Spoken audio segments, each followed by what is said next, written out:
even have a board game about caving. This is quite hard to find nowadays, so I had to get it from Germany. They love board games there because they're not afraid to look one another in the eye. I can't wait to spiel this cave game. For my money, that's the best joke I've ever written. Hold on, we're doing a video about plagiarism. Let's get this set up properly. But then... This is a whole style of video now, and by style, I mean one person did it first and then a bunch of boring people ripped her off. Stealing from lots of places is inspiration, but stealing from one place is plagiarism, unless you call it the BreadTube style, and then it's fine. I don't even know what a BreadTube is. I just woke up one day and was told that I was in it and that people hated me for being in it.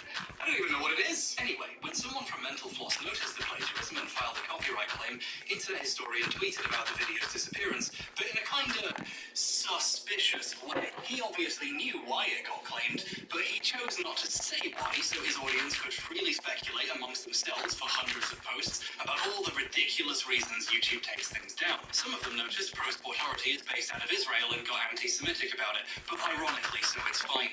What an interesting audience he's built. All this needless speculation has helped to create a smokescreen. People assume the video was taken down for a bullshit reason and there is no clear explanation, when there is one, and he didn't give it to them on purpose. Internet Historian has taken videos down before. A lot of them, in fact, like dozens. None of these seem to be because of plagiarism. He says he just doesn't think they're very good anymore. I think he got a bit of what we in the business call trolls remorse. Like, oh, maybe this video was inappropriate and normal people would judge me for it. And he got rid of that video that's just a bunch of Tucker Carlson clips and reading a hentai in an extremely racist Japanese man impression. That's not advertiser friendly, and we want those World of Tanks bucks, don't we? But since his fans are, you know, normal cool people, they saved all those old videos, and there are several channels dedicated purely to re-uploading all his old inconvenient stuff. And some of them tried to re-upload Man in Cave and instantly got hit with a copyright claim as well because the video is in YouTube's system now. Here's a screenshot that was posted of one of these claims. The infringing video blatantly and unlawfully plagiarized verbatim text from our article, and the placement, pacing, and presentation of content is almost identical to the article. Speaking from experience, normally claims aren't anywhere near this detailed. The article's owners are not messing around. This is how we found out about the plagiarism. Kat was browsing her drama Reddits, as she does a lot, and she saw a post with this smoking gun in it. It's amazing how easy it is for a story like this to not get spread to a wider audience, even when it's for a video this popular. The furthest the story has got so far is a thread proving it just sitting in a random subreddit with like 90 upvotes. If Kat hadn't seen this, I wouldn't be talking about it, and you wouldn't know it happened either. So, thanks Kat, you're so cool. I love you. Most YouTubers in this situation would fight a copyright claim publicly, arguing their case where everyone could see it, which would force YouTube to take notice and do something about it. People at YouTube on Twitter all the time and get responses and see things fixed. I once tweeted randomly about an old test video I deleted getting copyright claimed somehow. I didn't even at YouTube about it, and they still found it and asked me for more information. They're pretty diligent about responding to people messaging them on social media with problems. Internet Historian can't start a public case about this because he is in the wrong. He stole an article for money, and bringing attention to it would just broadcast to his audience he did 70 minutes of plagiarism. Right now, not many people know about this, although some of his viewers have noticed how strange it is he's avoiding talking about it. Why isn't he telling his audience who to get mad at and go after? Why isn't he giving his completely normal fans marching orders? Because he ripped someone off and he doesn't want you to find out. That's why. In May, 2 months after the video disappeared, a new version was uploaded, claiming to be a re-upload of the previous one. But then, 2 days later, it went private. On the Internet Historian Reddit post about the re-upload, the big guy himself wrote about there being some complications. Again, being vague about what's going on. This new version would remain private for about 2 months. It's not clear why. In July, while I was making this video, it finally came back up, but only unlisted. You can watch it, but it doesn't show up in a search or your recommendations. You can't watch this video now unless you know it exists and go looking for it and get the link from somewhere else. This new version has quite a few changes. It opens with this new clip explaining what happened, but in the vaguest way possible. Sorry for the re-upload, fellas. The original got copy struck. Again, we have a comment about it being copy struck, but no explanation why. He's still hiding what happened, in a pretty sneaky way this time. You see, this graphic of the copy strike has been edited. The notice on the video actually looks like this. It shows who made the copyright claim, but obviously he doesn't want people looking up the company behind it, because then people will find out why the video is unavailable. So now he's editing screenshots to try to hide what he did. The re-upload uses mostly the same animation and tells the same story, but lots of the voiceover has been rewritten to try to sound less like the article. Here's a section I showed you earlier. His left arm was pinned underneath his torso. His right wedged by the rock ceiling above. Now here's the HD remaster. His right arm is wedged against the roof of the cave, and his left is stuck in place underneath his torso. He flipped the order he talked about the arms and reworded how he talked about them. He hasn't really solved the overall plagiarism, he just changed the words more than last time. Beneath him, sharp crystal shards dug into his skin. He can feel the sharp crystals on the ground poking into his back. Floyd tried to breathe calmly. Floyd took slow, steady breaths, so he removes the suit, drapes himself in coveralls, and grabs a lamp. Miller thinks for a moment, then says, "Yeah, all right." He grabs the lantern. In the past, we've seen people reword stuff they stole and hope they don't get caught, but now we're getting a special treat. We get to watch someone go back and try to change it even more. Like, no, we already know you stole this now. You can't take it back and pretend you didn't. But Floyd didn't really answer any of his questions. In fact, he was incoherent. So Miller took a few mental notes, and he left. But Floyd didn't really answer any of his questions. There's nothing Miller can do. So he hurriedly turns around. Homer, Floyd, and the rope lay limp on the cave floor. Floyd fell back down. Homer, Miller, Burden, and the other three men were flat on their backs. I want to get across how much worse written this version is. Riley's article has a chilling section about Floyd spending an entire day trapped screaming for help. He began a tormenting routine. Sleep, wake, scream. Sleep, wake, scream. Sleep, wake, scream. Minutes melted into hours. His voice disappeared. His arms tingled numb. Pain radiated up his ankle. This is vivid storytelling. I can feel myself going insane even imagining being trapped there for 25 hours. It's a really good passage. Internet historian liked it too, so he stole it. He's at the start of a very tiring loop. Sleep, wake, yell. Sleep, wake, yell. Hours passed. His voice gave in. Arms tingled numb. Pain radiating up his ankle. Here he remained in the dark for the next 23 hours. Now, in the remake, he has to tell the same story, but with completely new words, so we get this. So there's Floyd in the dark, yelling out for help. Yelling into the pitch black. After a while, his voice would give out, and he would have to sleep to recuperate. He would then wake sometime later, remember where he is, and begin yelling again for help. Here he remained in the dark for the next 23 hours. It's just not as effective. The feeling of being stuck in that cycle for dozens of hours is gone. It's quite difficult to take a story you got from an article and tell it again without using any of the words you liked. Floyd has been exploring the caves of Kentucky since he was merely 6 years old. Oh, I guess I can't mention Kentucky now. That makes it obvious. Better re-record. Floyd started his caving career at the tender age of 6. Some of the changes give away how uncreative he was, just how much he relied on Riley's work, even with the most basic shit. He used his words about someone's hands being bruised and purple. Parts were harder to navigate than before, especially now with their bruised and purple hands. So in the new version, this had to be changed. Parts were harder to navigate than before, doubly so with their bruised and rough-shredded hands. Why would you not just write a new description of some hands in the first place? This is so lazy. What is wrong with this guy? And despite all these changes, the factual errors about the cave and the rock are still the same. It's like this version was made to annoy me. It's especially hard to make major changes when you already made the animations. It's almost impossible to remove Lucas's influence without doing so much work it's not even worth it. For example, the gopher section has been completely removed since it was directly copying an anecdote from the article. He's replaced it with a new segment, which is just C-tier reference humor. He would go off on his own, disappearing into the caves for many hours at a time. Have you seen that movie, The Descent? It was a lot like that. Holy crap, Lois, this is just like that movie. Some of Riley's article was too short. short and simple to meaningfully change, so those parts have just been taken out. And all they could do was leave for now and reassess. Everybody was shaken by the experience. Burton fainted as he crawled towards the exit. Most of the other men had to be carried away, and all they could do was leave for now and rest. Since it can't use any of the clever words it stole anymore, the whole thing's been dumbed down. Now, Floyd was trapped in a supine position. So Floyd is trapped laying down like this. Imagine sitting down to watch your favorite show and the streaming service has replaced it with a different cut where all the characters talk like idiots now. You make me look bad, and that's not good. I feel bad for the people who enjoyed the original. People in the comments and on the Reddit page are asking why he changed it and why all their favorite lines are missing. They don't know why because he didn't tell them. Why is the new version of the video unlisted and not public? Well, it could be because it's a lot worse, but mainly, by being so much worse, it kind of gives away what he did. This video's fans obviously want it back up.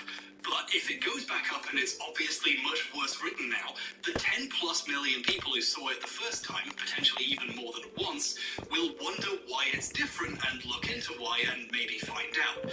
But if it stays down, people will wonder why it's down and look into why and find out. It's like he's trying to delay the inevitable wider discovery of what he did by letting the video exist, but as quietly as possible, so no one wonders where the video went, but not too many people see it and notice the differences. It's a precarious situation, and I don't envy him, but he does deserve it. Right now, he looks like a plagiarist and a liar, and a coward who's willing to ruin his own video and let it gather dust unlisted in the corner to try and hide what he did. To be fair, the new version now actually cites Riley's article. Whenever a section was too difficult to change, but too significant to remove, he keeps it in and cites the article at the bottom. In the original, there were several places where he quoted the same sources Riley quoted, and in this version, just to be safe, he also cites the article to make it clear that's where he got it. The description of this version also acknowledges the talented Mr. Riley and links to his work. This would have been cool if he'd done all this the first time and not tried to hide it, but this is like if Philip re-uploaded a very slightly changed version of the plagiarized videos and just put "thanks to Boomstick Gaming" in the description. It's too late to hide what he's done, though that hasn't stopped him from trying. Oh, late-breaking update. A couple weeks ago, the Man in Cave re-upload became public again.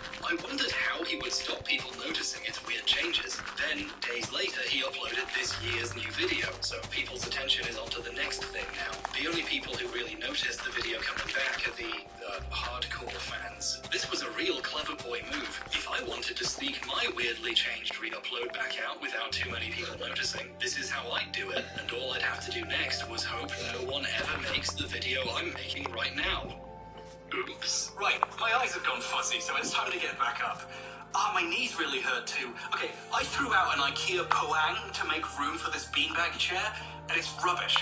I love sacks full of balls, but not this much. Don't get a beanbag chair. Oh, God! Jesus! Hey, the mic's still out of frame. That's nice, that never happens. I don't know, a proper apology would be nice, and maybe an explanation for why it happened. As far as I can tell, this is the only video where he's just ripped something off like this. I hope.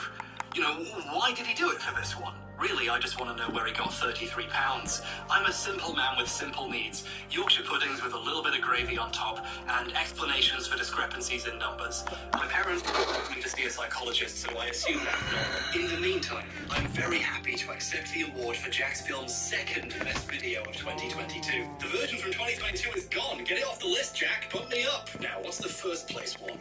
And how do I destroy it? Oh, it's the Steamed Hands one where it animated it like a million different styles. That one's really good. And it even tells you which styles it's doing and when in the description. This cartoon cites its sources better than half the stuff I covered in this video. Well, I guess I'll settle for second place. This time. So, there we have it. A bunch of examples of plagiarism, why it happens, why it's wrong, and all the ways it can result in destructive results. With these 4 examples, I think I'm ready to reach some kind of conclusion. Just don't touch the screen, I'll move the mouse up.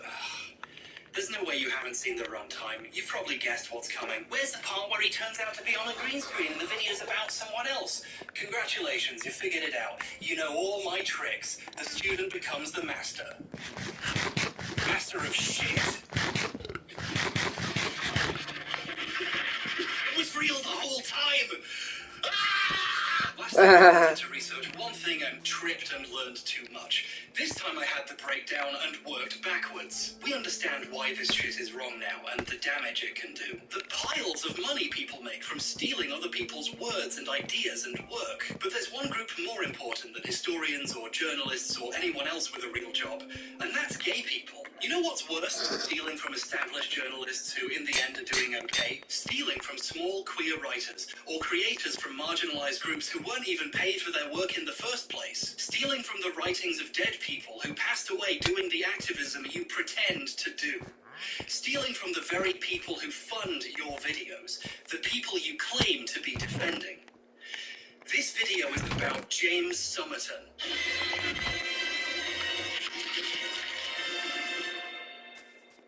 James Somerton is a gay YouTuber with a degree in business administration who frequently refers to himself as a marketing expert. I'm a YouTuber, marketing expert, and film school grad. I'm also gay. Cool. In 2014, he briefly made videos about geek stuff, reviewing Marvel movies and so on. Several years later, when video essays became a popular format, he started making those, with a focus on queer characters in media and LGBT film history, and occasionally anime, such as this really successful video about the fascism of Attack on Titan, which has mysteriously disappeared. Where did it go? I wonder what happened there. Somerton is doing great by the standards of queer YouTube in terms of views, ad revenue, sponsorships, Patreon income, and donations on his live streams. The man is doing extremely well financially in a field where people generally struggle to do this full time. In many ways, James Somerton is a success story our entire community should be proud of. Not to rain on this pride parade, but whenever I saw a video by James in my recommendations, I would have to stop watching because it quickly became clear to me he didn't know what he was talking about. The first video of his I ever saw was about Disney's relationship with the queer community, and in it he claims Disney set up an event called Gay Night and claimed to give the profits to charity, but actually kept the money. During the 1990s, Disney's parks also tried profiting from their LGBT fans by creating Gay Night, a one-night-a-year event at the parks where LGBT folk would be the main guests. It was a big hit. Initially, the revenue was all to be donated to the Aid for AIDS Foundation, but by 1995, donations to the charity had dried up. Disney was keeping all of the profits for themselves. He's misremembering a really well-known event. Gay Night was not set up by Disney. They didn't sanction it. A travel agency rented the park out for the night, and they kept the money they were supposed to have donated. This is a bit sloppy, but then he claims that more progressive CEO Bob Iger expanded Gay Nights into full Gay Day events. Under his stewardship, Disney switched from the once-a-year Gay Night at Disney parks to the full Gay Days event, rebranding the occasion into a more family-friendly affair. Now, obviously, Iger couldn't rebrand something Disney wasn't doing and had no control over. Gay Days is actually a completely separate event, which is also unofficial and unsanctioned by Disney. Also, it started before Gay Night and 15 years before Iger became CEO. It's kind of impressive how wrong this was. He's giving fucking Disney credit for the actions of independent queer people. It really downplays the work that people put into organizing stuff like Gay Days. It's super disappointing, honestly. The first official Disney Pride Night happened this year, 3 years after he made this video. That's how far off the mark he was on this. Whenever I saw another Somerton video in the wild, I'd give it another shot and quickly have to give up again. In his Yuri on Ice video, he claimed the show never went into explicitly gay territory because it aired early in the evening on Japanese television, and there's a law on the books preventing showing homosexuality that early. Japan has certain laws, such as what time of night a queer-centric show can actually be aired on TV. This show was slated for an earlier time slot in the night because it's first and foremost a sports anime. In order for the quiet part to be as loud as the creator wanted, it would have to have had a much later time slot than the network wanted. This is a common myth made up by Western fans of the show to explain why it wasn't gayer. They wanted to, but it was illegal. How convenient. But that law doesn't work that way, and even if it did, Yuri on Ice aired at 2:30 a.m. in the morning, the gay witching hour. They could do whatever they wanted. But now I see people continuing to spread this lie, linking Somerton's video as proof it's true. James is helping to reinforce misinformation by not checking whatever he hears on Twitter before he spreads it, which which is a bit concerning. Basically, I can't really watch James's videos because I care a lot about the stuff he talks about, and I can tell he's not really checked what he's saying, and that really gets to me. Normally in this situation, I would just not watch his videos and live my life, but over the last couple of years, Summerton has been repeatedly accused of plagiarism. In response, Summerton has claimed he never ripped off anyone, and the times he did weren't even that bad anyway. If I had been plagiarizing videos, I wouldn't have a channel. I would be called out all the time by people saying he stole my shit, but I don't plagiarize. The one time that there actually was plagiarism, it was by mistake, and I fixed it immediately, and it is no longer in my video. And the other two accusations, one was silly. That's an interesting way of saying you didn't do it. When 3 or 4 separate videos have 3 or 4 separate plagiarism controversies attached, there's not 3 or 4. Summerton is telling the truth here. There are not 3 or 4 accusations. Whenever these allegations are brought up, however, a fan of his will normally pop up to accuse them of harassing a gay man and claim this is all part of a deliberate homophobic campaign against a queer creator. And as an open bisexual who knows what the internet is like, I'm vigilant to the possibility the phobes are making a fuss about nothing again to take down a fellow gay boy. It does happen, so keeping this possibility in mind, I looked at what he'd been accused of for myself, weighed up all the evidence as objectively as I could, and it quickly became clear he did do it. He's a massive plagiarist. In fact, there's a bunch of stuff no one else has found yet. He's just convinced his audience to attack people when they notice. And the worst part is, they do it in the name of defending a gay creator, when many of the people he has financially benefited from stealing from are queer themselves. I've never seen anyone try to put together a full explanation of what exactly happened here, because his fans will threaten you into silence for trying, which means there is no solid body of evidence to point to, so James can freely lie about what happened without anyone to contradict him. I'd like to take the opportunity to go through what happened here, so people can see what happened without it being filtered through James and make up their own minds. So, let's clear all this up once and for all, shall we?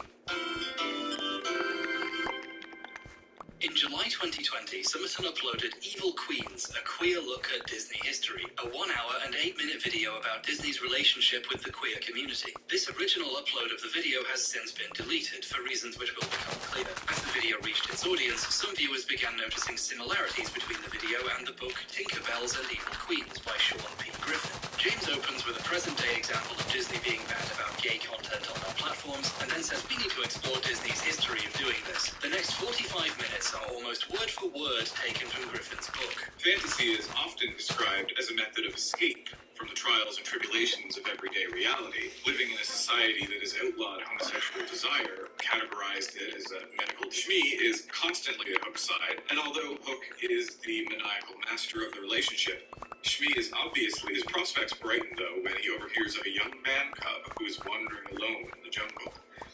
He whispers to himself, "How delightful," and vows to arrange a rendezvous with the boy. Most of this video is just James reading a book into the camera. In the number, Ursula uses various methods to convince Ariel to sell her soul, from looking sorry and saint-like to shimmying madly in excitement. Throughout this video, James uses parts of the book where Griffin quotes someone else. Like here, this is from an essay by Cynthia Erb. James just keeps reading and doesn't tell you he's quoting anyone, and even changes it slightly, almost like he knows it's wrong and is trying to get away with it. In its use of vocalist Pat Curl's ability to slide up and down the musical register, from shrieks to baritones, More Unfortunate Souls is an unmistakable send-up of the campy female impersonation numbers of underground queer films in the early days of Hollywood. When he rips off Griffin quoting more well-known writers like Susan Sontag, he reads them out and puts the quote on screen. It looks like when he thinks he can get away with it, he passes obscure writers' words off as his own. He's already stealing from Griffin, why stop there?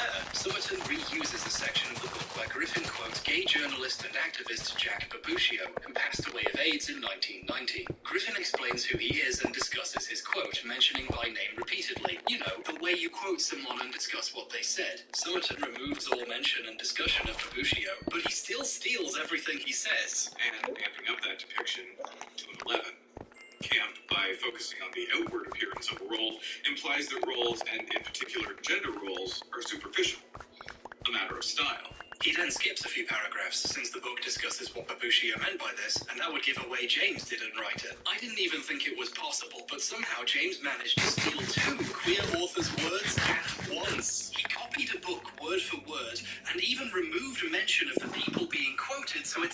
like he was saying their words too. That's not something you do by mistake. That's something you do when you want to take the credit, which he does. In future videos, James talks about Evil Queens as if it was all his ideas. But other movies require a bit more digging. In Evil Queens, I talked about the queerness of the 90s Renaissance Disney movies, especially Aladdin and The Lion King.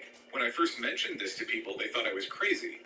Then I explained it to them, and they came around to seeing it my way. And everyone clapped. James claims this video is his work and a weird, bold new approach to media, when it's word for word from a 20-year-old book. It's ridiculous. He appears to have found and replaced words like gay and homosexual to queer or LGBT. Another narrative strand in Disney's films that would have a great appeal to the queer community is the tale of the outside. Labeled it as a sin against God and allowed and often encouraged violent acts against LGBT people, queer culture has unsurprisingly embraced queer culture, particularly gay male culture, has long held a fascination with fantasy. The close association of gay men to the world of fantasy has attributed to some of the most common insults for gay men in Western culture. Summerton never mentioned the book or its author anywhere. There was nothing in the credits, the description, no citations, no mention of his name.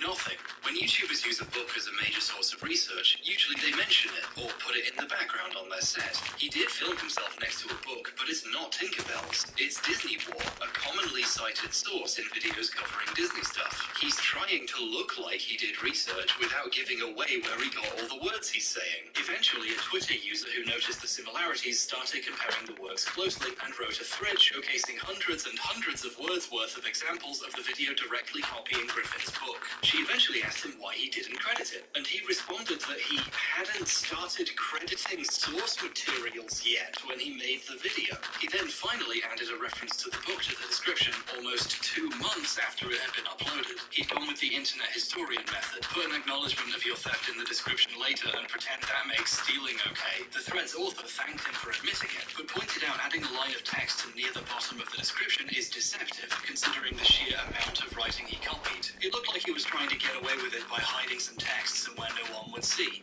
In response, he did the professional adult thing and blocked her and started tweeting vaguely about being wrongly accused of plagiarism, even though he always credits authors in the video description, which is a very funny thing to say when he didn't do that until the person he's currently complaining about pointed out he didn't. In just over a day, James went from saying, "Whoops, I'll put his name in the description, learning as I go, smiley face," to "I always credit authors in video descriptions, fuck off with your accusations." He also made a YouTube community post with the same text as the tweets. However, this turned out to be a Streisandian bargain, because people started asking what he was being criticized for. Here's where it gets really interesting. James responded to one of them with a new example. Something like this had already happened before. James had made a video called Unrequited, the history of queerbaiting, and this video had also been accused of stealing from a documentary called The Celluloid Closet. So this wasn't even the first time he'd been doing something like this. The author of the thread noticed this comment and looked at the description of the Unrequited video,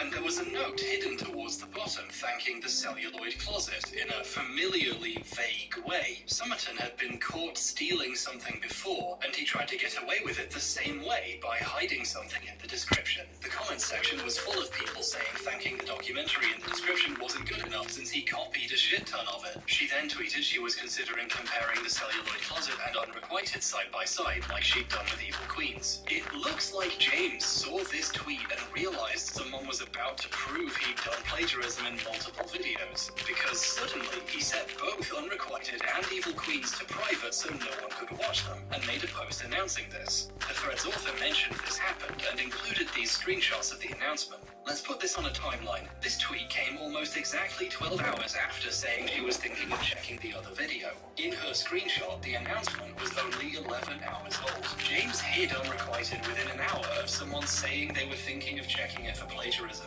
That's not suspect at all. In his post, he explained he was the victim of a targeted harassment campaign, had received death threats, and he hid these videos because he didn't want people who want him dead seeing them. In the comments section, he also claimed the thread's author had been harassing and attacking him for the last 48 hours on Twitter, and her followers had been hunting down his home and work addresses. Any harassment or threats Summerton may have received are unconscionable and wrong. I want to clarify clarify right now that if anyone harasses Summerton on my behalf, they are worse than him and will not see the light of heaven. I must underscore, however, the original author was not unnecessarily rude in her criticisms, was straightforward and polite when speaking to James directly, and when he talked about harassment, she was very clear where she stood on that as well. Summerton accused her of personally stalking him anyway, and starting a harassment campaign against him, threatening his life and trying to track down his address with her obscure thread of tweets. The author's account was very small at the time, with less than 150 followers, and barely anyone had seen the thread until Summerton accused it of trying to kill him. Instead of addressing his mistake head-on and holding himself accountable, Summerton span a narrative about how the most polite critic he could have possibly gotten was the head of a targeted campaign against him, while trying to hide the evidence. On the other hand, the author of this thread has received a lot of harassment from Summerton's fans over the years, to the point they eventually changed their username and locked their account. You literally can't see these tweets anymore. When I managed to contact her with questions, she asked me to reference her as little as possible because she's afraid of it starting again. Summerton's fans believed they were defending him from someone threatening his life, remember? So they were pretty fucking vicious about it. And that is what he was telling them. When he made a video addressing the plagiarism, he titled it, "About Those Death Threats." Somebody watched my video about Disney and realized that there are quotes in the video that are directly taken from the book Tinkerbell's and the Evil Queens. They went ahead and started accusing me of plagiarism. Somebody read their thread and decided to message me with some death threats, as you do on the internet. I think she has something like 154 Twitter followers, something like that. And some of the people of that 154 decided, hey, let's threaten to kill him. But yeah, that's the situation. That's why someone doxed me and threatened to kill me. He claimed he simply forgot to credit the book, which made up the vast majority of his script. I'm kind of flighty when a video is done and I'm putting the credits together, so I don't always remember to put everything in the credits. That's kind of been a problem with me in the past. That has happened before. He then compared his video to serious documentaries and how they're often based on books. You know, like a lot of documentaries, they're based on books that come out. And so, yes, going forward, I just want you to know my videos may well be based off of books. Normally you get permission to adapt people's books into documentaries before you make them and release them to the public for money. It's really hard not to see this for what it is. A guy making up a series of bad excuses after being caught plagiarizing. Let's just think about this for a second. If James was honestly adapting a book, why would he film himself on his set for an hour sitting next to a different book and not even think to mention the book he's adapting even exists? Summerton went out of his way not to mention his primary source, so people wouldn't read it and realize he copied it. So yeah, I guess what I'm just trying to say is that yes, there are quotes in the video and sections of the video that are taken from the book. It's not entirely based off that. There's, you know, most of what's in the video is my original content. How does he explain what he did to the quote from Babbushio? He doesn't even try. And you don't want to support me anymore because not everything is I like purple. then that's fine. I would never So backslash the Bianca. research for Don't expect too much content. I literally just streamed to document what I did that day, not to be famous. Yeah, I like purple. Instead, he started tweeting that he'd sent the video to the author to ask for permission to put the video up again. He was finally asking permission to do what he already did months ago. I'm curious how he explained all of this to Griffin. It sounds like Griffin asked him to be credited properly because the old version of Evil Queen's I like never pink. came back up. Instead, a new one was uploaded. This version is exactly the same as the old one, except it has, based on the book by Sean Griffin, hastily added to the opening credits. In the span of a few days, the video graduated from not acknowledging the book anywhere to using it as a major source of Good thing I don't have my headphones on. to finally being based on it. In the years since this happened, Summerton has come up with new lies about it to try to make himself look better. On a recent live stream, someone brought up the old allegations, and his version of the story is that he always had permission from Griffin before he even made the video. the Evil Queens one, like I said, that was based directly on the book. That was word for word from the book. And that's why before doing the video, I got permission from the author to do it. But I did have full permission from him before making the video. The tweet about how he literally had to take the video down and ask permission afterwards is still up. Anyone can fact check this. I want to observe that if this was an honest mistake, I don't really have the article James in front of me, had the opportunity but to be honest about it and chose to there's lie. definitely definitive evidence on it. Mistake But I'm not an he expert, also pretends he so credited Griffin in the description. probably shouldn't be asking a The person psychology who major. criticized him simply didn't notice. In the original version of Evil Queens, the citation was in the description of the video and not in the video itself. And that was the issue. They didn't read the description. And so I took down the video and I put it back up. And somebody didn't acknowledge the based on the book by in the comments, so I took the video down and put it back up with the author in the opening titles. Again, his reply to her where he acknowledged he hadn't and was going to is still up. For reasons I don't understand, James likes to tell obvious lies that make him look worse. This is why I felt it was important to make this video documenting the evidence. Currently, the only version of events people are likely to hear is his. Even if it's easily disproven, who's disproving it? The person who noticed the plagiarism in the first place was threatened into non-existence by his fans, leaving his lies as the last story standing. There's also another reason why I'm not buying the "it was based on a book" excuse. And then there was a video I made about Disney that was based directly on a book that I got the permission from the author to make the video. Let's take that at face value. Okay, so this video is based on this book. Based on it, word for word. That was word for word from the book. This is a lie, of course. He changed quotes so it sounds like he's saying them and altered a bunch of other words to try to make it sound different, but let's pretend it was for a second. Is it possible he really was just trying to adapt the book? James insists this is the case. But at this point, I'm not sure I can trust him when he says things. The author of the thread was just comparing the video to the one book she noticed, and mentions around the 53-minute mark he moves on to stuff not covered widely by the book, like Mulan. Disney's Mulan is, however unintentionally, a queer narrative. First of all, it's a little bit weird that his video, word for word adapting the book, stops adapting it and starts winging it halfway through, but let me ask you this. Wouldn't it be really fucking bad for him if it turned out he also stole the new stuff from somewhere else? Yeah, it is bad, because he did. Disney's Mulan is, however unintentionally, a queer narrative that explores both gender identity and sexual orientation. It is not, as it is often simplistically described, a story about a disempowered woman who becomes empowered by masculinity. It's almost impressive how hard he leaned into something he knew was a lie people could check. James, what were you thinking? What was your plan here? The section on Mulan is taken from an article at Shondaland by Asian American trans person Jess Tom about how the film speaks to their experience with gender. This section is almost word for word stolen from this article. Mulan as Ping progressively works their way toward achieving manhood, which is defined by catching fish, carrying heavy things, and of course, wielding a big stick. He makes a few changes. Since this article is one specific queer trans person writing about how they related to the film, Summerton removes their personal experiences and moves on to the next sentence. First, in Honor to Us All, the village women attempt to sculpt Mulan into an ideal woman. More specifically, an ideal wife. Mulan fails the test of womanhood when her meeting with the matchmaker goes horribly awry. Sometimes, though, he keeps the stories in and makes a slight change. Mulan's gender journey over the course of the movie feels very familiar to many trans and non-binary people. Jesus! Is he really doing this instead of just crediting the person he got all this from?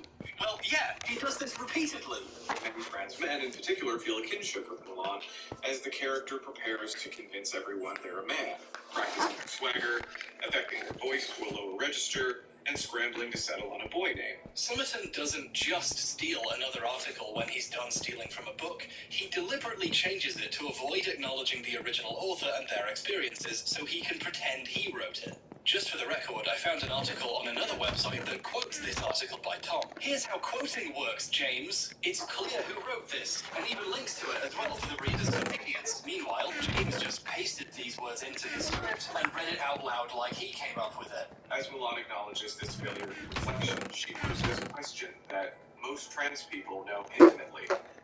When will my reflection show who I am inside? It goes without saying you shouldn't just take stuff and reuse it without crediting them. Write your own videos, man! Well, maybe he shouldn't do that either, because if you've been paying attention, which you have, you notice this is the video where James said gay night was Lord Disney's brilliant idea because he loves gays so much. Is this part stolen?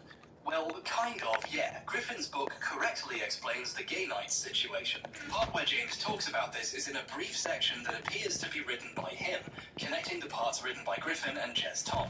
We're graced with a whole minute and 30 seconds actually written by James. How nice of him. It seems like when writing his own news section to connect the two writers he stole, he wrote a half-remembered story about gay nights he got from the same book. So the part of the video that was technically his was full of obvious mistakes. This is...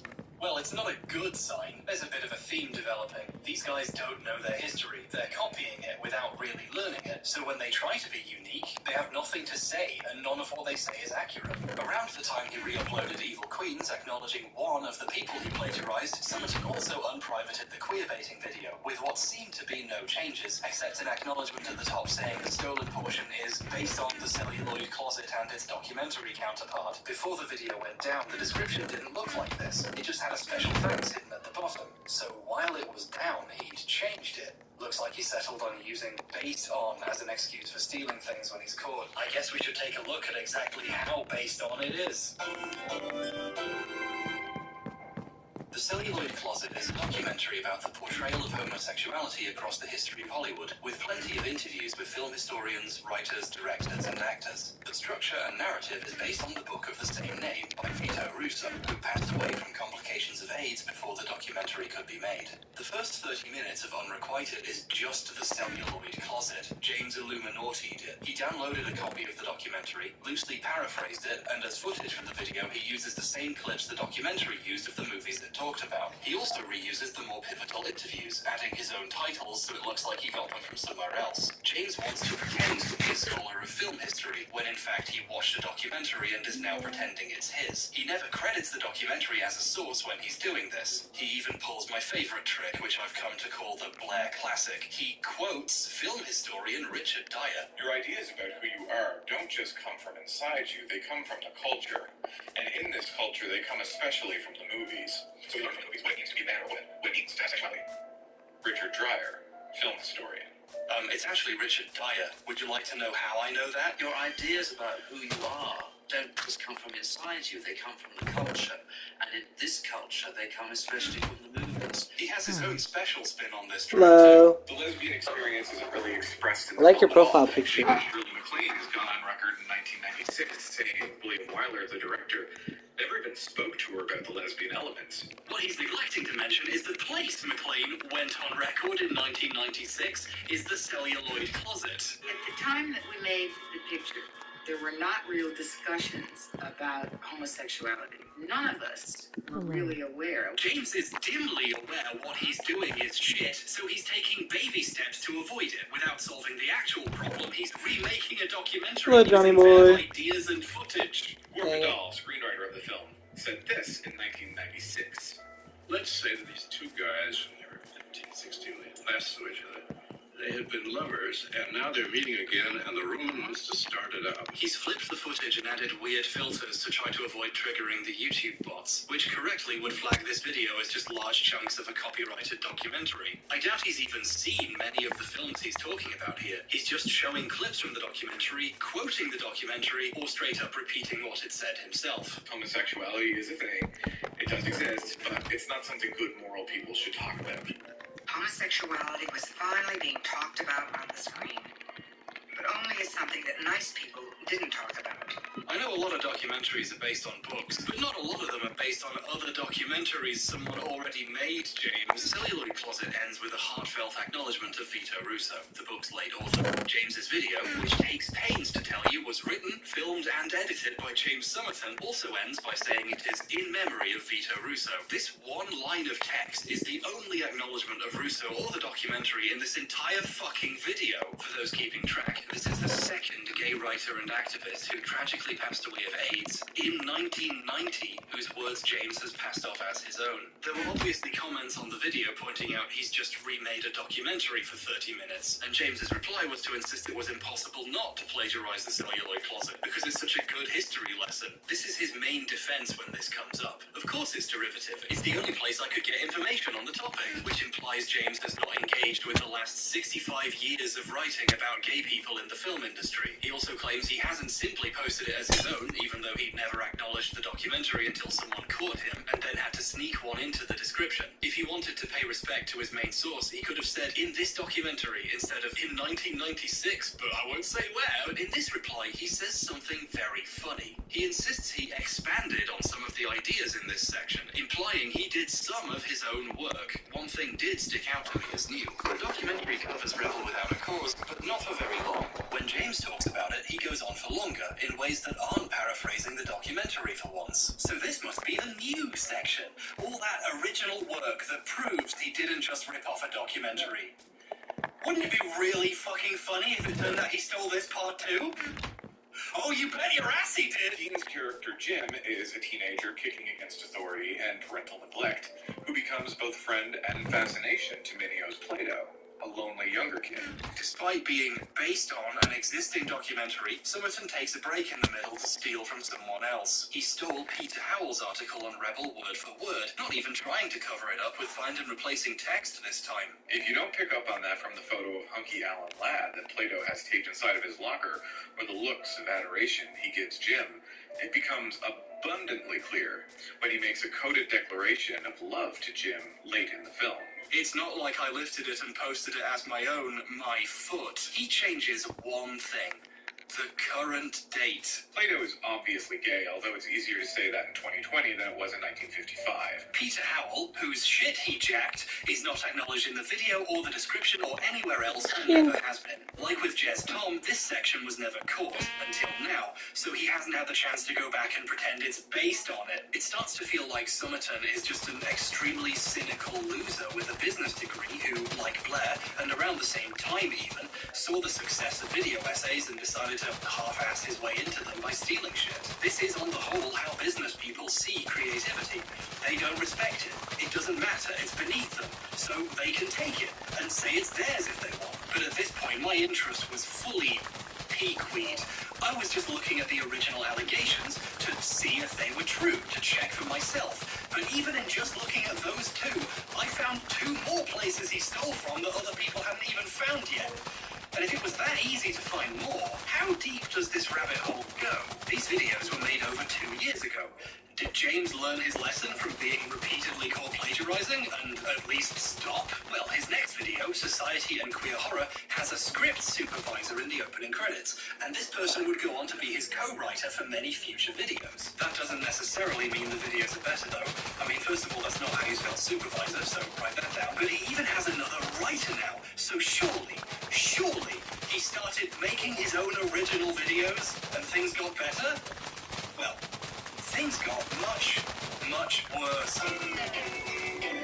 Society and Queer Horror, or as the video calls itself, Deep Cut. Society and Queer Horror steals so many words from so many writers, it genuinely makes me think I've traveled to an alternate dimension where plagiarism is fine. 4 girls end up in the same school, find each other essentially by cruising the hallways. Given Carrie's simultaneous status as horror film victim and monster, alongside the narrative concerning her burgeoning sexuality and attraction to boys, or when Ripley asserts authority in the team after Dallas is caught by the alien, Ash, the male robot, feels threatened and attempts to dominate Ripley and regain his masculinity. It's fun, messy, mean, sad, campy, and self-aware. That's the key variable that makes Hellraiser so special. I can't show you how messed up this is without ruining this video's runtime even more than I already have. So let's use visuals. Here's a transcript of all the words James says in this hour and 25-minute long video. And here's all the parts that are plagiarized. Each author's name is in a different color for convenience. This video steals roughly 10,000 words from 18 different places. And this is just the stuff I found. There could be more. A truly staggering portion of this video is James staring into his prompter,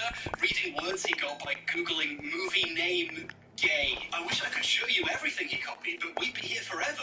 This is just one video, and he makes so many of these. And now we know how. But Somerton thinks he's figured out a loophole. It's a familiar spin on an old classic. It opens with a horror-themed credits sequence, which claims the video is based on the works of, and briefly shows a bunch of names. These are some of the people he plagiarized. So if any of his plagiarism is noticed, he can say, no, I name-dropped them in the opening for literally 1 second, so it's fine. This is the stupidest thing I've ever... Anyone watching this video would assume this is Somerton showing his sources or people he's working with while writing. The people who's writing is the video, based on the works of Colin Arison. What does this mean? There's no way of knowing what Colin's contribution to the video was. Does this mean he inspired a section? That he gets quoted? That James read him and used some of those ideas? This mention means 21 minutes into the video, the next 5 full minutes are word-for-word copied from an essay he wrote. Deadshot recognized Hellraiser for some of its visual characteristics, but comes to the conclusion that too often the representation of Barker's monster queers seems similar to those produced by right-wing ideologues. I don't think I need to tell you, this is just plagiarism with an even stranger excuse than normal. Somerton never tells you when he's just reading other people's words, because then people would know he didn't write anything. He's hidden their name at the beginning and in the end credits at the very bottom, after a long list of patrons, so he can make a video out of other people's words without ever saying when he's actually doing it. 4 minutes is just Andrew Park's article about the film The Craft, with slight changes to try to hide it, and his usual LGBT to queer word swapping. The film follows the story of 4 teenage girls who each grow up feeling different in one way or another. Special, above fray of their peers, or rejected by them entirely, as so many queer teens experience. The most memorable character, by all accounts, is Nancy, and she's already out as a witch, openly practicing the craft. She wears goth lipstick and black lace-up Stevie Nicks boots. She has a sexual history and a noose hanging in her locker. Bonnie is a girl with self-image issues due to scars that cover her arms and back. Swapping back and arms to arms and back doesn't work. We can still tell. Chris, your typical teenage movie football jock, persists in making bullying comments about the 3 spiritual deviants, who he calls the bitches of Eastwick, because he's just so clever. Wow, what a great addition, Jimmy. You really spiced up that anecdote, made it your own, put your fucking spin on it. Oh well, this is a bit skeevy, but at least Park's name is in the credits, so people can at least see his name and check him out. No, he's not in the credits. Half the people James plagiarized in this video didn't make it in, he forgot. This whole, it wasn't plagiarism, I said it was based on them at the start excuse really doesn't work when you forget to put half their fucking names in. My personal theory is James came up with this phony excuse during the Evil Queens fiasco when he was already making this video, so when he made this list, he'd already forgotten half the people he plagiarized. The segment about aliens is completely taken from Bart Bishop's essay queering James Cameron's Aliens. Aliens is curiously progressive in its sexual politics overall, especially for a movie released during the Reagan years.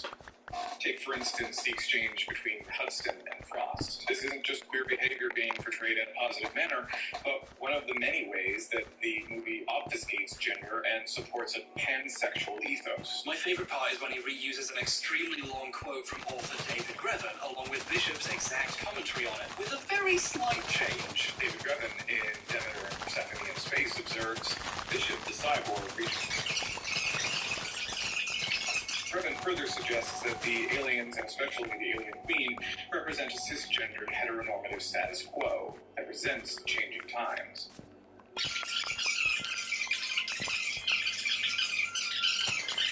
So while Grevin suggests that the conservative alien queen has contempt for the queer family dynamic, the metaphor could go even further. Cameron creates a future where gender norms have all but disappeared. He changed "I'd go even further" to "the metaphor could go even further," suggesting he is at least uncomfortable using someone else's words in first person. The copying of Bishop's Aliens essay was eventually pointed out on his website. Bishop responded calling this very strange. Bishop also made a Facebook post about being plagiarized, which is disheartening to read. This situation demonstrates perfectly the way respect and social status factor into stealing. stealing. James fundamentally doesn't respect the people he's copying. He knows to quote people when they're well known, but when he thinks he can get away with it, he doesn't. A lot of queer analysis is sadly unrecognized, and James exploited this obscurity for clout and hid a little excuse where people will miss it, but only for about half of them.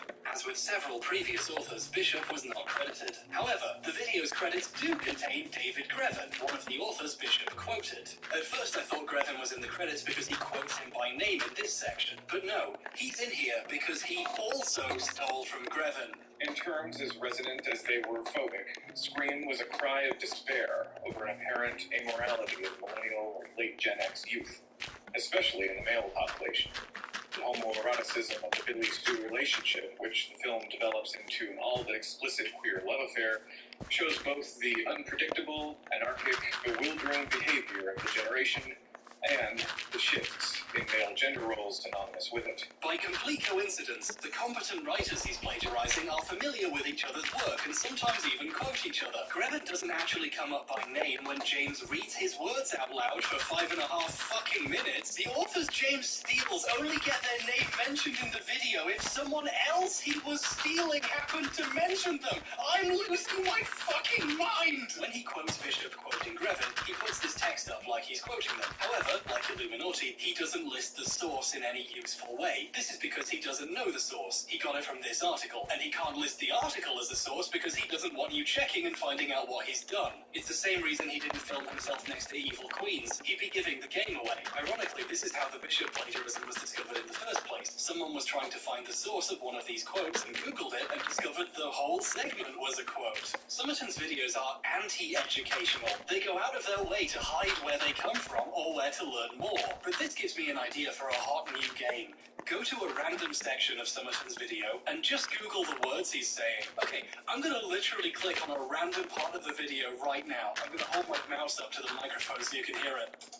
Dedicates an entire subplot to the romance between Richie and Eddie. Okay. And here we go. 1 result. Well, that was easy. It, by Stephen King, was published in 1986 and has made a lasting cultural impression. The novel inspired a miniseries, 2 movies, and ruined clowns for generations of children. And adults, frankly. Oh, good one. This one is an analysis of Stephen King's It by Rachel Brands. He reads this article for about 4.5 minutes, and Brands is one of many people whose name didn't make it into his dumb fucking credits. I reached out to Brands about her essay being used in this manner, and she told me she'd never been asked permission to use it, but she already knew it happened. You see, she was a fan of Summerton's work, and even supported him financially on Patreon, so she saw this video as soon as it went out, and realized it was copying her. This is so fucked up. A queer writer who supported James financially because she thought he was making original work discovered she was funding the plagiarism of work like hers, including literally hers. Brands was never paid by the website she wrote this essay for, since at the time she was writing for Exposure, which she definitely didn't get when James didn't even fucking credit her. Summerton makes a lot of money doing this.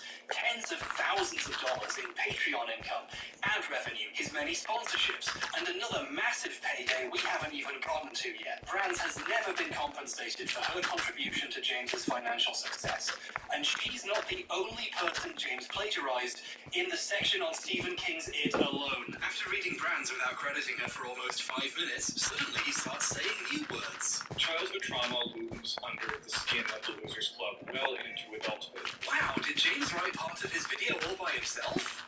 Nope. It's from The Hollywood Reporter. We've seen this song and dance before. It goes on for ages. I'm just going to highlight one of the parts he changed because it's so funny. Like every person on the planet, the losers remain trapped in their trauma. They've just found new ways to cope. Richie ended up telling jokes, becoming rich and successful, but always alone. Summerton specifically removed mention of a character finding success using other people's material. That probably hit a bit too close to home, huh? The plagiarism thing, it's not a thing. After several minutes of stealing Joelle Monique's article, the video still has a bunch of runtime left to talk about it. It is the hate that's unnatural. The hate is evil. Oh, for fuck! When we get into the head of Don Haggerty, Adrian's boyfriend, and the author lets the reader know him, he's sympathetic, he's smart, and loving. He also also sees the town for what it is, sees its evil clearly, and wants to leave it. The entire 12-minute-long It section is copied from 3 different articles, back to back to back, and only one of the 3 authors is even in these shitty credits. Summerton didn't thank Brands or Monique for the articles about Stephen King's It he stole for money. He did, however, take the opportunity to thank Stephen King! I love it when small indie writers finally get the acknowledgement they deserve. It boggles my tiny mind just how much every tiny thing is stolen in this video. He really briefly, like for 30 seconds, discusses the appeal of witchcraft to queer people, and he steals an article for that too. Witchcraft, on the other hand, offered a spiritual space where queer people could step into their personal power and explore otherness without shame, guilt, or fear. Furthermore, the idea of a coven creates a space for community. Based on the works of whoever wrote this sentence, of the 18 authors I found him stealing from, only 9 of them make it into the opening or closing based on credits. So at least half the people he copied didn't even get a bullshit credit. And that's just what I found. I'm pretty sure I missed some. Maybe he reworded some parts better than others, so it's harder to check. But after seeing how much shit he stole for this video, I have no doubt the blank spaces are just someone else I missed. Away with it. So he stopped using the based on the works of excuse and just went right back to stealing shit. Here's one of his next videos, Code Breakers, Queer Film Theory and Why It Matters. This video's opening credits are just James, and the description thanks no one, but it's still full of plagiarism. Replacing the queer agenda with a straight agenda does not mean there is not an agenda. Seeing hero of YouTube love this line by Summerton's much. What am I willing to bet you saw this line to? Place your bets directly into my pocket, because yeah, obviously you fucking piece of shit. It also bears mentioning that if a filmmaker doesn't choose queer history, that doesn't mean they're telling history like it was. It just means they're straighting history. Replacing the gay agenda with a straight agenda does not mean that there's no agenda. Summerton's fans praise him for the quality of his writing, unaware it's not his. Since the true authors' names have been erased from the story, they are prevented from learning who they actually enjoyed and being able to go read more. I find this genuinely sad. James, how do you manage to churn out so many high-quality videos so frequently? I know how. At one point, he starts explaining basic film theory. Not basic by nerd standards. I mean, it's like he's just reading Wikipedia. Actually, not like. Today, there are many different schools of film theory. So let's talk about them.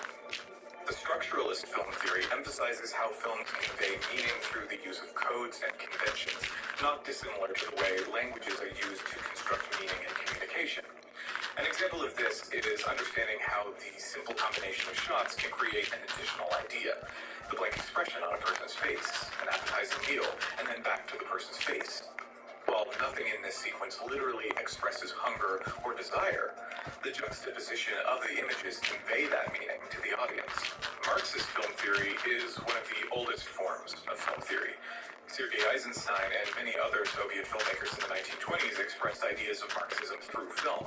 In fact, the Hegelian dialectic was considered best displayed in film editing through the development of the montage, a Russian invention. Eisenstein's solution was to shun narrative structure by eliminating the individual protagonist in favor of telling stories where the action is moved by a group, and the story is told through a clash of one image against the next, whether in composition, motion, or idea. Formalist film theory is a theory of film study that is focused on the formal or technical elements of a film, i.e. the lighting, scoring, sound, set design, use of color, shot composition, and editing. It's a major theory of film study today. Formalism, at its most general, considers the synthesis or lack of synthesis of the multiple elements of film production, and the effects, emotional and intellectual, of that synthesis and of the individual elements. For example, let's take the single element of editing. A formalist might study how standard Hollywood continuity editing creates a more comforting effect, and non-continuity or jump cut editing might become more disconcerting or volatile. Cringe. There's no other word for it. This makes me cringe. It's embarrassing. It speaks volumes what James thinks of video essays as a format. To him, reading Wikipedia is equivalent to what everyone else is doing. I don't know why you would make videos like this unless you were just in it for the money. Where's the joy of doing your own research, your own learning, and getting to share it in your own way? These videos are a cash grab with absolutely zero original thought or soul. I didn't think YouTube videos could have souls, but now I've experienced ones that don't. The end credits don't thank any of the people or wikis who wrote this video, just James and his co-writer Nick. Oh, and he thanks all his patrons who give him thousands of dollars to read Wikipedia to them without telling them. And this puts us onto a related problem with his videos. This might be obvious, but James is a little bit lazy. In Codebreakers, in between the rest of the stealing, he brings up the potential gay overtones in Legend of Korra between Prince Wu and Mako. Mako's Will They Won't They with Prince Wu. But I thought the clips from Avatar looked a bit blurry for a video from 2020 when much higher quality sources were available. Did he just Google an old AMV shipping these two characters and download it and slap it in here? No, that would be ridiculous. Yes, of course he did. It was this one. It took 2 minutes to find. He just added black bars to the top and bottom because he's trying to pretend his shit is cinema. This is probably the laziest moment in video essay history. He's downloading other people's videos to use as backing for a voiceover he probably didn't write about characters whose names he can't pronounce. It's like staring into a low bitrate abyss, but it doesn't stare back.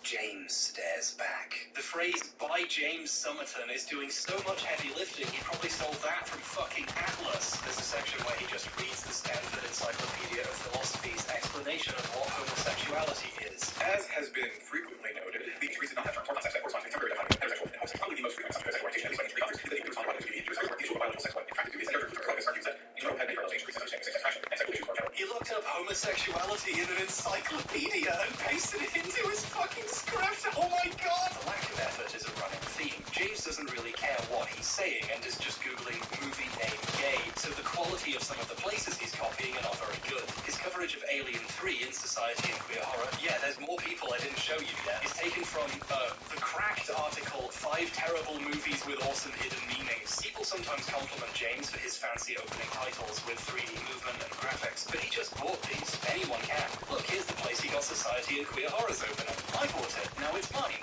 Whee! The opening of Evil Queens, the highest production value part of the whole affair, is just more stuff he bought. I'm not criticizing him here. This is normal and fine, but it's a little surprising to realize James never did any work of any kind during the video making process. He buys the fancy looking bits and gets the rest from an AMV. Presumably he hired a co-writer so he could stop pretending he does any. But that makes the fact they're still full of plagiarism even more shocking. Kat looked at his video about Jeffrey Dahmer and found about 5 places he plagiarized without even checking too hard. Thus, the term homosexual overkill served to normalize heterosexuality, even heterosexual serial killers, while pathologizing homosexuality. Look how much effort he put into rewriting the thing he stole to hide it. His dedication to not coming up with his own ideas is almost creepy. This video was a couple months old when I started looking into James. This is recent, and I can't believe how much he's still stealing. The first words in the fucking video were stolen. We all like true crime. It's very suddenly become one of the most engaging forms of contemporary entertainment. He's really extruding the original words here. He's put so much work into changing it, it might have been easier to write something from scratch. But this is James we're talking about. He stops putting in the effort after the first few sentences. Again, both Bundy and Dahmer were serial killers who tortured and murdered dozens of people whose families are still alive and can see these tweets and posts on TikTok. He actually copies the previous section of the article right before, but Kat asked me before I play this part to ask you to pay specific attention to the change he makes here. There is a thirst for Dahmer, made apparent on TikTok and Twitter, with hordes of white women droning over how attractive he is. This change is part of a running theme throughout Summerton's work. Misogyny? In the parts of James's videos that he actually writes himself, or rewrites after stealing, he really doesn't like women. I didn't want to open this can of worms, but the thesis of the stuff he stole for this video gets completely fucked up by his rants about women being attracted to serial killers. He argues women are only attracted to Dahmer because he killed gay men and not women, which makes it easier for them to ignore the brutality of his crimes, and if he'd killed women, they wouldn't be so thirsty. Despite his cannibalism, despite the decades-long erasure of his victims, these women, and mostly teenage girls, are swooning over him. And why not? To our knowledge, Dahmer never killed any teenage girls, or any women at all, so there's a level of disconnection. Women are attracted to the wrong serial killer, how terrible. But he couldn't stop himself from also complaining about women being into Ted Bundy, who did murder women. He goes off script from the article he's stealing for that section to complain about it even more. Navigating the ethics of true crime content is tricky. Critics have begun to question the need for entertainment mediums which nationalize or intersectionalize serial killers. In the last 3 years alone,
fancy iPhone case. Something to show off, but ultimately something disposable.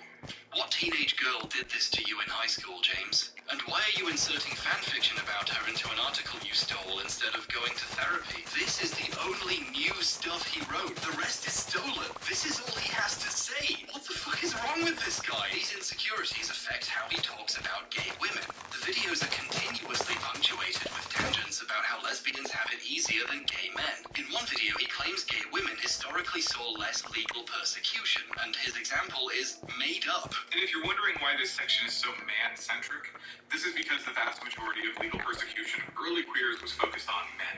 In the legal case of Radcliffe Hall, she, in her book The Well of Loneliness, depicted World War I ambulance drivers as being primarily lesbians. English courts were really not pleased with this depiction. But women who love women was such an uncomfortable topic for them that they threw her case out of the courts and just let her carry on in her happy life. Over here in reality, Radcliffe Hall was found guilty of obscenity and all copies of her book were ordered destroyed. He's rewriting history to pretend women had it better. This approach to female queers reaches a territory where he doesn't even accept other people's identities if he has a bone to pick. In one video, while trying to argue queer women have it better than men in Hollywood, he misgenders two showrunners. So why don't gay men get to represent themselves in media? At least media is widely accepted by the mainstream. Queer women get to represent themselves, at least sometimes. Look at animated hits like Steven Universe or She-Ra and the Princesses of Power. Indy Stevenson and Rebecca Sugar are trans-masculine and non-binary, respectively. But for the purposes of James's point, they count as women. And if he really doesn't like something, he just assumes a straight woman did it. The only way I can possibly account for anyone saying that this is straight is a bunch of women and girls who are experiencing the most willful ignorance I've ever seen.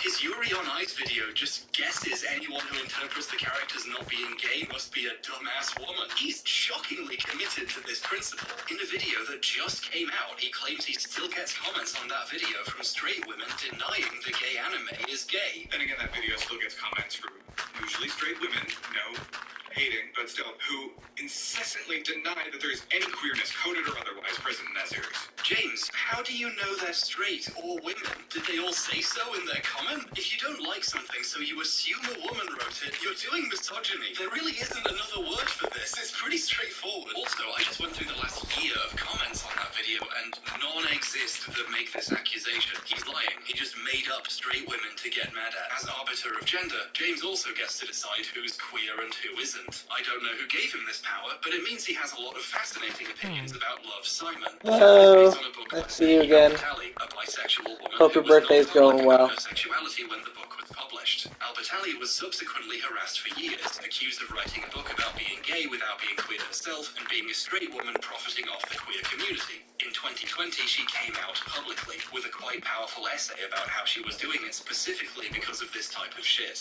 This event hopefully serves as a lesson not to make assumptions of people's sexuality and then write criticism based on those assumptions. But James didn't get the memo. In 2022, he managed to write a video complaining that many stories about gay people are written by straight women and used Love, Simon as the only example. Because their life experiences did not match the experiences about gayness set by straight women with a kawaii idea to gay people.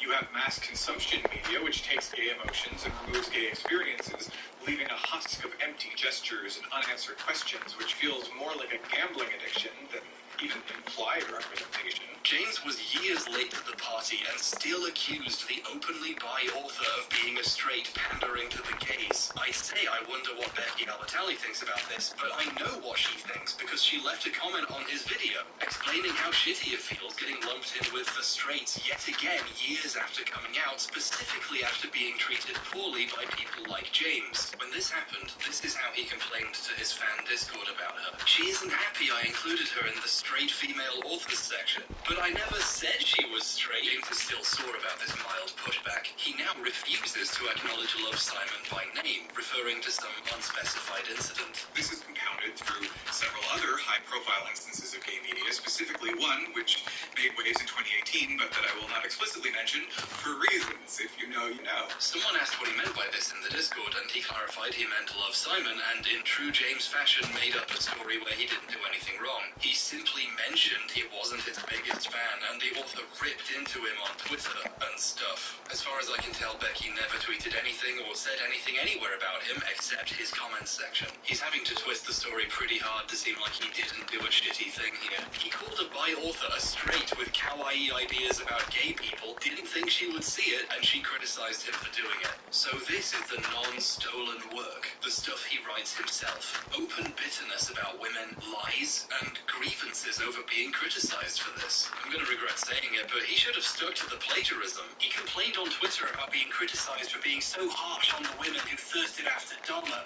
not realizing he was actually being criticized for a pattern of behavior. These criticisms were valid already, but I would like to supply the context that he stole the words he is saying here and reworded them to be more mad at women specifically. James, what the fuck are you doing? I am trying to maintain focus for once in a video and stick to the plagiarism, but I just can't get away from how this guy fucking sucks. James doesn't get caught stealing as often as he should do because he's cultivated an audience of younger queer people who don't read the kind of stuff he's stealing from and don't recognize open misogyny as long as it's qualified as white women. But on the rare occasion that he is caught, his solution is to private or delete the video and re-upload a slightly changed version and hope no one digs into this extremely suspicious behavior. For example, while I was doing preliminary research late last year, a funny thing happened. Summerton's YouTube community page was wiped.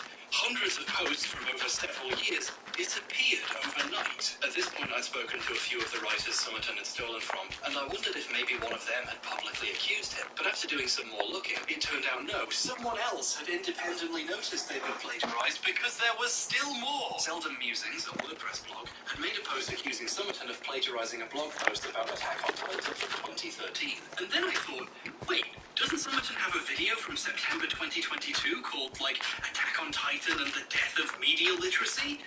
Well, he did. Finding an old link, it was suddenly sent to private. Over 1.5 million views had been wiped from his channel. Huh.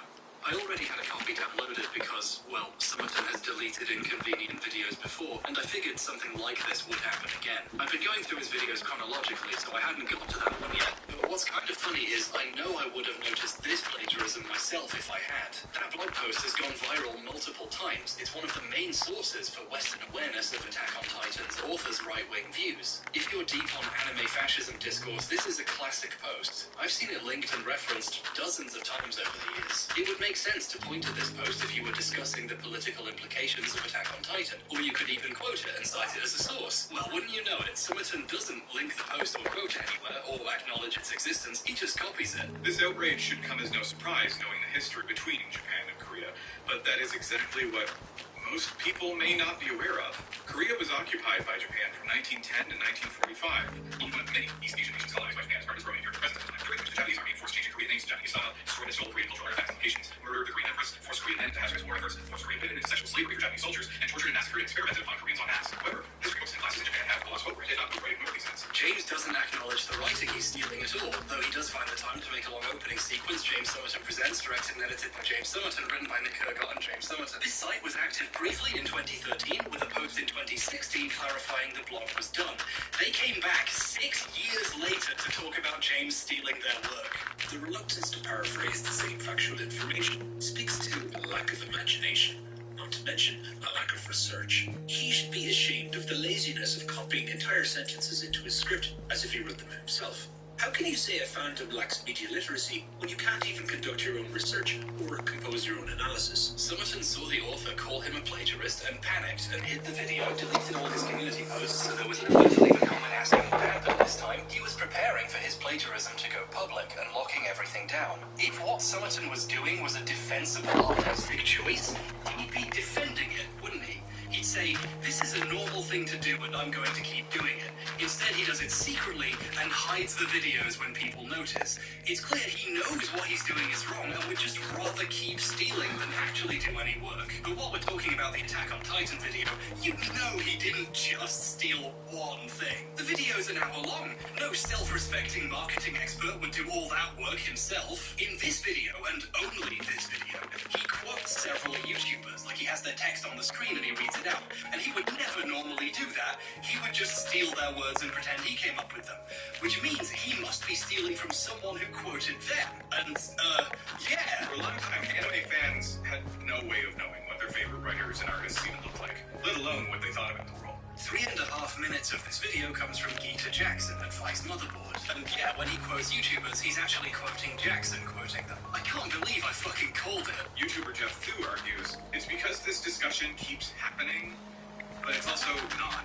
There's some really good criticism of Attack on Titan, and I think it's important to criticize it. Now, this isn't just an article quoting someone. Jackson reached out to Jeff for his opinion on this topic. There's nowhere else James could have got this quote, and this time he really fucked it up. At one point he uses the quote Jackson got from historian and scholar Andrea Borbinski. But remember how he sometimes finds and replaces words like gay or trans to queer or LGBT to hide it? He accidentally did that to the quote. As they put it, these fans insist that feminism and LGBTQ people don't exist in Japan, and that any anime depicting either is woke garbage or similar. These fans are extremely angry at attempts to discuss the depictions of female characters in anime as something that could often use improvement, or the inclusion of LGBT characters, period. This is the most amateur shit I've ever seen. This is sub-high school level plagiarism hiding. You don't find and replace text in the quotes, James! People in Summerton's official Discord server were asking what happened to the video. On January the 1st this year, he said the video was coming back up that day and that it had to come down because of a missing source. That's a very strange way of saying someone noticed me plagiarizing them and criticized me for it and I deleted fucking everything. The new version he uploaded is a minute shorter.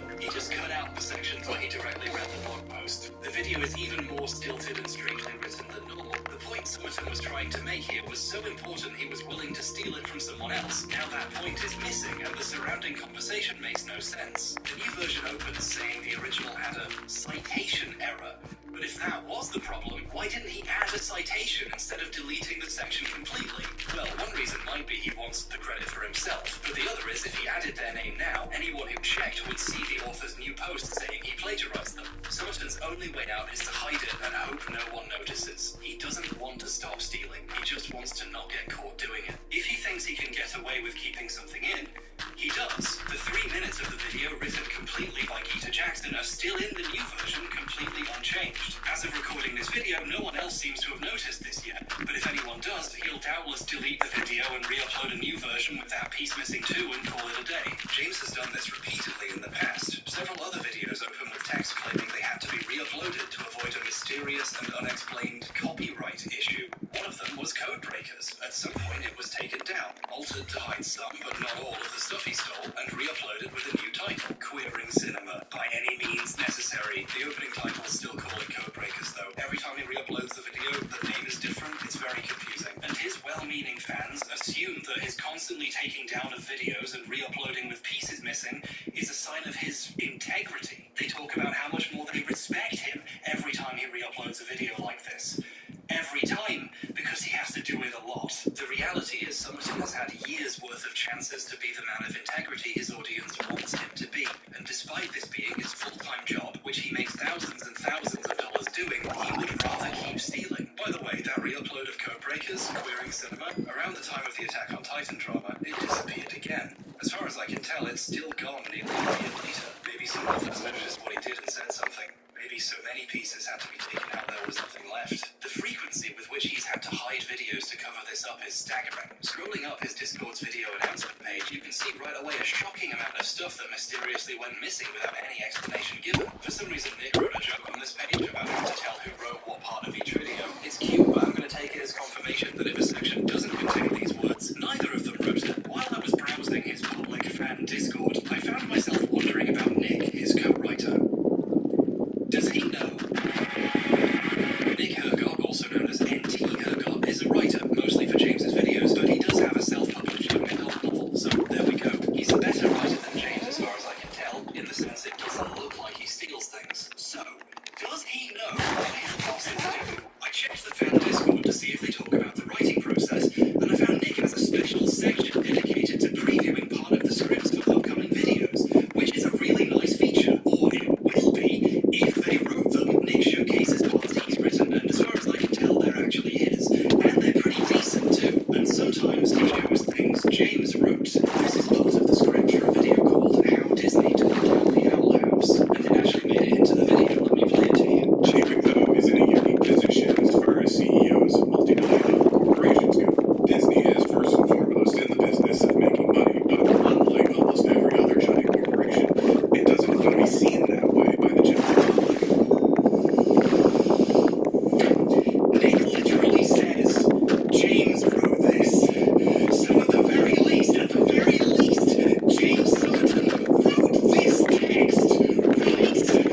far as CEOs of multi-billion-dollar corporations go. Disney is first and foremost in the business of making money. It's an article by Julie Tremaine for the San Francisco Gate. I wonder how she feels about having her work reposted to an audience being told it was written by James Somerton. Holy shit, if it's any consolation, Julie, James Somerton's Discord thinks your writing is harsh but true. I love any time y'all talk about Disney. Jesus Christ, it wasn't y'all, it was someone else! It was them all! But the way this post was phrased implies Nick has no idea James did this. He probably saw the text his boss put in the shared script and assumed he wrote it, because if he didn't, that would be really fucking bad. And it's not just these 2 paragraphs. A solid 4 minutes and 40 seconds are taken from this article. What's weird is James actually acknowledges in the video he has no idea why he went on this tangent. So, what does all this have to do with the Outliers? Well, I just wanted to point out how big of a botch Epic is. He stole a bunch of words for literally no reason. They don't even connect to his point. He just needed to pad his runtime, I guess. Here's another section of a script Nick shared. This is from a draft of the Attack on Titan video. Wait, what's this? Shonen? Okay, shonen is a Japanese word. There's like 5 ways to spell it in English, and this isn't any of them. Here's how we translate Bisatsu Shonen magazine, where Attack on Titan was published. Has he never seen a single issue of Shonen Jump? This video sucked, by the way. He didn't know anything about the genre he was discussing, and now it turns out he can't even spell it. I hope this section was plagiarized. Then again, maybe this time Nick found something he liked in the script that James actually wrote. Nope. It's also stolen. Again. It comes from culturalreview.com, the website/personal blog of Tyler Hummel, who hopes to bring thoughtful and enjoyable commentary on popular culture and entertainment from a culturally conservative and religious perspective. In case you're wondering what that means, he thinks Batman is too woke. Right before the section James copied into a document and told Nick he wrote all by himself, Hummel complains about Marxism and critical race theory, and then randomly whines about people who criticized Game of Thrones' final season before posting Lindsay Ellis's video about it as an example of people he hates. In his quest to seem like he knows what he's talking about, he's willing to borrow the words of a guy who hates him and everything he stands for, including Lindsay Ellis, who he credits with getting him into making video essays, another crime Lindsay should pay for. Wait a minute, did he film himself next to Disney War because Lindsay did? Was he copying that too? Normally I'd think I was overreacting, but he's stolen everything else. I don't know anymore. At least that means he didn't get Shonen wrong. That must have been the nutcase he copied from. No, that's one of the few new words he added to the stolen segment. James Somerton is the dumbest motherfucker. To be completely fair, this piece of the script didn't make it into the final video, so it seems Somerton thought better than to steal from one of the most insane people in the world. But the fact Nick keeps accidentally showing pieces of the script James stole, assuming he did write them, implies even his co-writer has no idea he's doing this. I feel kind of sorry for Nick. His trust has clearly been violated here. He's been made a liar without his knowledge because he trusted his boss and, I assume, friend. That's a messed up situation to be in, seriously. I thought it would be worse if Nick was in on it, but it's the opposite way around, isn't it? It's so violating imagining people work for James and, I assume, make most of their income from working for him and don't know what they're signing up for. I don't know how I would feel in his position, but not good. This sucks. Worst of all, I think James might be using Nick as a shield. Whenever any mention of the old plagiarism stuff comes up, James immediately brings up how Nick actually writes the videos, and there's no way he would plagiarize. I have a co-writer who came from academia, where plagiarism in academia gets you kicked out of school. Like, it gets you fired. Nick co-writes my videos. There is no plagiarism. It's like he's trying to redirect possible negative attention onto his unsuspecting co-writer. Whenever plagiarism comes up, James brings up how great Nick is for writing all the videos in a totally not suspicious way. Because if it was like somebody accusing me of plagiarism, especially recently, the videos are so heavily written by Nick that they would be accusing Nick of plagiarism, and I will not fucking tolerate that. Remember, James knows there is plagiarism in his videos because he did it. So when he responds by saying, no, Nick writes the videos and he would never do that, it's like he's setting him up to take the fall.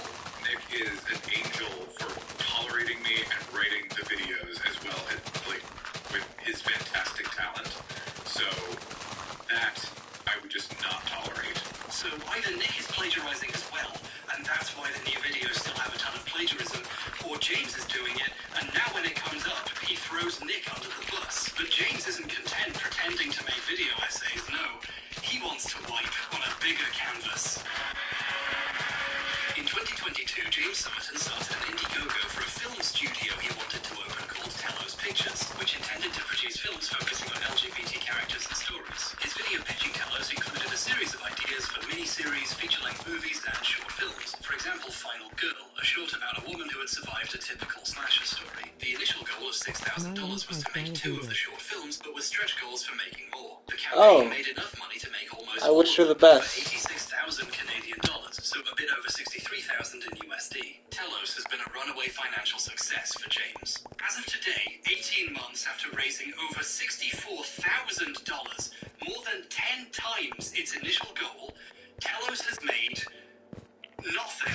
For people who supported Telos, updates on what's happening have been few and far between. A few months after the campaign ended, he claimed Final Girl, one of the short films on the slate, was in pre-production and had been expanded into a full movie, but they were having trouble with casting and were considering relocating to another part of Canada. What? The next update would come You put this in 7 your office? months later. With the announcement, James had moved to Toronto to try to find actors, and they dropped Final Girl and moved on to a new project, one which wasn't on the original list people funded, called The Listener. He'd be spending $20,000 to $30,000 of the Telos money on it, and as an apology for the lack of updates, he would be adding an update page to the Telos website later that week to keep people informed. 10 months later, this hasn't happened. The Telos website does, however, have a working donation page where you can give him more money for rewards up to and including getting to make requests about the films.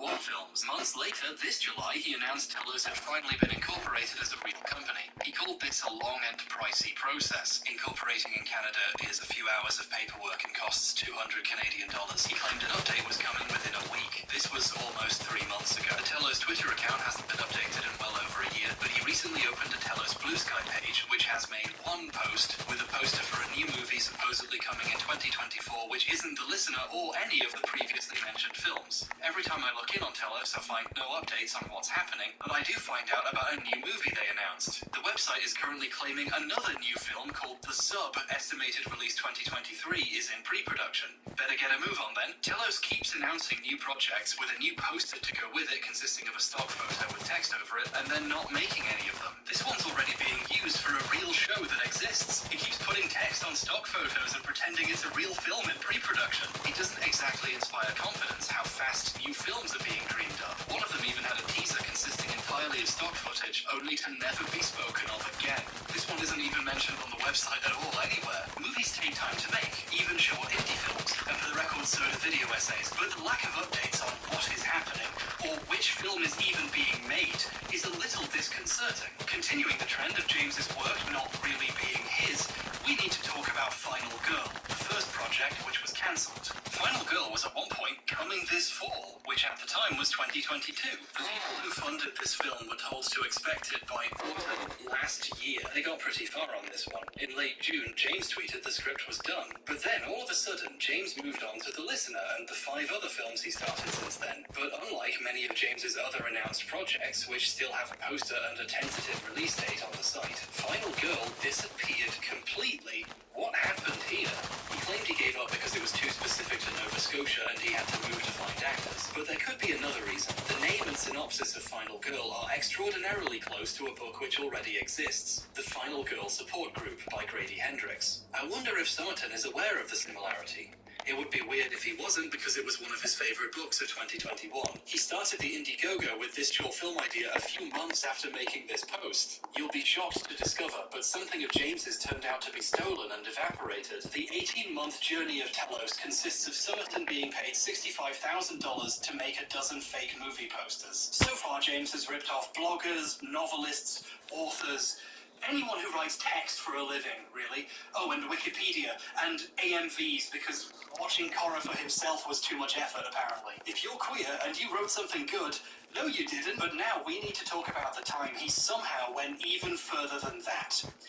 Let's talk about the time he ripped off another gay YouTuber. Remember Unrequited, the video that ripped off the celluloid closet and plagiarized Peter Howell? Before any of the celluloid closet stuff had even been discovered, James had already been caught ripping off someone else with the same video. How? How are there still more? A later section covered examples of queerbaiting in various TV shows, including BBC's Merlin, the recent Teen Wolf TV series, and Sherlock, whatever that is. But people began to notice these sections were suspiciously similar to one another YouTuber had already made. Alexander Avila, whose channel used to be called Are They Gay, has a series of videos exploring the queer implications between characters at various shows, and he's covered Merlin, Teen Wolf, and Sherlock. The part of Summerton's video covering Merlin feels like he watched Avila's video and very slightly rephrased it.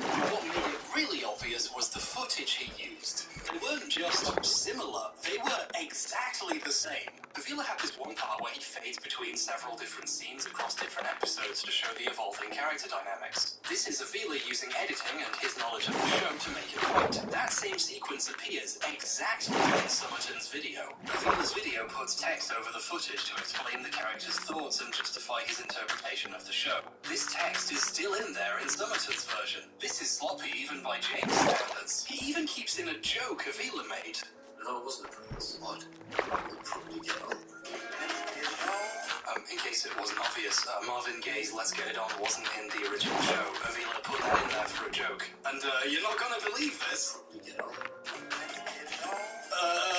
Summerton stole Alexander Avila's video essay and reused it, and just recorded his own very similar version of the voiceover and jokes. It really is like a romantic comedy.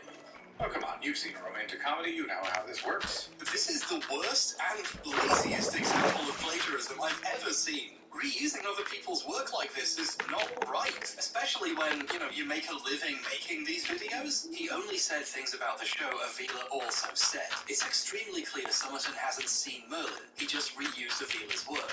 The other sections covering Teen Wolf and Sherlock also had extremely similar looking sequences. He downloaded and reused several of Avila's videos. When this was discovered, Avila tweeted to Summerton about it, asking for proper credit and in the future to ask people permission before doing something like this. He also left a small comment on the video, which finally got James's attention. The next day, Summerton set Unrequited to private and contacted Avila on Twitter. I reached out to Avila and asked him what they discussed, and he gave me permission to share these messages with you.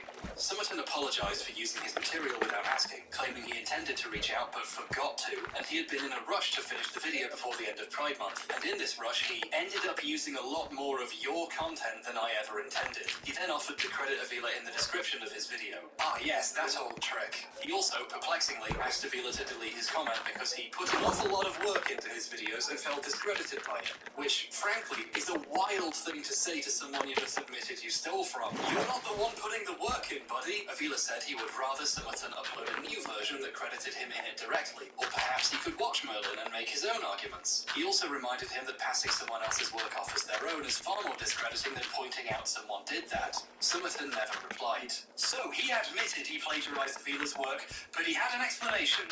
He was too busy. Too busy doing what? You don't do anything! The video was never unprivated. Instead, a few days later, it was re-uploaded with pieces missing, of course. This re-upload was also in 3 parts, saying the video had been edited to remove content owned by other parties. The re-uploads also say which part of 3 they are, except for part 3, which is also called part 2. Summerton had put in about as much work as you'd expect from someone who copies for a living. In the new version, the Merlin section was completely removed. However, this was the only change, so later parts of the video still refer back to it. Much like with Merlin, the pair start the series off.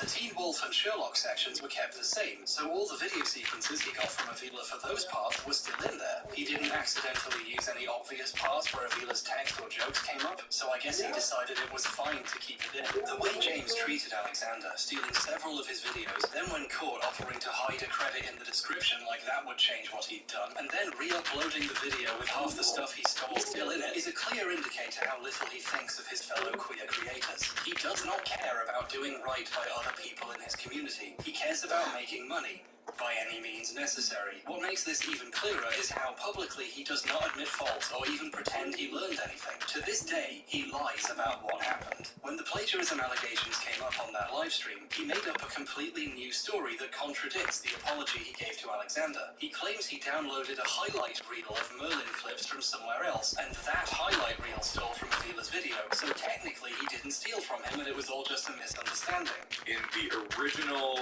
History of Queer Coding video, I used a highlight reel from the show Arthur that another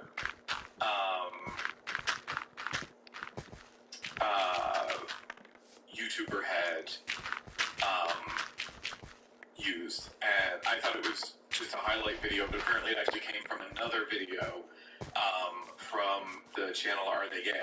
He repeats and refines this story throughout the stream. And there was one where I took a highlight reel in 2020 from a highlight video that happened to be from a video from a YouTube channel. The only problem with this story is we have receipts. And I took a highlight reel to highlight the queerness in the Arthur show. Merlin show. And it was pointed out to me that that didn't come from a highlight reel. That came from an actual video, and it had been stolen from that video for the highlight reel that I took it from. Nick co-writes my videos. There is no plagiarism. There was, as I said, and I will say one more time, a highlight reel from the show Merlin that I took from a larger highlight reel video that was apparently sourced from a video from the channel Are They Gay? James admitted directly to Avila that he took from his work on purpose, although he intended to steal less. How considerate of him. James is lying directly to his audience to protect his reputation. He can't even own up to his behavior. He just keeps lying, and he didn't even stop stealing. A little while after the stream where the allegations came up, he made a post on Patreon to try to explain the allegations for people still asking about them. You have to be a patron to see it, so okay, come down. Not giving James money. In addition to repeating the lie, he got permission from Sean Griffin to adapt Tinkerbells and Evil Queens before making the video. He again states he got the clips from a highlight reel which got them from Are They Gay? Left to his own devices, James will just make up what happened. And since his paying customers haven't seen the evidence of him admitting he did it, they have no option but to assume it's true. James did this on purpose with multiple videos and is lying to his backers so they continue to support him financially. James, you've been to business school. You know there's a word for that. And even if I hadn't reached out to Avila and got that woefully hilarious confession, I could still have objectively proven he did it.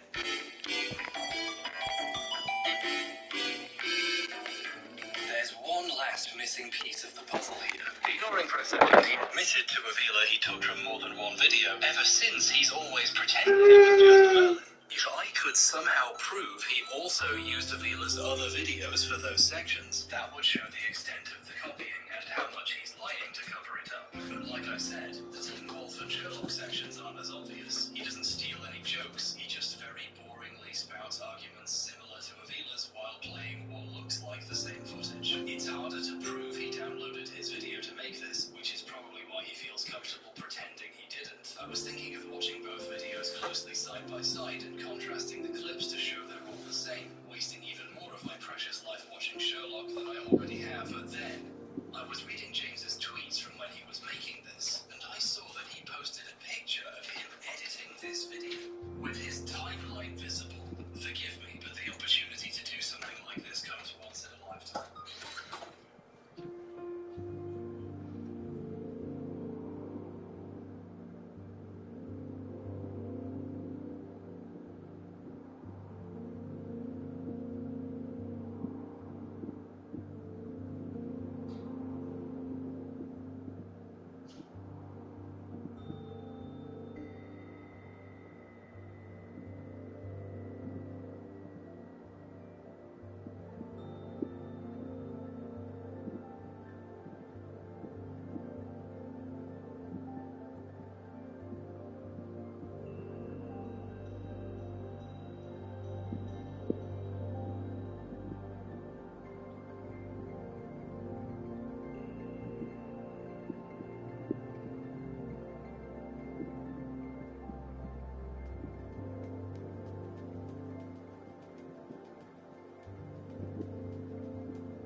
Just how obviously awful to see to anyone who's paying attention.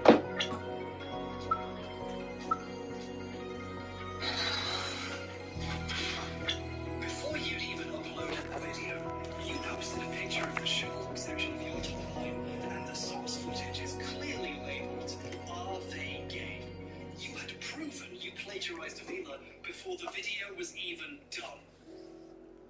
Also, delete your channel. Let's get a big picture look at how much stealing James has done. As of making this motion graphic, there are 56 video essays on his YouTube channel dated after October 2018. A minimum of 22 contains some amount of plagiarized material.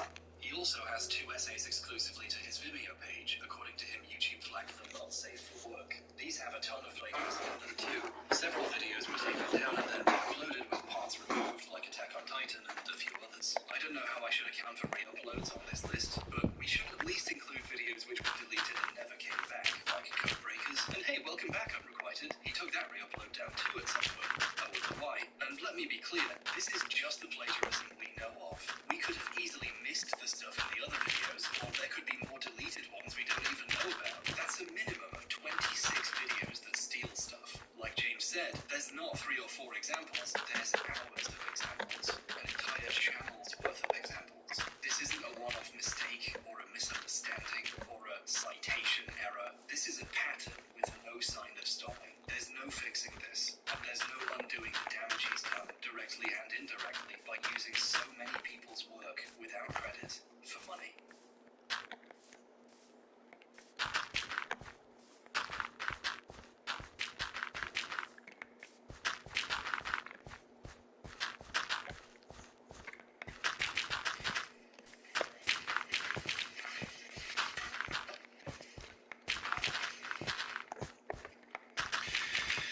A lot of people have been burned by James, not just in terms of having their writing or videos stolen, or even giving him money to find out that he was stealing from them, but on a basic level, liking someone's work and funding them, only to realize you're funding plagiarism, is humiliating. James has become one of the biggest LGBT YouTubers in the room, essentially absorbing all the support and attention that would have otherwise gone to people who actually do work. Other gay video essayists have to come up with their own opinions and actually write them.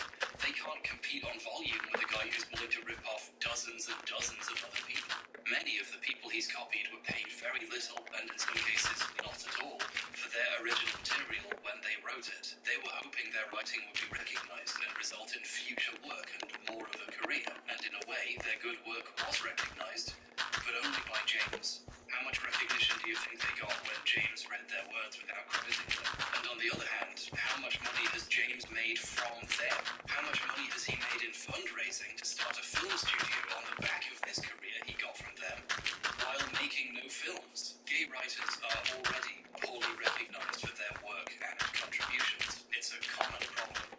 James should know about this. In Codebreakers or Queering Cinema or whatever it'll be called next time, James has a surprisingly eloquent section about how gay people keep going missing from history and being forgotten. This part was stolen too. So as we start out on our lifelong personal journeys, how do we discover our true identity if we don't know much about those who came before us? Stephen Spinks's column is extremely moving to read.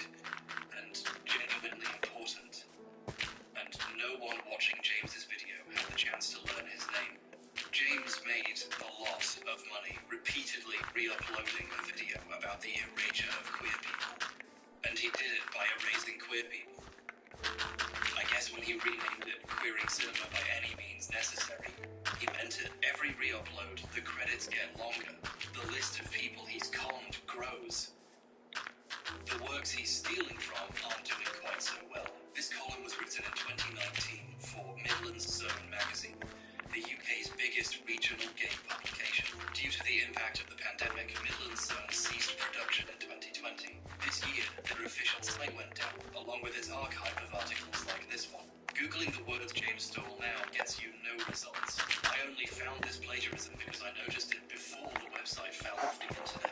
Good writing about queer living is hard to find and easy to lose. And in obscurity, it becomes even easier to pretend it was yours. None of the money he makes will go to the people who wrote the great lines his viewers enjoyed. They get to rot in the very obscurity he pretends to criticize. While James takes all the oxygen for himself and will promote only himself and position himself as a crusader for real representation, while giving a speech he stole about how gay people keep going missing from the story. I wonder how that happened. It provokes a deep and meaningful question, I think. What is the real, tangible impact of gay erasure? There is something a little bit soul-crushing about watching a man be paid thousands and thousands of dollars to literally plagiarize the phrase, "What is the real, tangible impact of gay erasure?" This is the impact. I don't know what I'm supposed to do about this. I don't even know if I should be making this video. I was just trying to double-check 2 or 3 almost plagiarism accusations. And I ended up finding a whole bunch more, and I have functionally made a drama video about some guy. And worse, if this video goes up and is monetized and gets views, I have been paid, financially rewarded for making this. I don't find that acceptable. Especially not when the story is really about people who were never compensated for their work being stolen. So to make sure I have no financial incentive to make a video like this again, I'm going to be dividing any of the ad revenue this video makes among the creators James stole from. I'll be conducting a thorough examination of every video James has posted, including the many he has deleted I can find archives of, and contact everyone I can. At least the stuff he got from that weird right-wing guy isn't in the video, so he technically wasn't stolen from and doesn't need to be paid.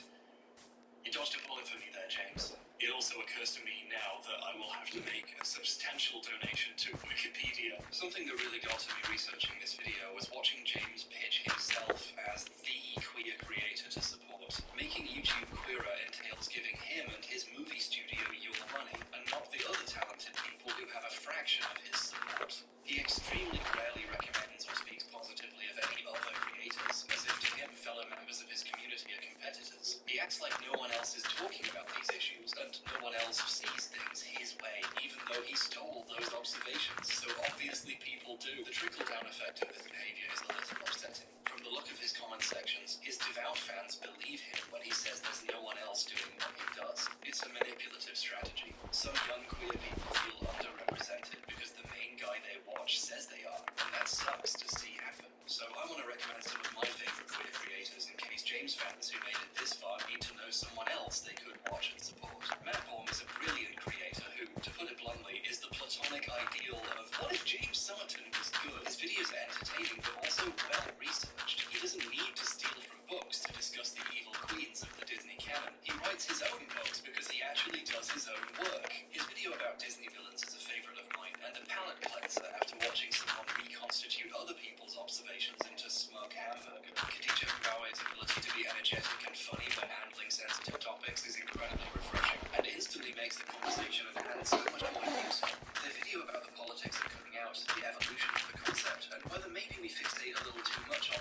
After all this, I'd be amiss not to recommend Alexander Avila, whose latest videos have been real bangers. The type of content he makes has evolved in the last year or so, from funny, queer-oriented media analysis to funny, queer-oriented life analysis. TikTok gave me autism is really good, and I'd plagiarize it if I could get away with it at this point. There's a ton more queer creators out there covering the topics James pretends to, and they manage to do it with their own words, even without his massive budget. Linked in the description is videos with these and more video essays on queer media, or history, or politics, or philosophy, or queer anything really, from creators you should consider giving a look if you haven't. It's been reassuring putting this part of the video together and getting to fully realize there's plenty of us out there, and most of them are very cool. James was the exception to a group of entertaining, thoughtful, and kind human beings. I'm proud of us. Yeah, I guess that's the word, isn't it? Anyway, let's try to pull a rabbit out of this bloody mess of a hat. I'm gonna put my wall back up and try to cut a little wider conclusion about plagiarism.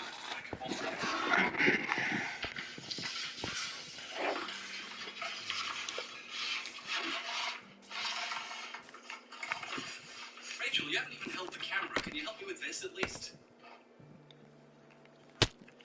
That's right, she's real. You don't know me.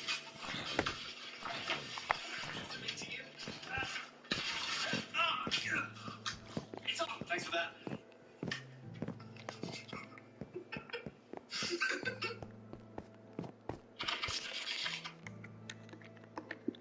We've talked a lot today about what plagiarism is, but we should also talk a little bit about what it isn't. It's completely fine to be inspired by someone or build on ideas you got from somewhere else, especially if you're open about it. Famous big boy YouTuber Ludwig has a thing he calls the yoink and twist, where he gets ideas from existing videos and openly broadcasts he's doing his own spin on it. In his video about that one guy copying the Capsule Hotel video, he happily says where he got the stuff he drew on for his own work.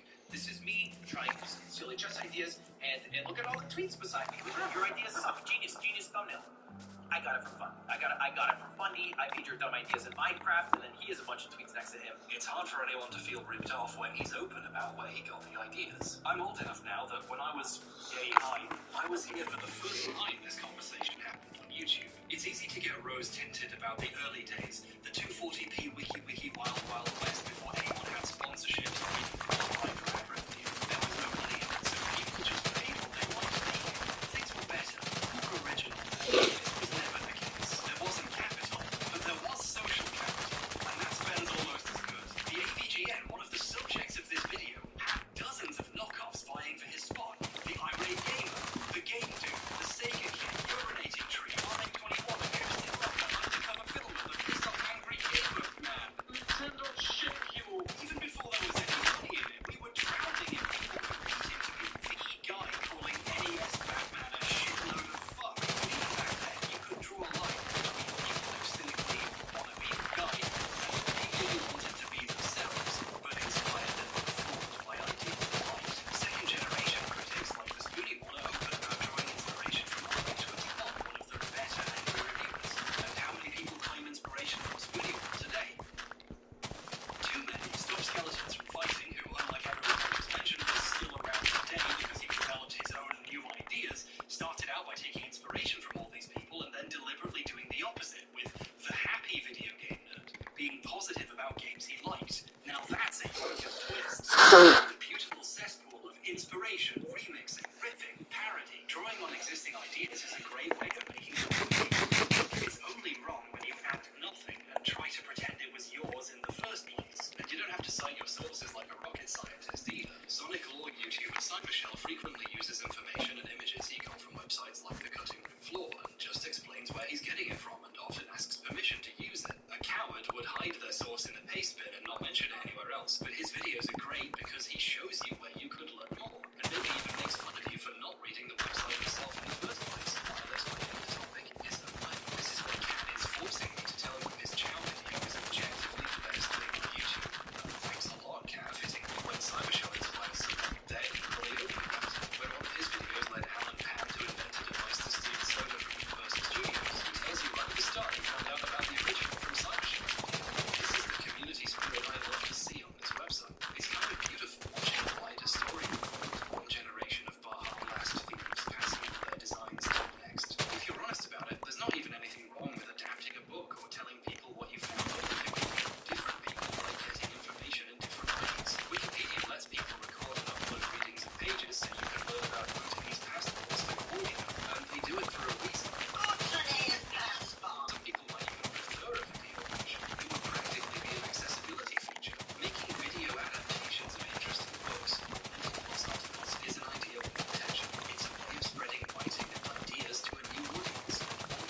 doing this.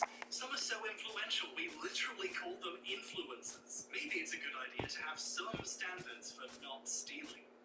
Maybe. In current discourse, YouTubers simultaneously present as the forefront of a new medium, creative voices that need to be taken seriously as part of the next generation of media, and also small beans, little babies who shouldn't be taken seriously when they rip someone off and make tens of thousands of dollars doing it. But on the opposite end, YouTubers who act like serious documentarians in a shroud of professionalism, which then masks the deeply unprofessional things they do. We just saw that with James. I think he's partially got away with what he's doing for so long because he acts so professional about it. So people assume there's no way he could just be stealing from On top of that, a lot of James's videos contain obvious mistakes and made-up facts, which we haven't even had the time to get into in this video. But because they're often presented next to well-researched stuff he stole, no one questions it. I've seen James repeat a lie in his videos, and then other people claim it's true and link his video as the proof.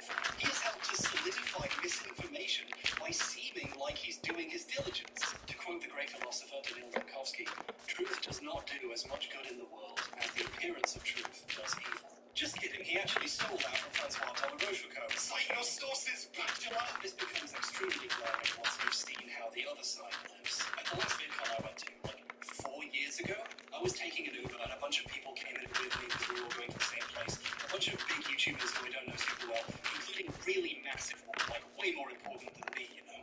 And we were all just making small talk, and I made a joke that was actually quite funny about the topic we were talking about. And this big YouTuber, she laughed and took out a phone and tweeted it. She heard my joke and just casually went, oh, I'll have that. And it became her joke. And she just took it. People really liked the joke too, which felt kind of good, but not really. Am I gonna complain? Start a massive public fight with someone extremely famous and get smashed into dust by thousands of fans? No thanks. And that was my Uber too. I paid money to have one of my jokes stolen by a multi-millionaire. When people hit a certain level of celebrity, they start to think the world actually revolves around them, and they can just take something if they want and say it's theirs. I don't have a clever analysis here. Some people are just fucking weird. I'm not smart enough to know what we're supposed to do about plagiarism. I think trying to fix it in any systemic way could risk making it worse. Let's imagine YouTube introduced some kind of plagiarism claim system. We'd be expecting someone at YouTube to be able to decide whether something is plagiarism or not. And I don't like the idea of YouTube having any more power than they already have. If there was a system for handling plagiarism, the Illuminati of the world wouldn't stop. They'd find ways around it. We've seen in this very video how easy it is to get away with copyright infringement. Just blur the logos and slap a filter over them. These systems are so untrustworthy, when Internet Historian correctly got copyright claim for stealing an entire article, people automatically assumed it was some kind of mistake, because YouTube is quite fairly viewed as bad at handling this. Just as likely to shut down perfectly fair use work as it is actual infringement of copyright. A system like this would also allow bad actors to falsely accuse people, which would create a lot of problems for their targets. People falsely copyright claim videos they don't like all the time already. It's happened to me. I almost had to give a Nazi my home address so that a video would go back up. I'm half expecting some of the people this video is about to try it with this one. Maybe let's not give YouTube any more easily exploitable features. I want my joke back, but I can live without it if it means not giving the bad guys another toy. Simply being able to talk about plagiarism and bring attention to it and let people decide if something is and who they want to support going forward, that's good enough for now. But don't take my word for it on this. I'm certainly not. Someone smarter than me might come up with a better idea, so let's keep our eyes peeled for that. As technology progresses, the methods of plagiarism are getting stranger and more complex. The hot new tool in the stealing tools box is generative AI, like ChatGPT, Stable Diffusion, or Midjourney, which can produce new art or words like command using the process known as stealing. Sorry, that's an oversimplification. The process is called complicated stealing. Theoretically, generative AI works by training on a large data set of existing material to figure out how to make new things. Before we even ask whether stuff generated by this counts as original, we have to ask, how did they get all that material? Well, by taking a lot of stuff without its creator's consent. ChatGPT has intricate knowledge of copyrighted works it shouldn't legally have access to. And when you ask it to write something original, it's just smushing all the stolen data together and using pattern recognition to try to guess the next word. It can't actually intuit things based on context. Here's what ChatGPT thinks I'd say about ChatGPT. It's like having your own personal tutor, therapist,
plagiarism in them right around the time computers become able to launder this type of theft. Now it's a machine that's steadily changing the quotes. Some creators have found people copying their work using the same method, creating version and using it as the basis for a new video. While it's scary to consider a world where machines crank out videos copying your work and replacing you, plagiarism is extremely obvious. It's just someone's script reworded badly. The thumbnails are just a thesaurus version of the originals that doesn't make any sense, and the videos themselves actively demonstrate they're using footage from the original video. It's sloppy. The videos are unwatchably bad, so no one watched them. When someone finally did, they were caught immediately. Not to downplay the chance for this to be successful, or the possibility of a more sophisticated version in the future, but it's hard for me to recognize that these aren't even really AI. A person had to make these videos. It's still just people doing the stealing here. Pointing out AI was involved is almost a misdirection. A human being stole a video and made his own.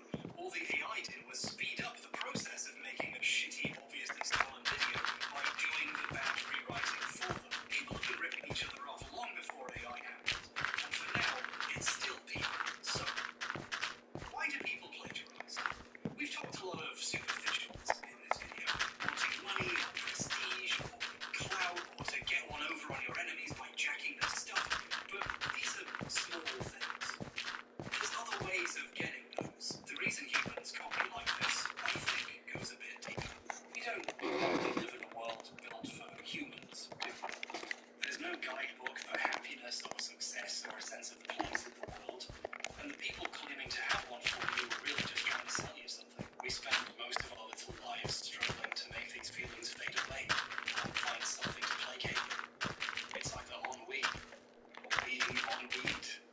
I know it's a little pretentious, but we're all searching for a sense of meaning and purpose in our lives, and those things are hard to come by. There's a little bit of nothing in all of us, and we'd like to fill it with something. Opening your web browser and seeing someone who seems to have it figured out, making you feel better and entertaining you, and seeming to attract an audience on this roulette wheel of a planet. That's powerful. There's someone who seems to understand what they're supposed to be doing, and it's working.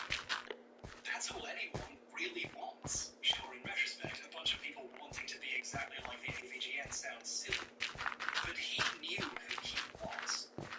He was the angriest gamer you've ever heard. We can laugh. In fact, you're supposed to. But that's a human being with purpose. There's someone who's not anxious about their place in the world anymore. It's very difficult not to want that completeness for yourself. Not to just be like someone, but to be them, to attain that sense of knowing. In real life, James Wolfe is a human being with all sorts of problems and fears, but that doesn't stop people from wanting to be like the person he seems. Someone who knows their place in the world. I know this is getting a bit pretentious and heavy for a video about plagiarism, but I do worry there are people out there who will never get the chance to become who they are because they're too busy trying to be like someone else who, at best, has it figured out for themselves just a little bit. I feel like I know who I am and how to live my life, and that makes me feel happy and somewhat complete. And I don't think I'd have ever found myself if I was trying to chase someone else's sense of completeness. Basically, no one knows how to live your life, and you might not either. But the only person who's going to figure it out is you. And you won't find out by trying to be the next that person. You can only be the first of whoever it is that you are. Other people help in small ways, though. They give you pointers to who you could be. And I think what makes me happiest in the world is feeling like I might have helped someone. People take inspiration from my work sometimes, and that is very cool. It's the ultimate flattery, and let's be honest, the closest I'll ever come to having children. If you find any happiness or success making something creatively, and you think I helped, thank you. Feeling like I can do that for someone makes me happy in a way I can't describe.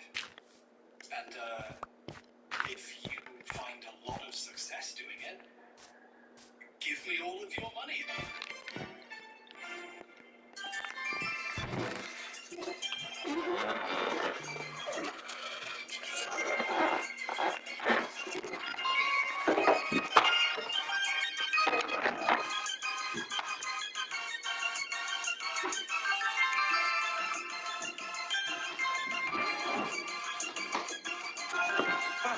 It's still happening. The light literally just went off right just going to leave it off. Thanks very much for making it all the way through this video. And a big thank you to my patrons, whose names should be going past the screen right now in some form, for keeping the lights on and allowing me to keep making stuff like this. Not literally this, though. This shouldn't have happened. I have good videos coming that I've also been working on. Those are happening as well. I didn't just make this for 10 minutes, I promise. I have a video about Myst that's 90 minutes long and it's just up for patrons. Check it out. That video was actually good.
And the other games it inspired, the Invincible and straddled the line between scary and chore.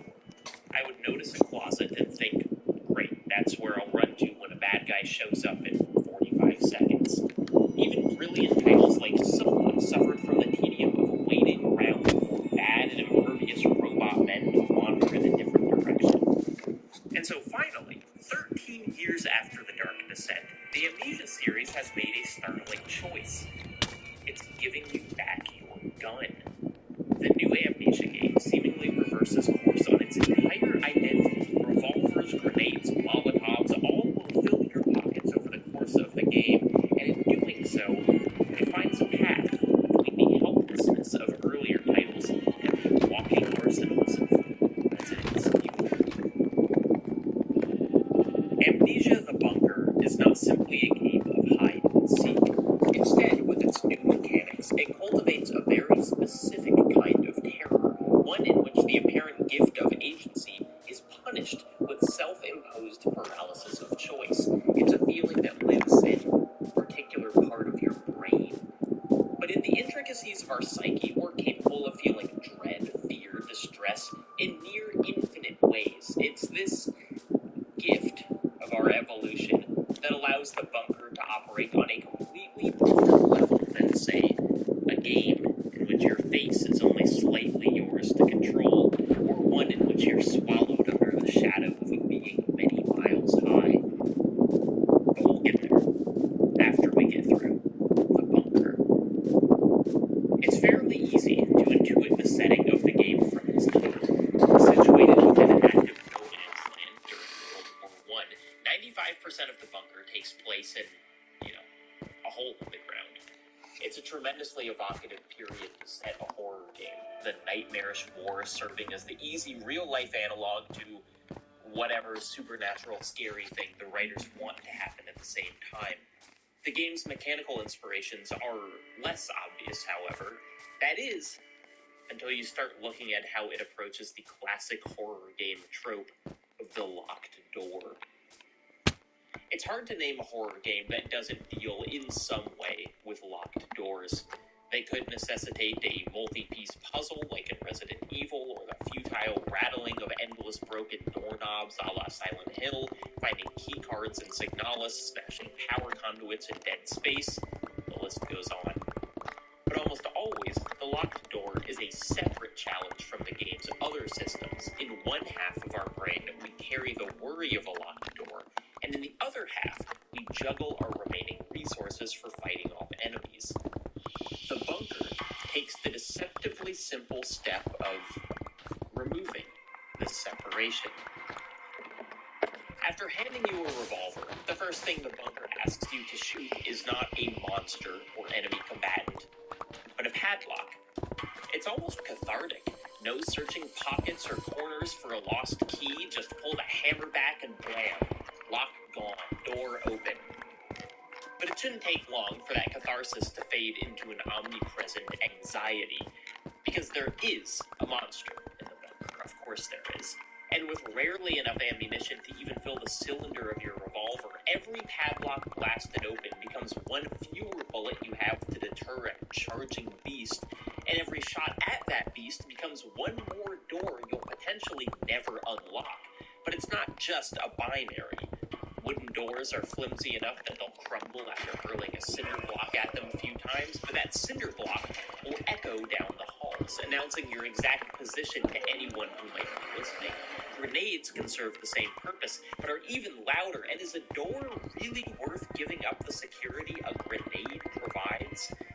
As several other writers have pointed out, the bunker owes much of its mechanical flair to the immersive sim genre. Games like Deus Ex or Prey, with many solutions to a single problem.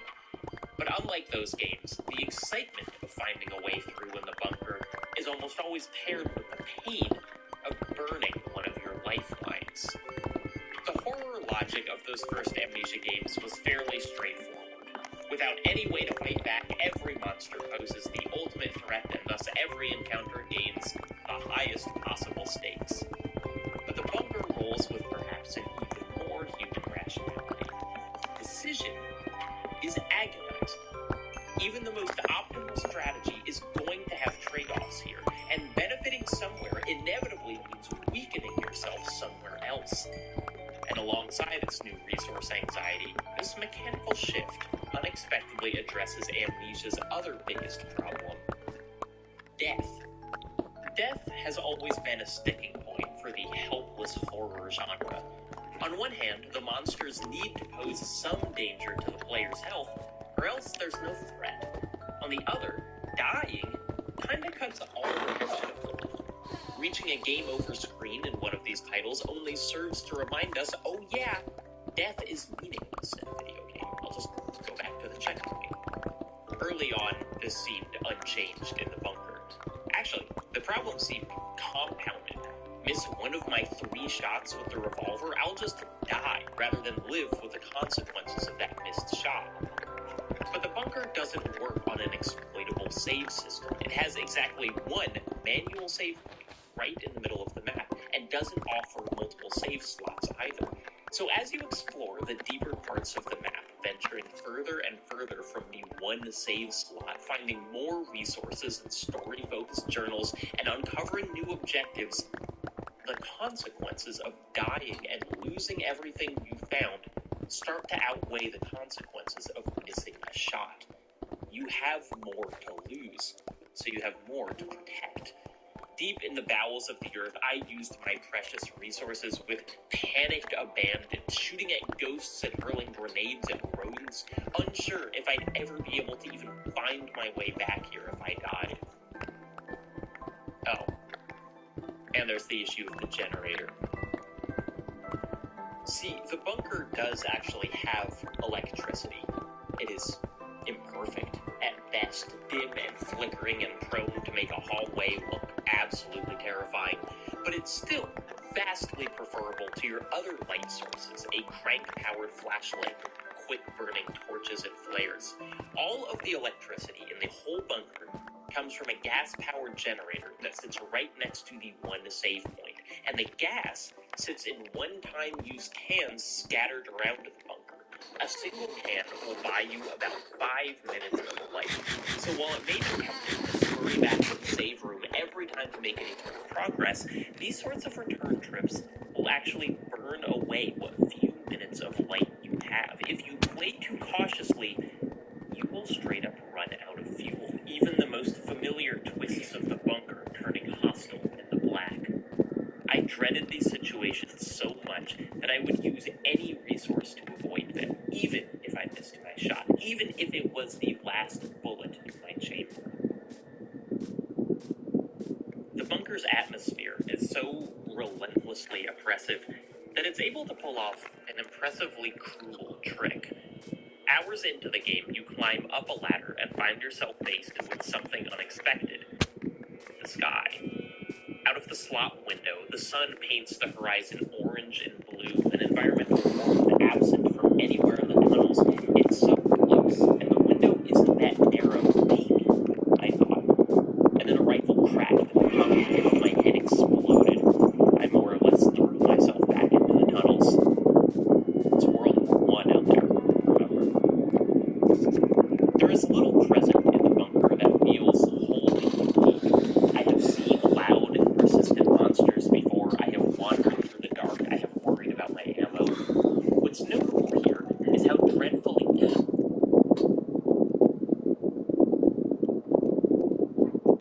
Nice.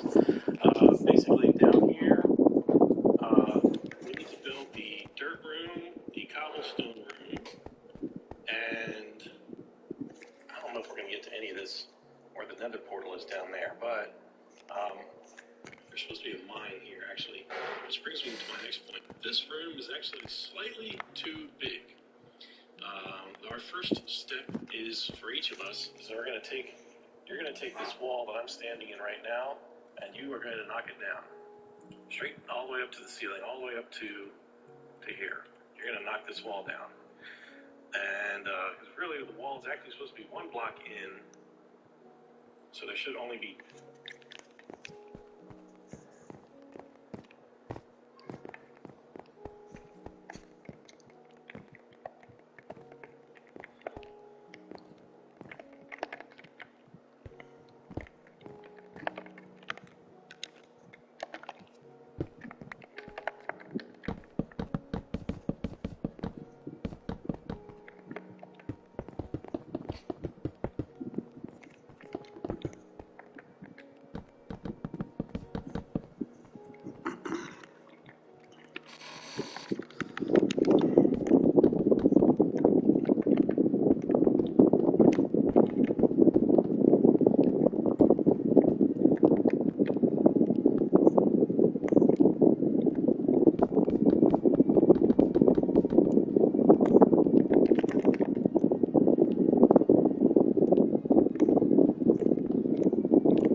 anxiety about something, about everything running out.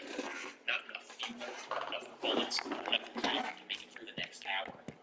It's the crypto experience particularly suited to this medium. Your ability to make choices becoming the very thing that might do you in. But at least they are, like, your choices. Who's Lila was released last year by developer Garage Even. It's kind of a dialogue-based point-and-click adventure game, except with the notable difference that you're not actually able to pick dialogue. Instead, as the protagonist informs you in the opening moments of the game, It's difficult for me to Which wall was it? be 2 rows in between this, the big ladder thingy-doers and the wall.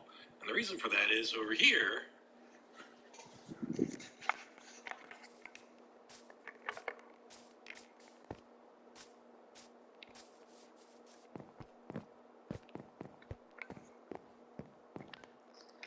Yeah, okay. he builds this wall 2 thick instead of just 1. And I forgot about that because it's because of the mine.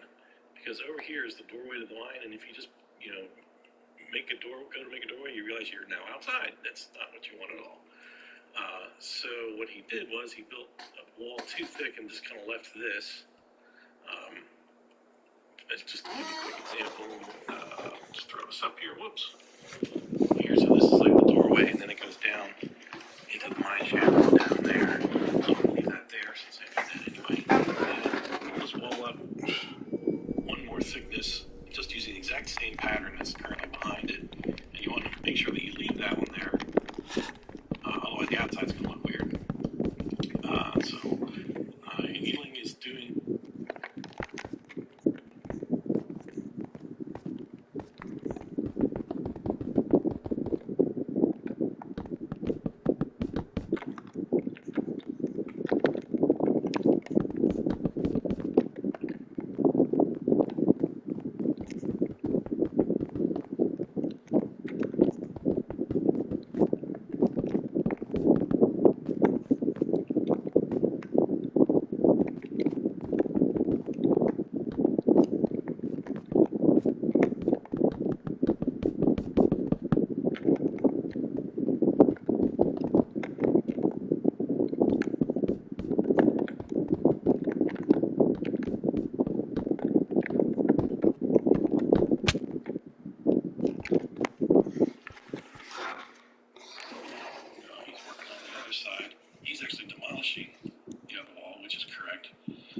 Wait, destroy the entire other wall? one? Just kind of do the top row, and he's going to come in and do the sandstone there. Great. Okay, so let's just do this wall. This one, well, we can actually get rid of this.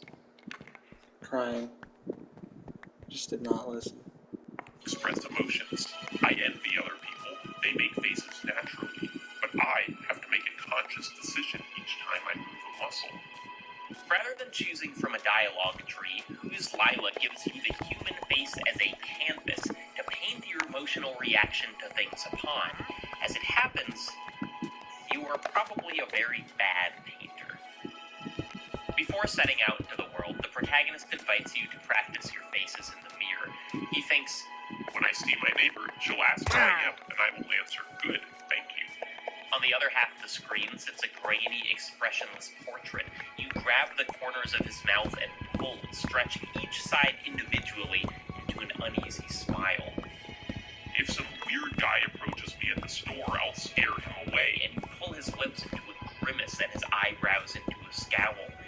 If I once again see the one hiding in boilers, he thinks, and we sculpt his face like uncooperative clay into some version of terror.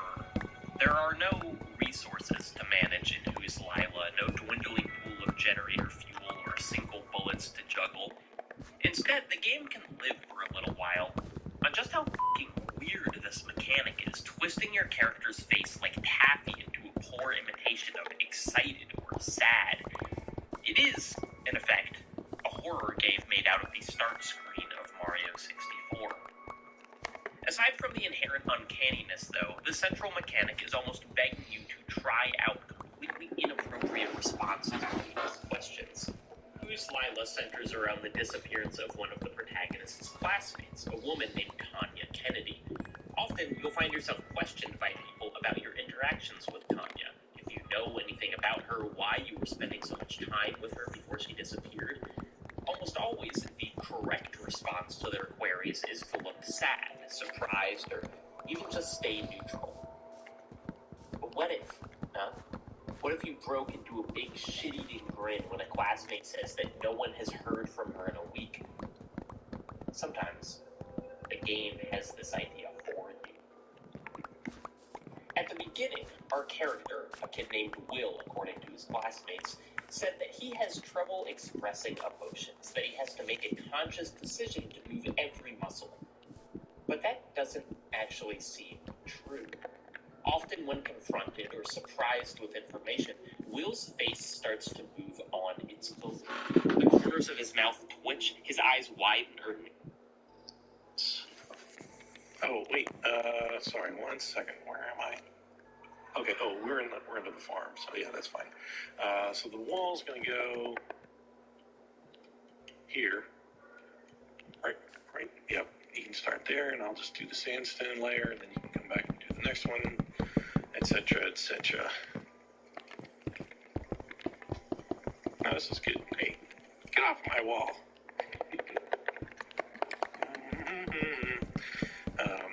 So this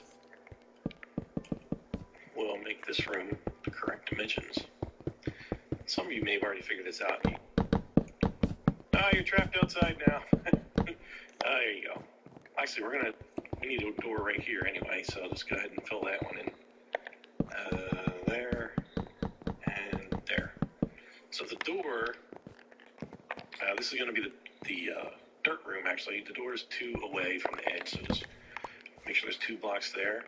And since I'm here, I'm just going to go ahead and throw a door down there.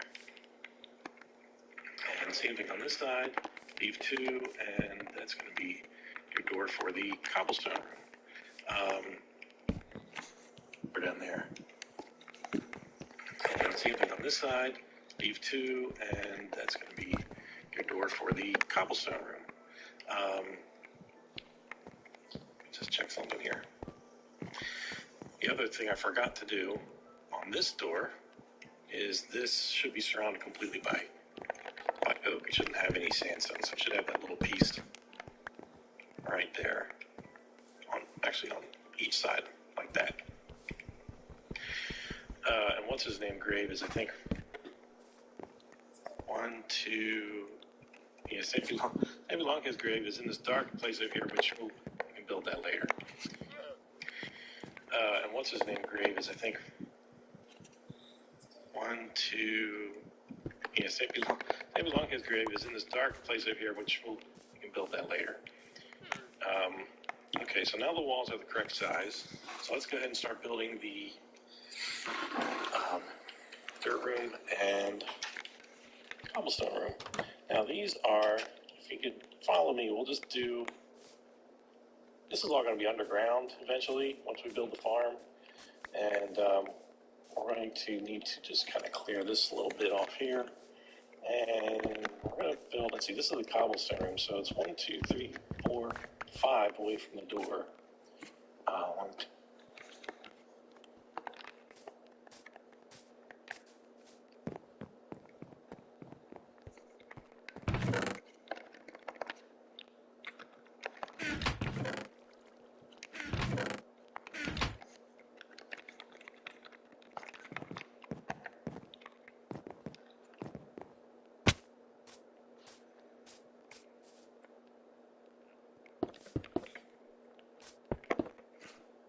Three, 4, 5. Whoop. How do you manage to get right in the way? You're like my cat. You're like, get out of the way. Let's see, this is 1, 2, 3, 4, 5, 6, 7, 8. So, what do I got here so far? 1, 2, 3, 4, 5, 6, 7, 8.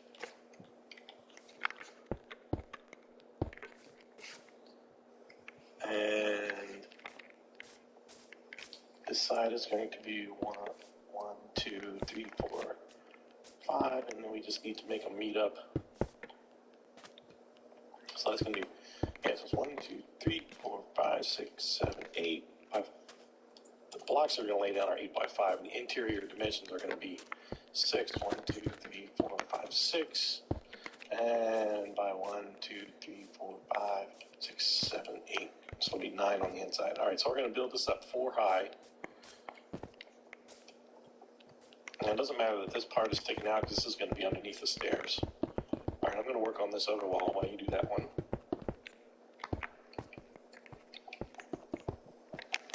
Actually, we're going to need...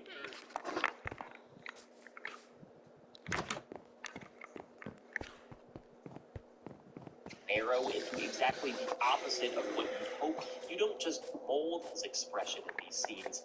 You actively fight what it seems like he's trying to do. You wrestle over control of his body. When I was a kid, I had this weird, recurring nightmare where I'd get in trouble for something I hadn't done at school. I'd get called to the principal's office, and they'd ask me point blank, did you do this? And the answer would be no, and I'd try to answer no. But despite not having done it, I wouldn't be able to stop myself from grinning or giggling in an obviously guilty way. Inevitably, the principal would decide I was responsible. It was one of those weird, low-stakes nightmares that nevertheless popped up for years. There's this pervasive question of who or what is really in control when who's Lila. Usually Will's face doesn't move at all without our input, but sometimes it moves on its own. Usually his locomotion is determined by pointing and clicking on a place on the screen, but sometimes the game cuts to first person. Usually we're only asked to manipulate his expression in conversation, but sometimes...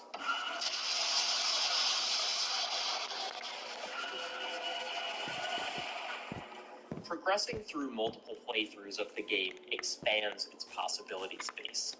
Early on, you can only take the bus to school. Eventually, you can ride it to several different locations in town, including a burned-out building, the symbol that hypnotizes you, I guess, into an entirely different space, into one of those first-person sections, and a horrid, morphing figure eventually gives you a link, like a web link, to a Steam page. In a weirdly invasive moment, the figure and the game inform you that the link is now in your clipboard, and it is. It's there. And going to that link downloads a separate... You can build up 5, because the ceiling will be the 5th row. Now I just lost track. How many did I just do? 1, 2, 4. Okay, so this is the 5th one there. And these rooms are going to be the exact same size, just obviously made out of different materials. Okay, I'm going to have you just go ahead and cap that room off, and I'll start the other room. So this is just, really, we just go right up against this.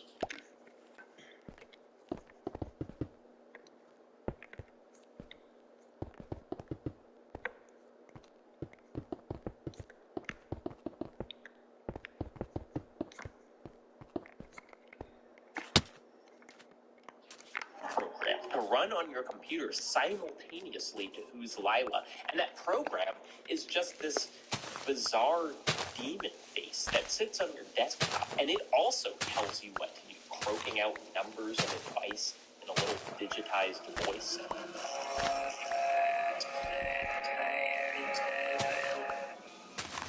There's only a few lines of spoken dialogue in the game. Some of it comes from the side program you download, some only consists of panting and screams. And then there's a phone call you get at the start of the game on your dozenth or so run through, a cell phone that says in English, "Thank you. I'll be back in." The game's title, you probably noticed, asks a question. Who's Lila? The easy answer is, it's you. You are not William. You're Lila. You're the one who needs to adjust their facial expressions manually. You're the one who lies to classmates and cops. You're the one who takes hints from demons. Lila is a presence that most are completely unaware of in the game, though sometimes they already know, and sometimes your character will treat it as a sort of sadistic reveal. The lore of Lila runs deep enough that even if you've watched this far, the game would still hold many surprises for you. But the general mythos of Lila is an entity that can move others, not simply a possession, but an injection of the prior self of that body. That's the call we got earlier. That was William, right through the body without puppeteering around and behind a voice that can barely whisper through a phone. And in this dispossession of the supposed protagonist, who's Lila adds another layer to his question of control. The expressions you're smearing across William's face don't belong to him, but do they belong to you instead?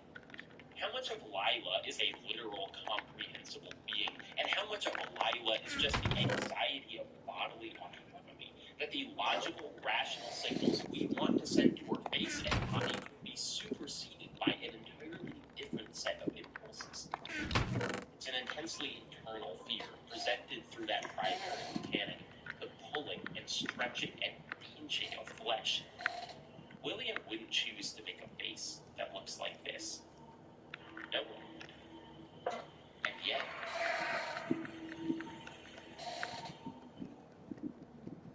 the final game I want to talk about today has no fuel generators, no failable dialogues, and no moving faces. It's not interested in resource management or agency over flesh. It's... You know what? I actually misspoke. The Utility Room, a VR title by micro-developer Bitman Games, is very interested in moving faces. Just not quite the same way. VR does a couple things very well. Physical manipulation of objects, rhythm games, the dark. But one of the things it's best at is the motif tackled by the Utility Room. What if things were really, really, really big? The idea of the Utility Room as a location is a sort of behind the scenes for the universe. At the edge of the universe lies the Utility Room, where all the heavy lifting takes place, some opening text says. There have been no work incidents in 13.8 billion years. You are arriving as a tourist. Don't do anything foolish. Of course, the first thing you do is break something. The first few levels are, admittedly, a pretty slow burn. After shattering whatever orb you did in the first couple seconds, you're teleported to a series of caves with rocks that just sort of slide around, and a few jumps over bottomless pits. It is evocative, I guess. It's interesting, for instance, that a section consisting solely of pillars and stones would be called the computer.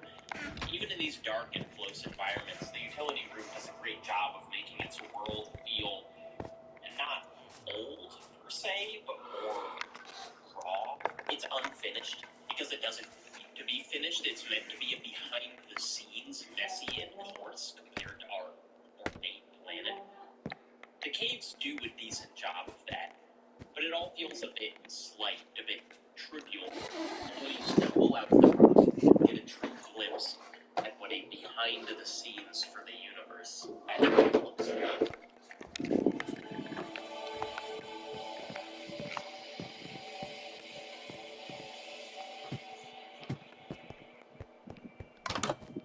There's a grand tradition of putting big, cool stuff in the skybox or background of video games. Space battles, enormous castles, other planets. More often than not, these are essentially paintings trapped in static loops that keep them unreachably far from the player. What's so disarming about the Utility Room is its backgrounds seem to operate in the same way massive objects circling in the distance. But then those objects get closer and closer and reveal themselves to not be background at all, but simply so mind-bogglingly huge that their orbits hid their true physicality through layers of cloud and atmosphere. The experience of playing this game, what all the stuff in the caves and over mountain passes and down rocky slides has been leading up to, through a canyon, sides tall, empty. In the center, there's a broken human face carved from stone. And then you look at it, only to realize that at the far side of the canyon, something has emerged, moving towards me.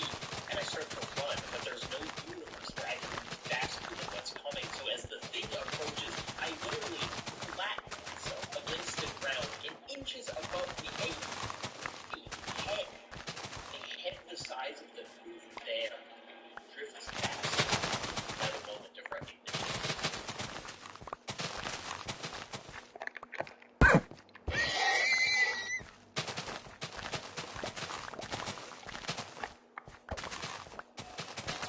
I don't really think the Utility Room is a horror game, or at least it forgoes most of the trappings of the genre, but it does operate on what I'd call lizard brain fear, a sense of so instinctual there's no real meaning introduced.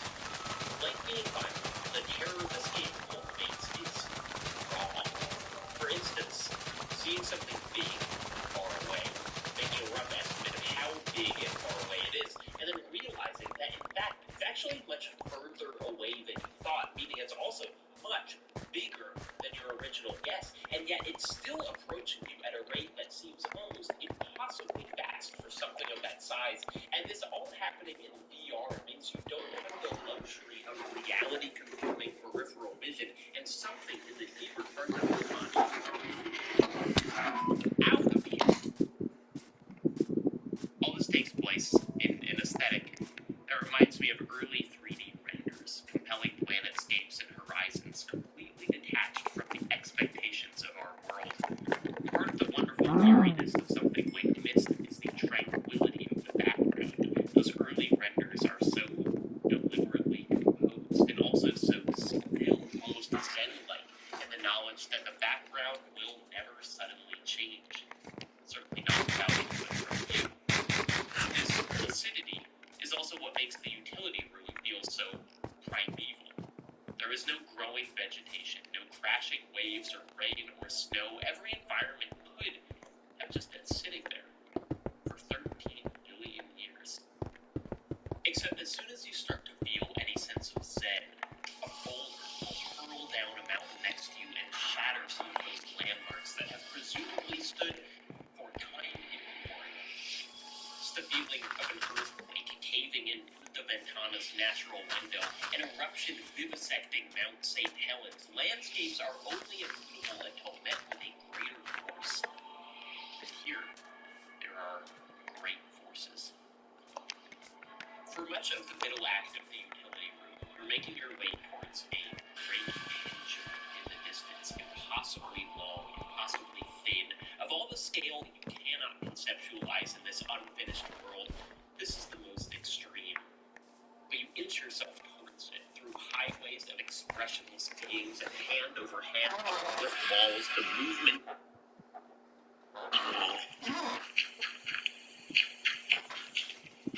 Oops. Well, actually, I will need that, but I'm not going to put that there right now. Let's see. I need to get rid of this. Looks like it should be 1, 2, 3, 4, one more, 5. Okay. That's 1, 2, 3, 4, 5.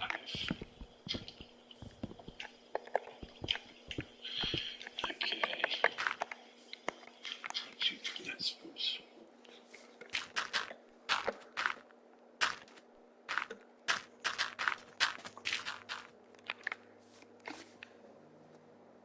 From the pendulum reverberating through the environment, even when you cannot see it.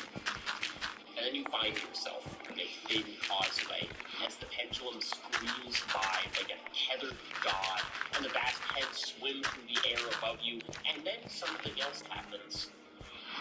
You're noticed.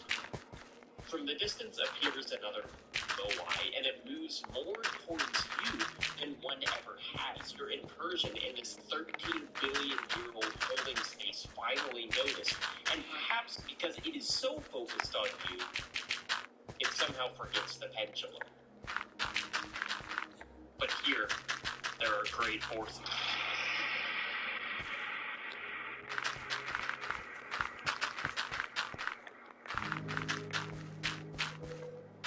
In the bunker, Terror was opening my revolver to see only a single round, whose Lila found terror in the movement of an eyebrow, of an upper lip stretched far. Playing the utility room feels instead like watching an asteroid hit the Earth, like watching an alien god die, an event so monumental we don't have the emotional range to comprehend it. Eldritch, I suppose. But there is no malice here, just uncaring cosmic gears.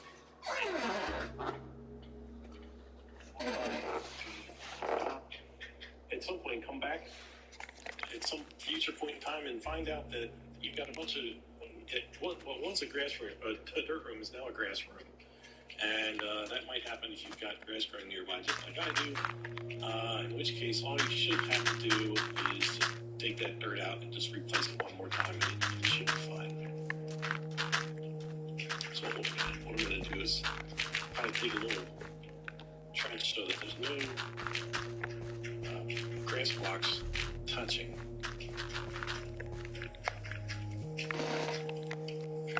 Any grass blocks touching that so that it can't possibly infect the dirt, such as it is. That's going to get really dark. Where'd my helper go? You're supposed to be putting the roof on the other thing, dude. Great. I lost my helper there for a minute. Okay, that's alright. This will go very quickly. It's going to get very dark in there, but that's alright. We're going to put a couple torches in there, and we'll be able to see just fine. So again, this is all going to be underneath the farm, which is why we're doing this now, because this is going to be a lot easier to build here and sneak in here. Alright, I'm going to grab some chests. Now, on these walls, we're going to put a chest. There's the doorway. You want to put a double chest right next to it on each side, and then leave one spot.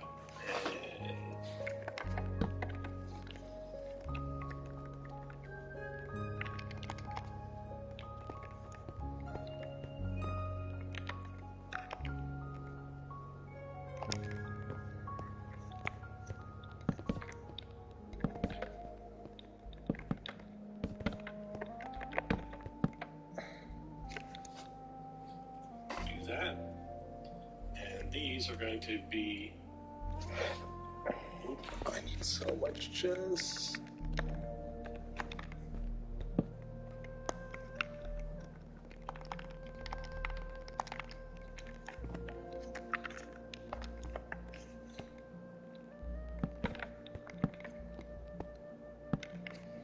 It's the opposite. It's the opposite. It's no. It's the opposite way. It is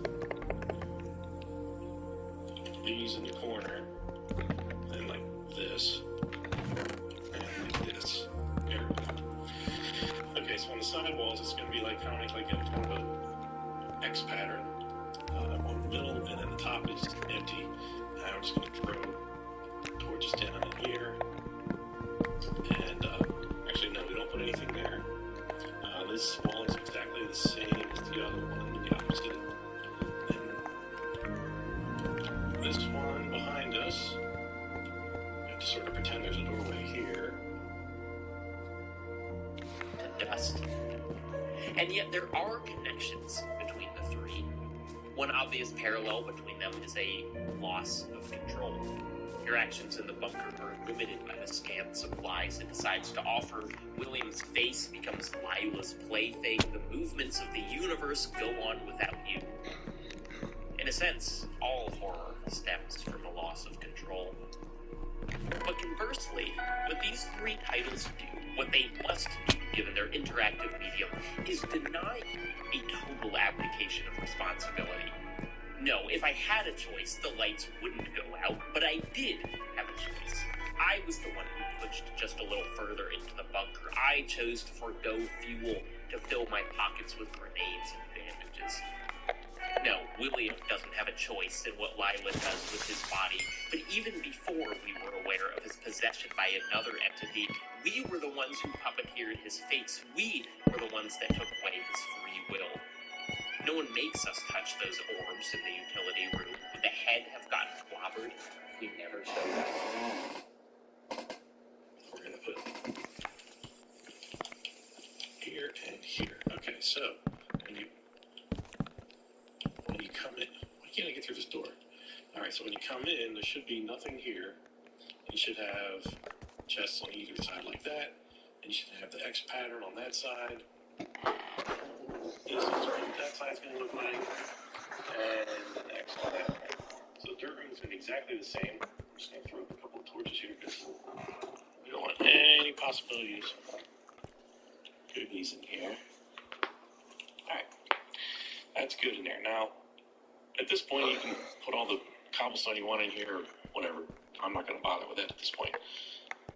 We want to invite, you have a friend you want to invite? I'm going to hold off on having anybody else because too many people are going to start making this more difficult. We just the two of us are plenty right now, but so I'm going to say we'll have to invite your friend another time. So the dirt room is in fact quite dark and quite full of grass. I'm just going to throw a torch up here so we can see something. Dirt. Okay. Let's dig all this out and put some fresh.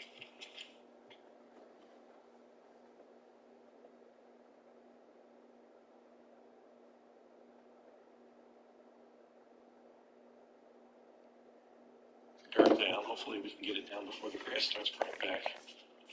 Good idea. I'll destroy you. Put the dirt down. Yeah, a small project like this, it's hard to have too many helpers because then after a while it starts not being helpful. And we're going to need one there.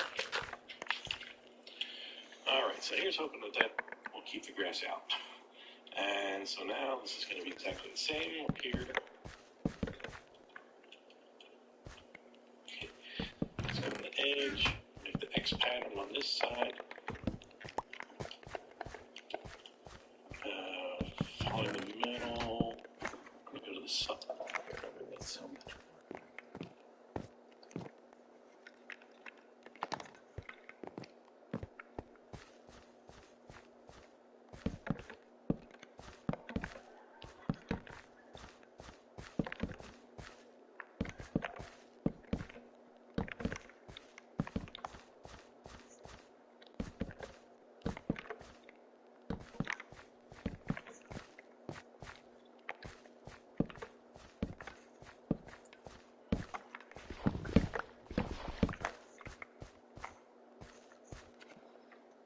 That and get rid of that temporarily. That one there. And put the other X pattern over here. I realize I'm going pretty fast on this part, but you can also pause the video to see the end result because really that's all that counts. If you want to be accurate to where he puts the torches, these are not exactly where they go, but he usually just kind of puts them like in these little empty spots here. But it's up to you if you really want to, be that sort of accurate to what he does. But I think I'm not sure if he has torches on this wall, to tell you the truth, but it does get pretty dark in here. You definitely don't want any googlies spawning here if you're going to play this in survival. So that's good. Alright, so we got dirt room, and this room, this sign is actually, if you would please, just change the sign to say dirt, and put it on the second line. Sign is actually, if you would please, just change the sign to say dirt, and put it on the second line. Yeah, just change this out to, grab the sign real quick here. Go down one, we're going to capitalize it as he does the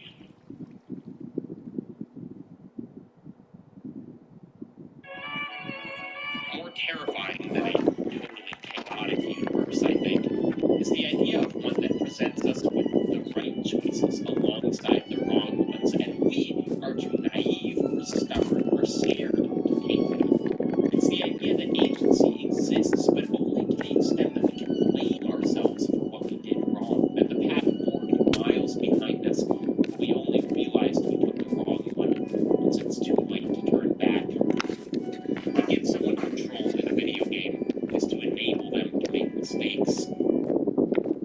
Horror comes from self-inflicted consequences.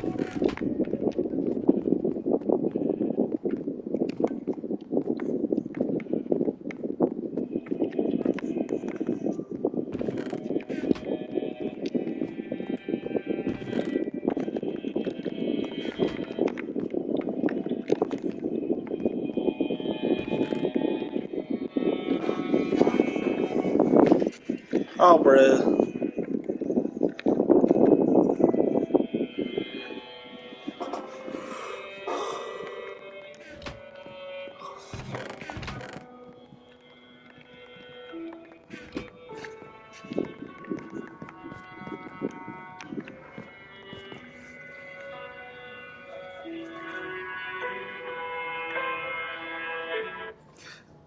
Yonla Encyclopedia.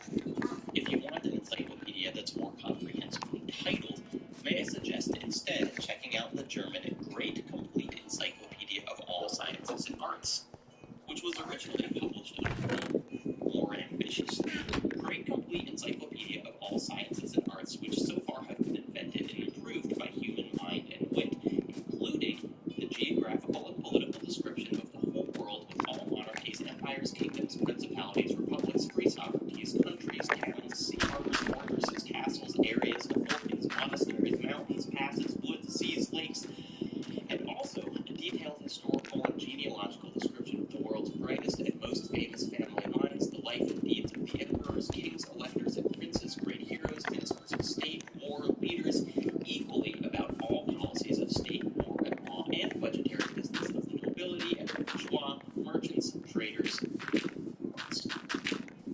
Hello, Jacob from the future here. With further research, it appears that most English versions of this title, including the one written in Garfield's book, actually abridge over half the words. In the pursuit of greatest accuracy, here's the full, unabridged title in its original language. Enjoy it, you freaking nerds. What's fascinating about each encyclopedia, no matter how many million words, is that they do necessarily fail in their task. No matter how many thousands of authors contributed.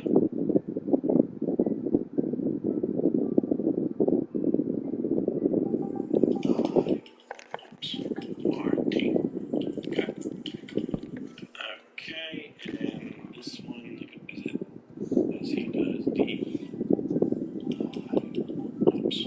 RT.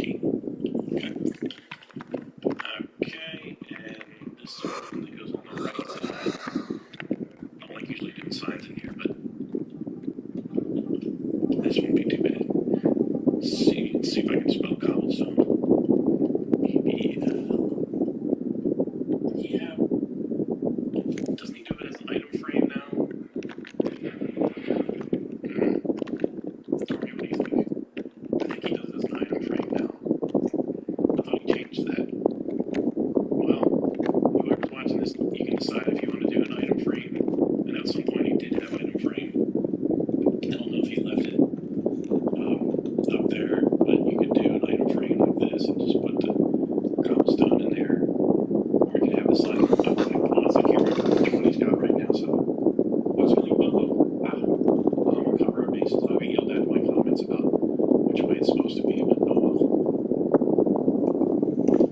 Alright. It is nighttime now, but it's not particularly important for us. The mine shaft, honestly, I have never recreated the mine shaft.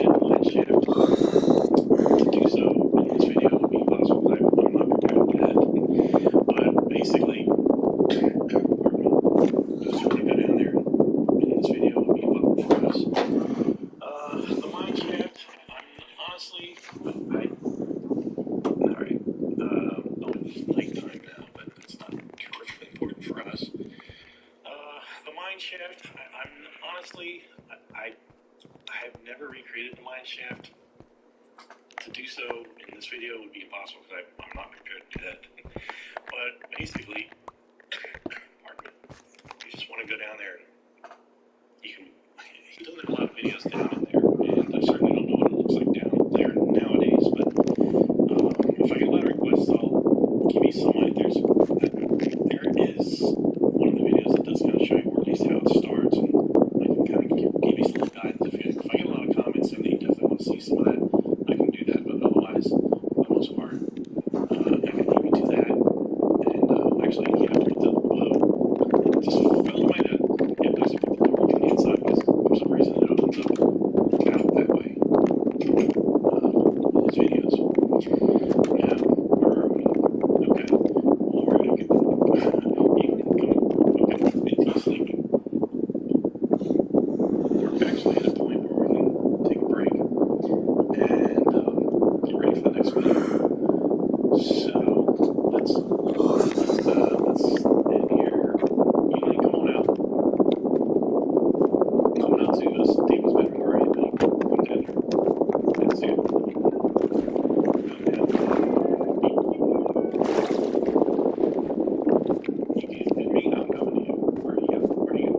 Check in, of course, and then around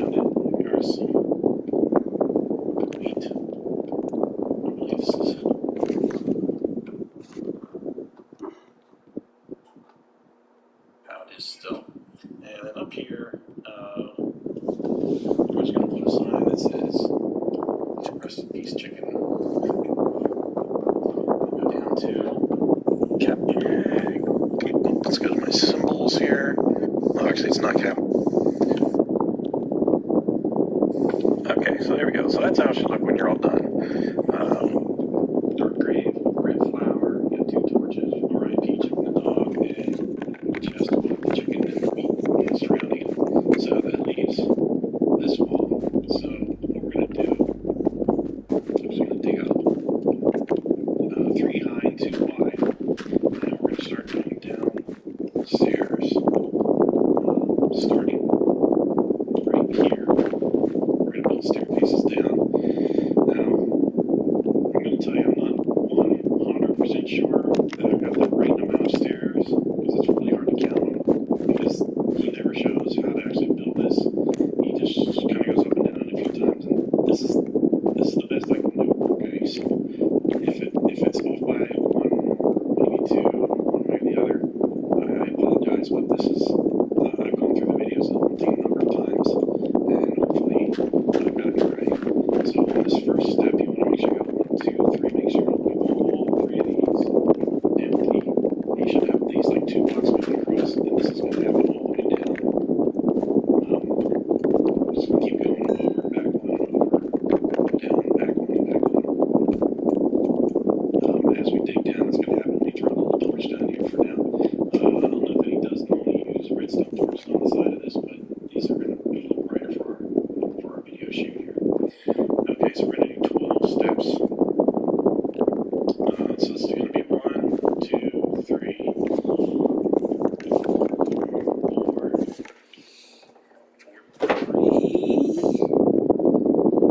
Somehow many countries most of everything would inevitably be in power. And now, for medieval encyclopedias, their historical value lies not in what they got right, but their specific inaccuracies. Garfield's book makes the case that each encyclopedia is a compelling and culturally valuable object, not because any of them actually achieved their goal of gathering all the knowledge of the world, but because their successes and failures, their preoccupations and prejudices, provide valuable insight into the world they were first published. Through the history of encyclopedias, he paints a picture of how knowledge was gathered, stored, and sold to the public. Why am I talking about encyclopedias?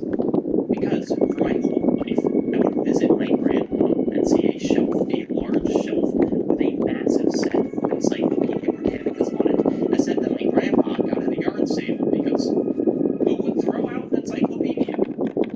I recently learned that behind that set of Britannicas was in fact another set of encyclopedias, a beautiful set of 1968 world books in off-white and green that my father read cover to cover as a kid.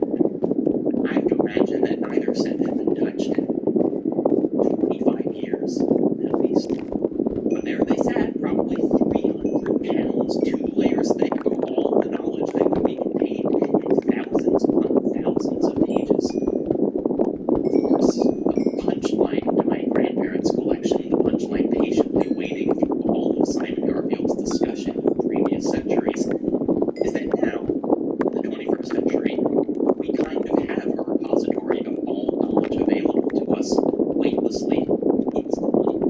Wikipedia is far larger, has far more words and entries than even an emperor could have assembled, and each article is then linked to even more comprehensive sources on each, making a monumental collection of knowledge still flawed, still incomplete, but somehow existing.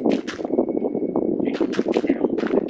Per Wikipedia itself, a text-only download of just the current pages would run less than 25 gigabytes of space. Not a shelf double-stacked full, not even a flash. This is the 4th one. 5, 6. Whoa. Apparently it's some sort of cave. That'll happen. You never know what's you're going to come up with here.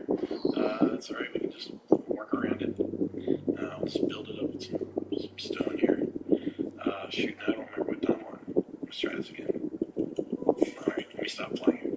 1, 6, 7, 8. Let's build these walls up here. Smooth stone. This is 8. And this is 9. 10. 11. This is getting scary. It's gonna go ahead. I'm being not. I'll come back. Well, I gotta go back in. This is supposed to be 8. There should be all kinds of creatures in there, I'm sure. Okay, now let's just go back up to the top and fix our ceiling a little bit since we're going to want more heads when we start installing this, the actual stairs. So I got, this is okay, this is all down 1. Okay, get rid of this one, that's okay, that's okay. Just want to make sure we go down 1, just going to down 1 each time. Okay, that looks good. Okay, good. Alright, let's throw down some stairs and make sure, test out our staircase, make sure it actually does allow us to walk down. It should. If it's allowing me to do this, then it's going to be fine.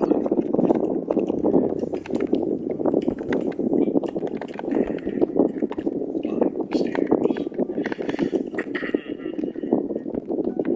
Almost done. Okay, there's the bottom step.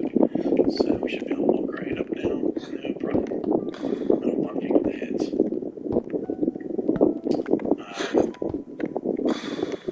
Okay. Now, as you know, down here, he's got some iron doors a little bit farther back here, which I'll show you. And they require some redstone. And it's not too bad. It's not too bad. We're going to run into a lot of dirt here. We're going to get rid of all that. But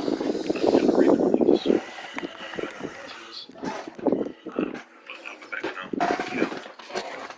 So you have the correct dimensions here. So we're going to go back 11.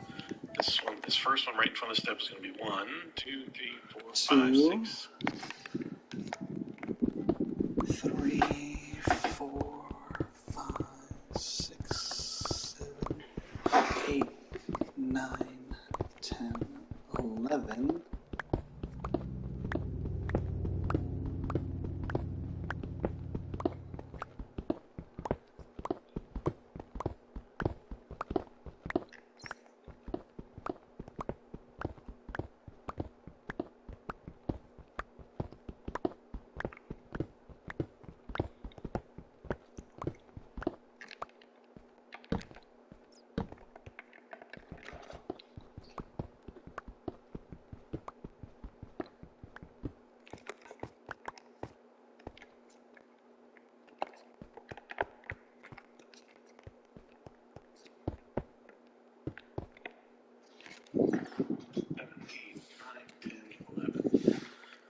This is where the door is going to be, right in between here.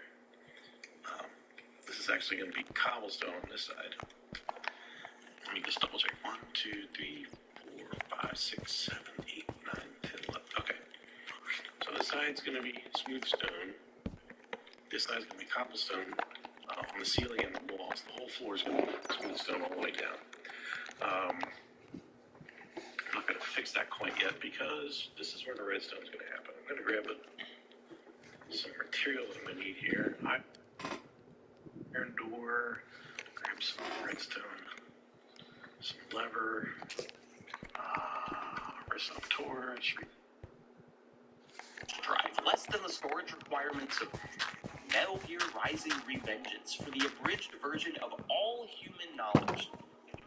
If you wanted to get the media too, all the pictures and videos and audio files used across Wikipedia, it'd run you a slightly heftier 428 terabytes. Still probably lighter than my grandparents' bookshelf. Maybe most interesting to a researcher like Simon Garfield is the downloadable page history for each entry. That's really good. Discussions, every version of every article, the evolution of knowledge and framing over time. It's like a million editions of an encyclopedia in one database. Here's the next question. How long will it last? That World book my dad read is 55 years old. The Yongla Encyclopedia, with only 2 copies ever made, disappeared over the course of 600 years. Wikipedia, at present, is 22 years old. Keep it, store it on flash drives and cloud storage and NAS arrays kept under the bed. That lasts for...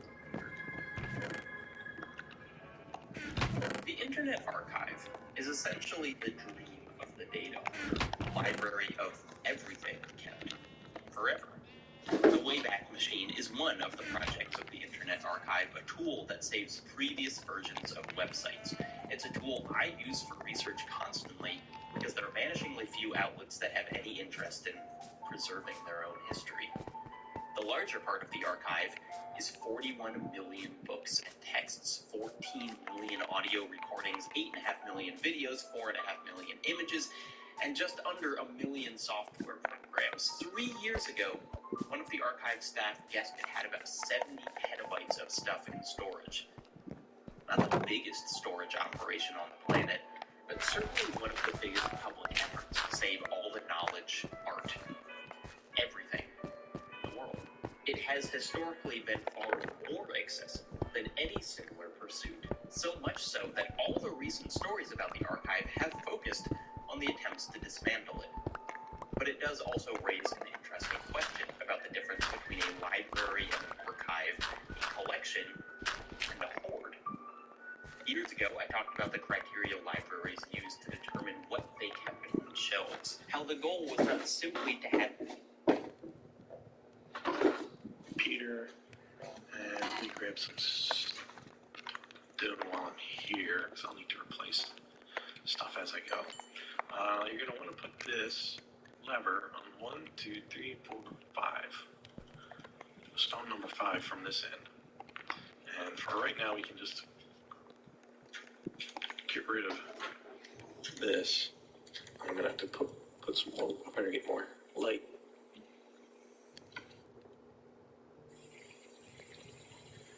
Here we go. I'm going to put some more, I better get more. And while I'm here, I'm not going to fix that quite yet on the ceiling and the wall.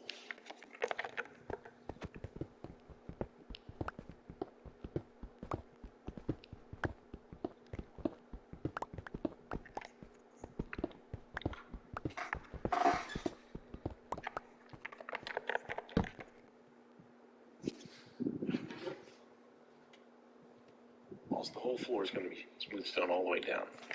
I'm not going to fix that quite yet because this is where the redstone is going to happen. I'm going to grab some material that I'm going to need here. Iron door, and while I'm here, because I'll need to replace stuff as I go.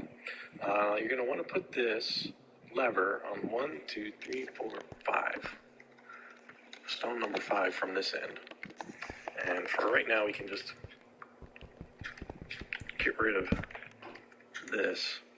I'm going to have to put stone number 5 from this end. And for right now, we can just get rid of this. I'm going to have to put some more, I better get more light. Here we go.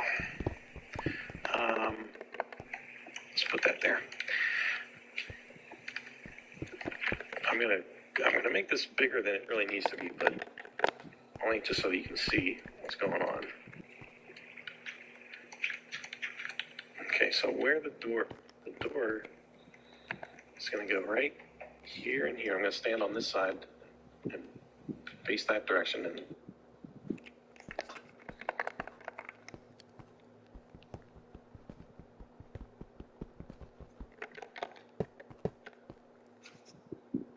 No. New Ziploc stay open to 9. Hold line packed at the stand-up bottom, so you can fill it up. Zip from parents. Unlock a second set of...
Holy macaroni.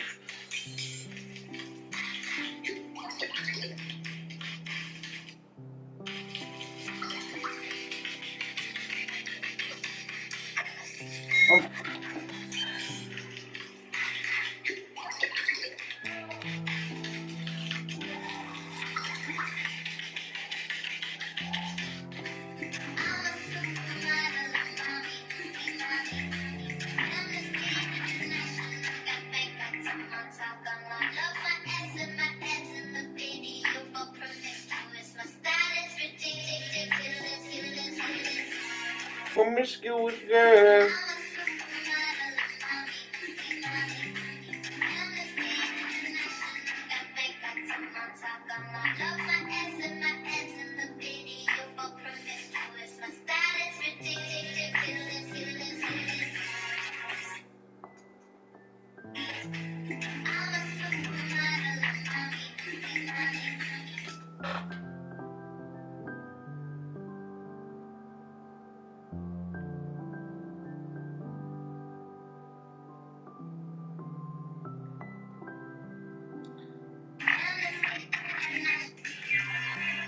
Life hack for people who struggle with executive function and self-care.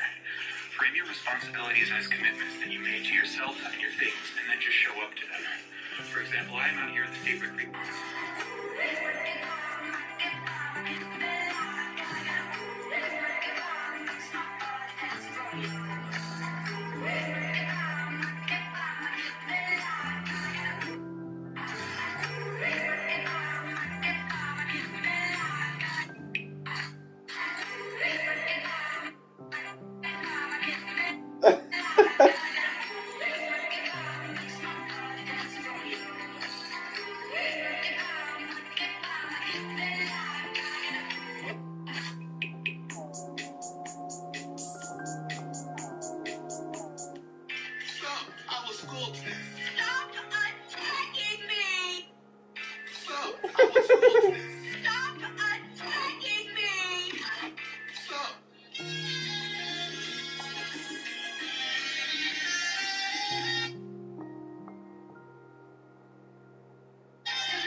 Are you coming to the tree? Nah,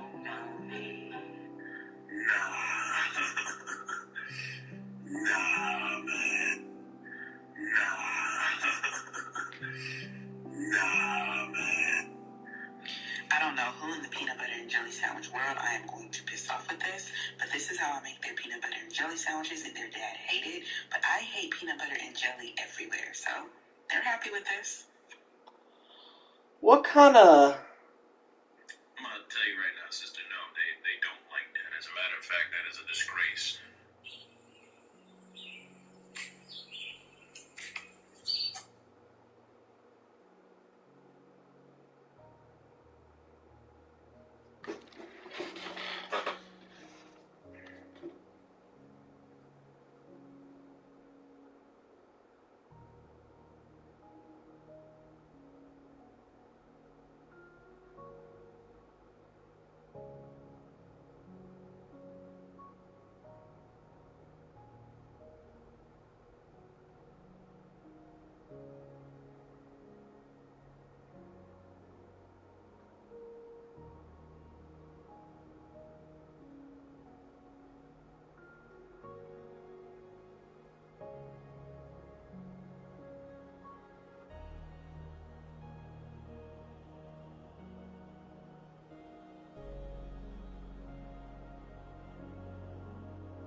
You can actually control these by making the sound of the female. God damn it.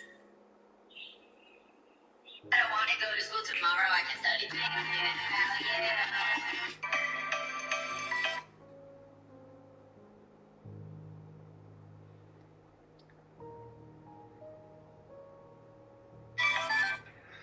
She even asked me for the time.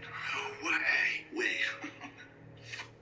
That's awesome. My most recent paycheck on Twitch was 8.6k. The issue with that is because the Brits took half of the Irish tax. I get taxed 60% of everything, even though I'm making a lot of money because Ireland doesn't have a treaty with America like UK does. So I'll pay Twitch's tax, I'll pay Irish tax, and I'll pay LA tax, and it all bundles up where it totals to 60%.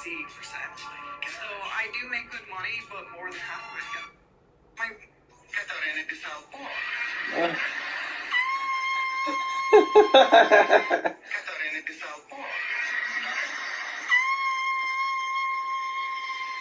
That's hard.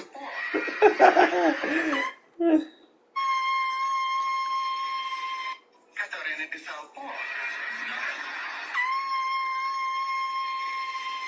Catarina de Salpor.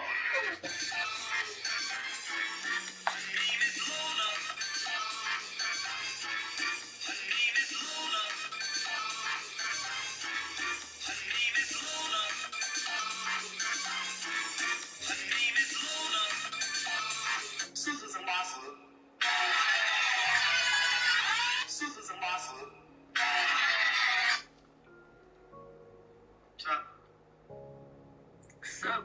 So what you up to, man? Nothing. It looks like you're single and alone in a big house. Shit, how do you know that? You got me. I don't know. I am single and alone in a big house. Is what it is. The bigger the house, the lonelier it gets. You know that? The bigger the house, the bigger the hose. Oh shit, true. I mean, shit, true actually. Do you think that's gonna happen? Am I gonna get some hoes? Big ones? You ain't got no game, so nah. The only hoe you carrying is Santa. Joe gay ass.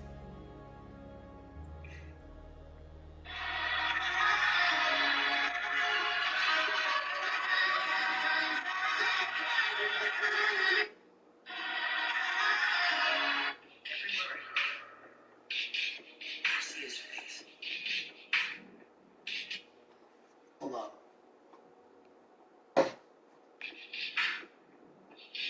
Ooh.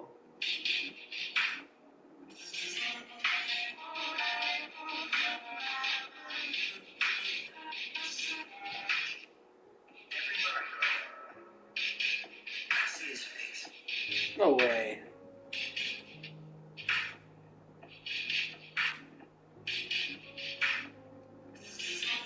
Wait, what?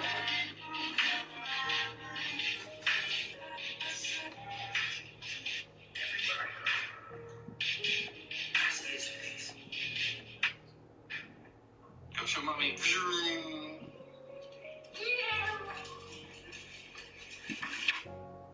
Go show mommy.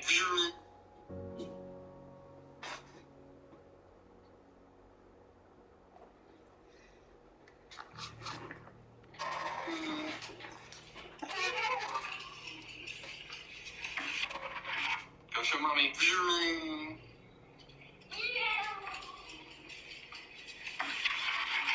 Go show mom. We made him.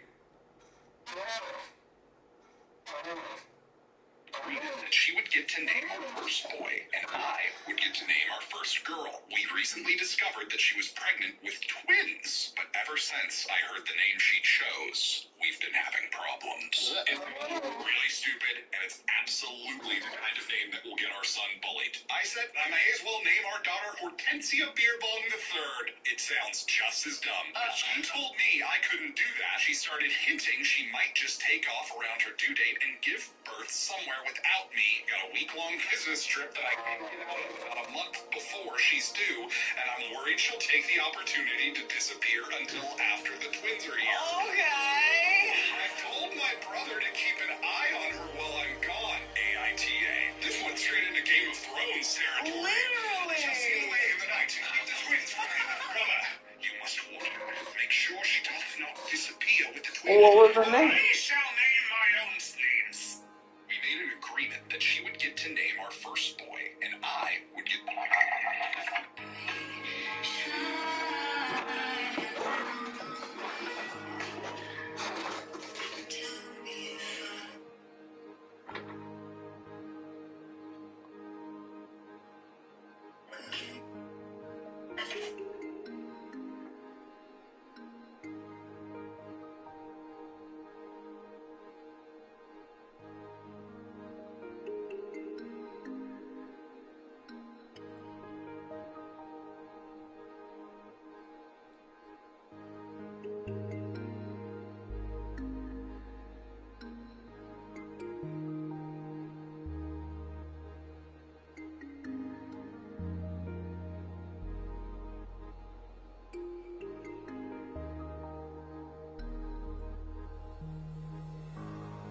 How was that safe?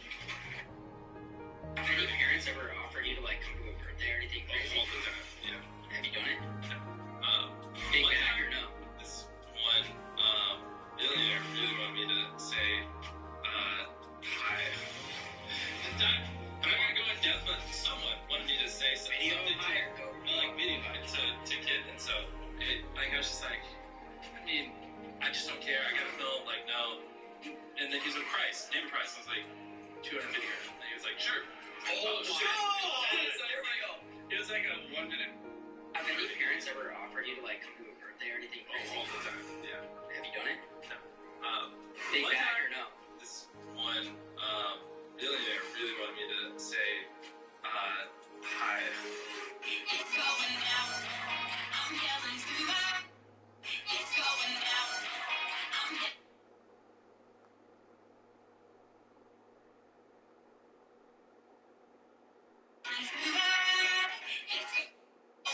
Oh shit.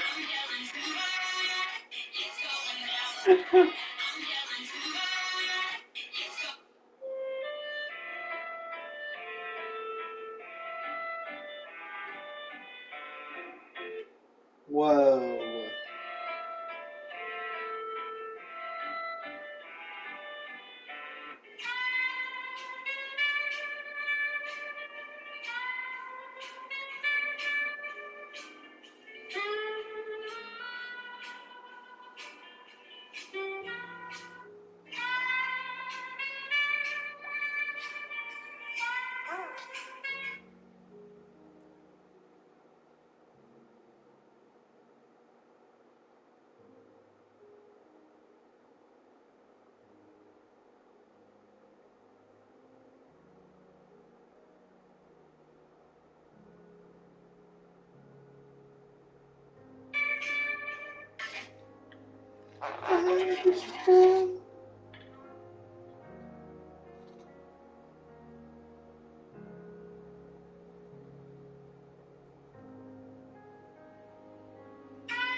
Mac and cheese for the kids. Good. What mac and cheese? For breakfast is great. Breakfast is essential, so I thought it was good. I'm just kidding.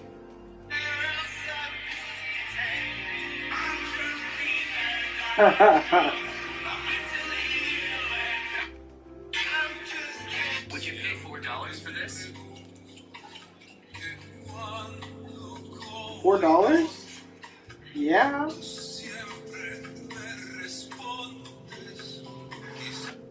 you pay $4? Would you pay $4 for this?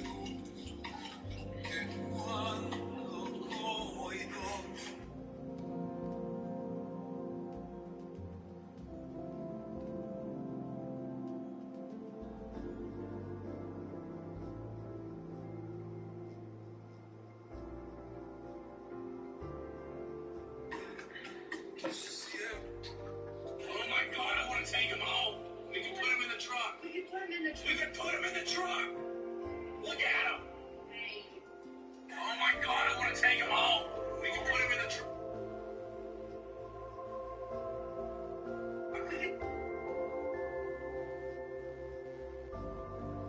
Put him in the...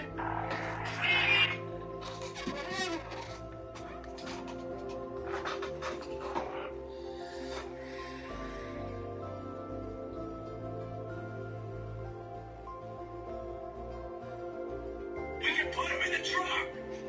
Look at him. Hey. Oh my God, I want to take...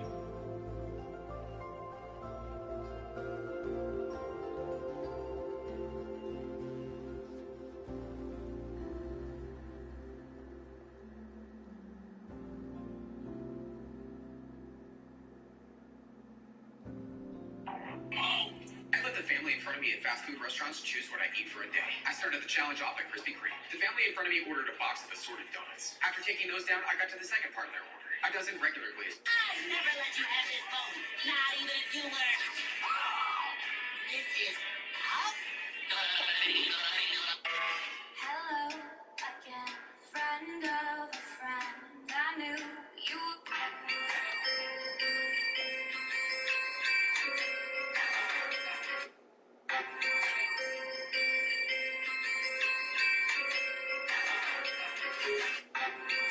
iPhone.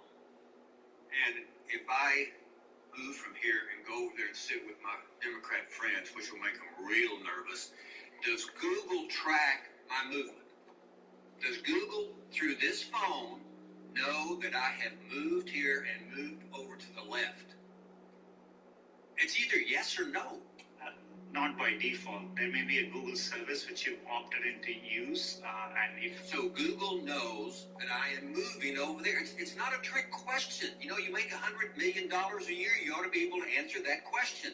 Does Google know through this phone that I am moving over there and sit next to Mr. Johnson, which would make him real nervous? It's his question. It's yes or no. I wouldn't be able to answer without looking at. You can't say yes or no. Without knowing more. I have an iPhone.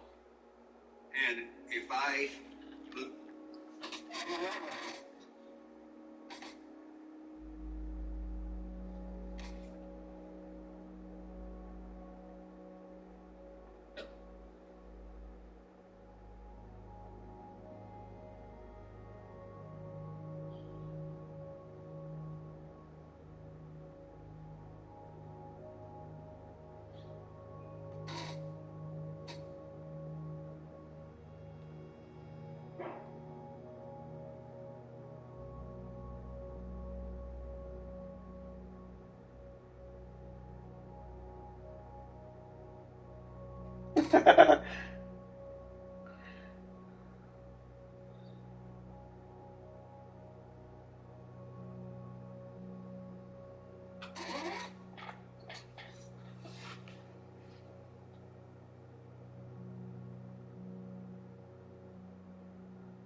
From here and go over there.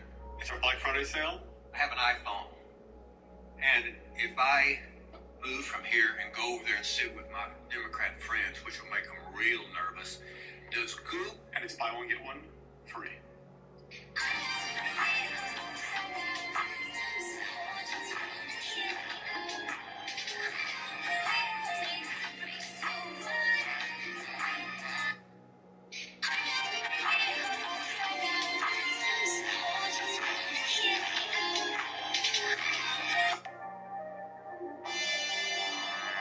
What?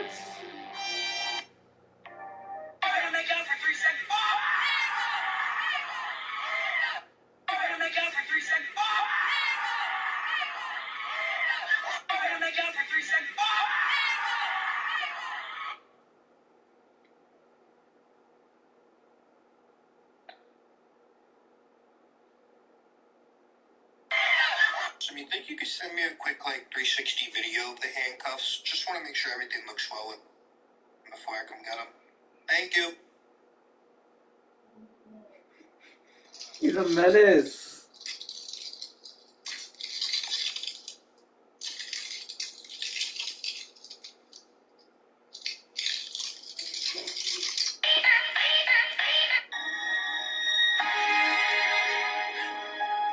Or what?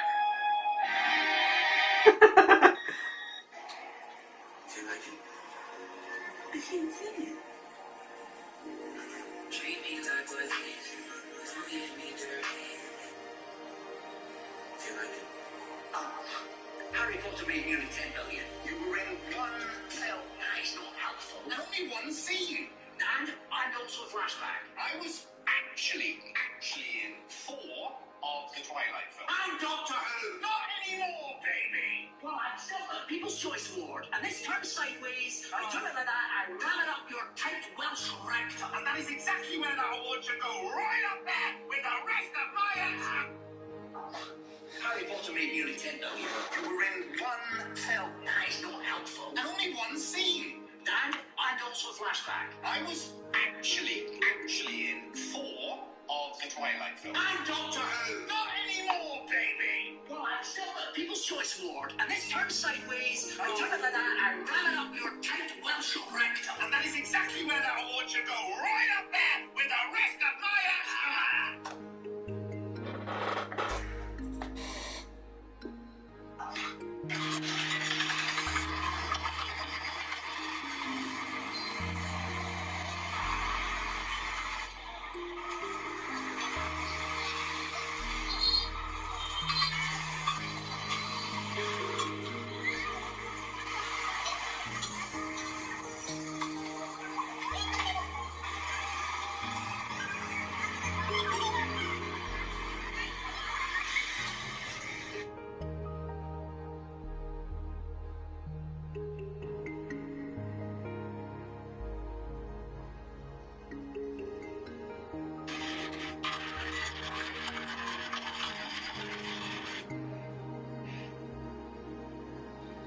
Who's gonna hit the shits first? I've already started. I'm pretty sure you flipped out and forget to meet me this morning. I've forgotten if I was staying with you. But look at this, Jesus, look at this stuff. Mommy, stop! I was filming! Little baby pop. Mommy, stop! I was filming! Little baby.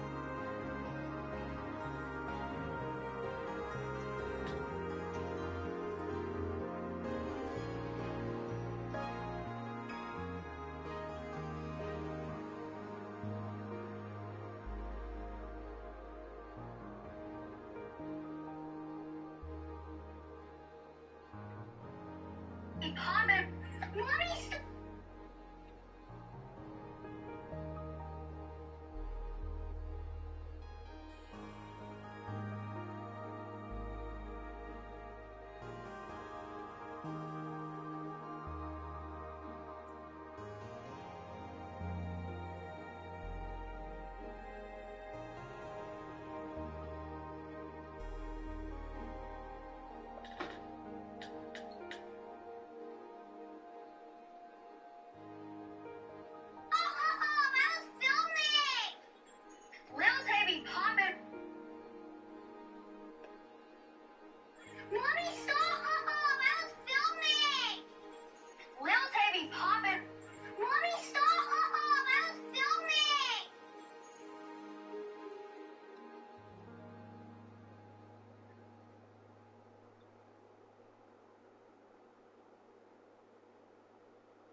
As you can see, the more you fuck around, the more you're gonna find out.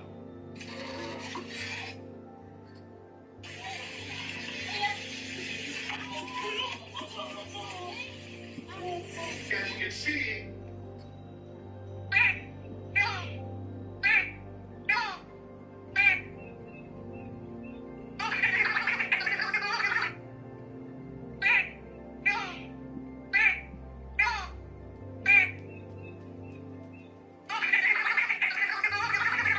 You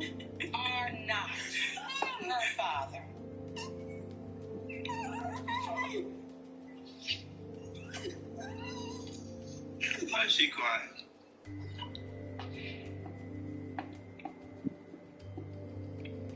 You come in my heart, you still like I know. Sweaty, clammy hands. 3 local college students believe they have a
It's gonna be the Patrick.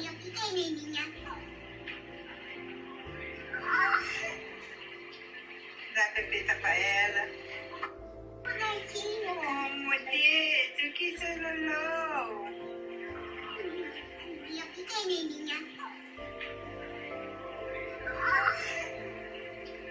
Dá pepita pra ela. Amor, eu quis ser Lolo.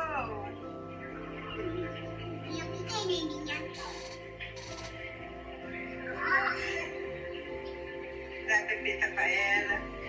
Amor, eu quis ser Lolo.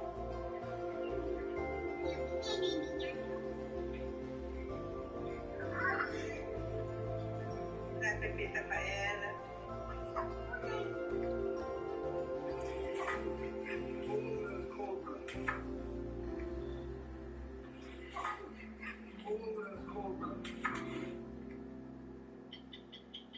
The man.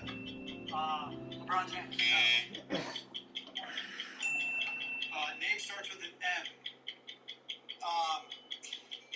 Macklemore. No. Don't hate the guess. Hey, you grew up in Lackawanna County. Lackawanna County. Yeah. Yes. No, guess for nothing. Denny, he's a...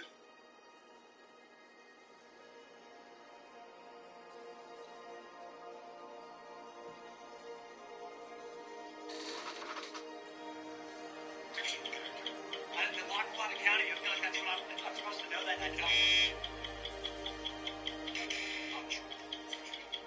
Hey, you actually got plenty of time to relax. Don't panic. Middle name is Gary. Oh, if you guess this one. Hey, Danny, if you make this next shot, I think you got it.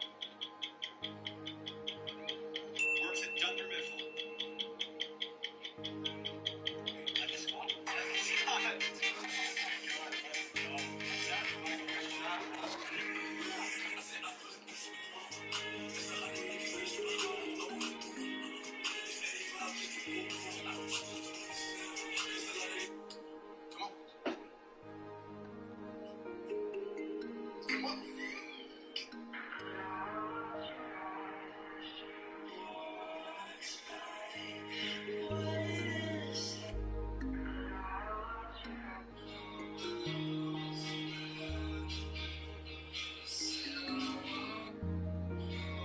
What?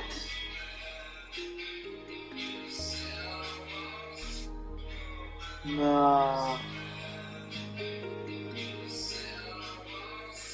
I didn't know you could fish yet. You can. What are you fishing for? Are you videotaping? Yeah. Why? Because you're a public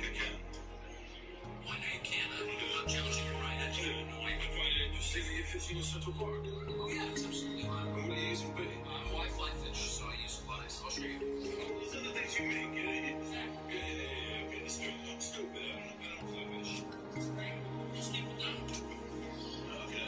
See, and you try them. You try your own flies. You do, yeah. So you put them all.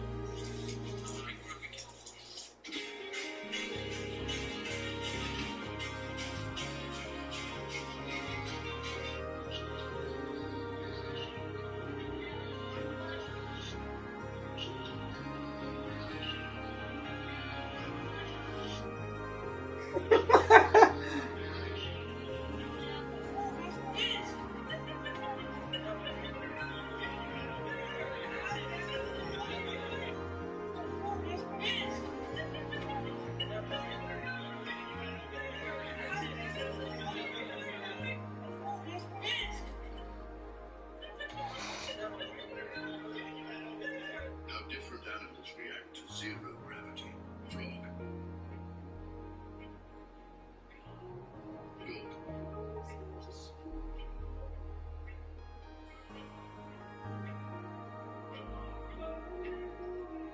Cats.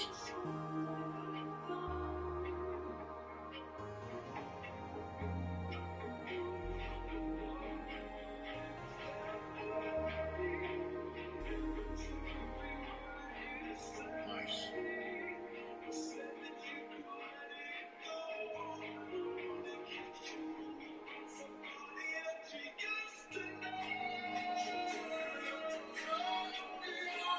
Pigeons.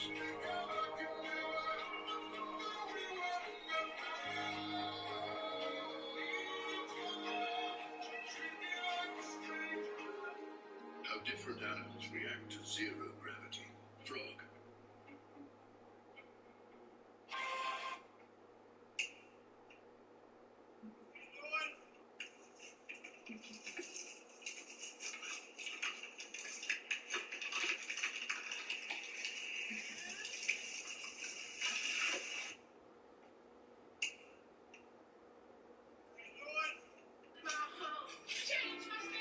Ladies and gentlemen.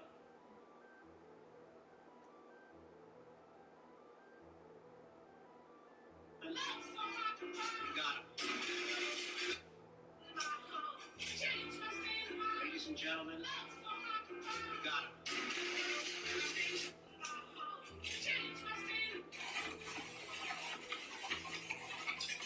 Okay, you got one mission.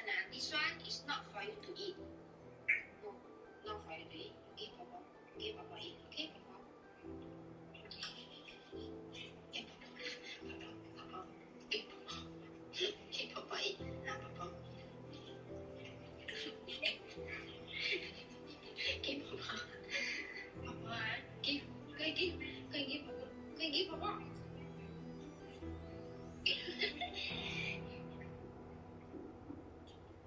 Papa. Give Papa. Papa. I say give Papa.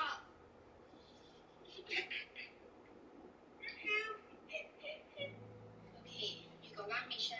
This one is not for you to eat. No, not for you to eat. Okay, Papa. Okay, Papa eat. Okay, Papa. Okay. What? I know.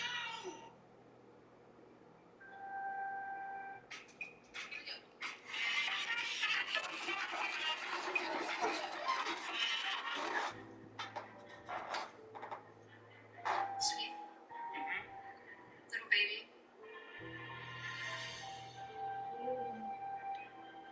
Too easy.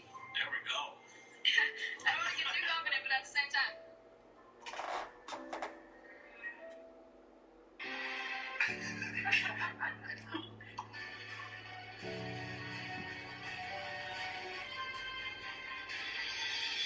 What's good enough? That's a good one. Good enough. That's delicious. That's actually like really good.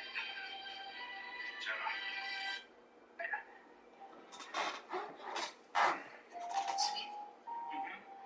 Flex up, stretch out, big bands, roll up. Flex up, stretch out, big bands, roll up.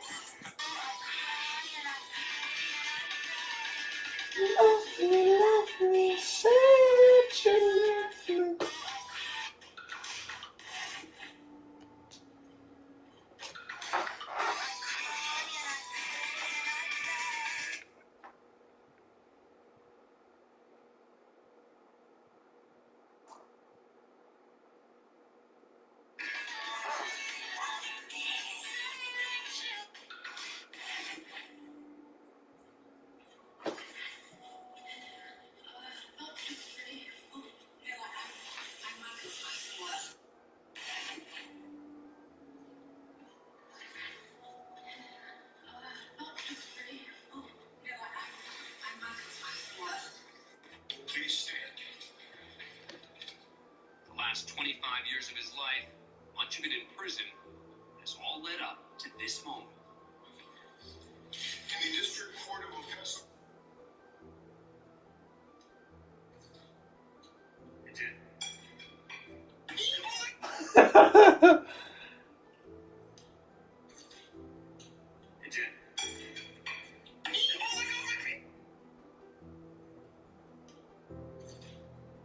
Boy.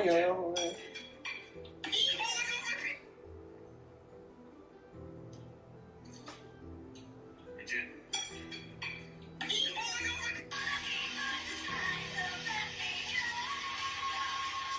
She's a pretty young girl, a bisexual, a hustler, and a bit of a snow.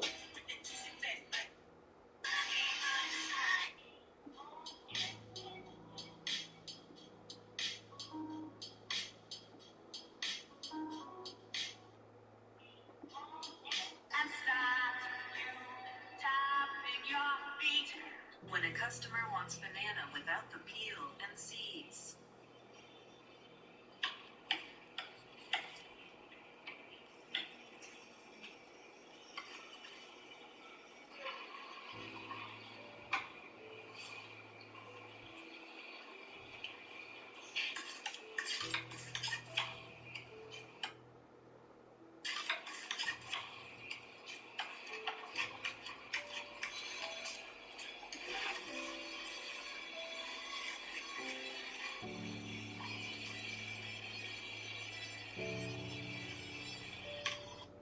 The psychological repercussions of serving cunt. I don't know what a miniskirt is anymore. Like, the psychological repercussions of serving cunt. I don't know what a miniskirt is anymore. Like, the psychological repercussions. Okay.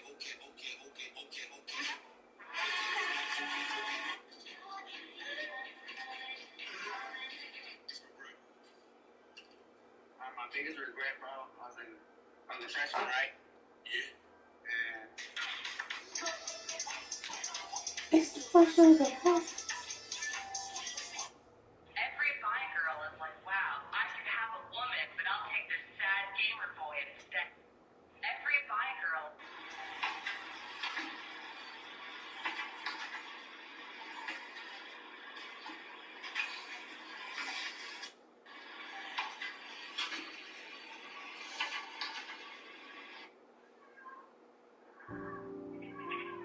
Oh, we're broke, but might as well be broke in Italy.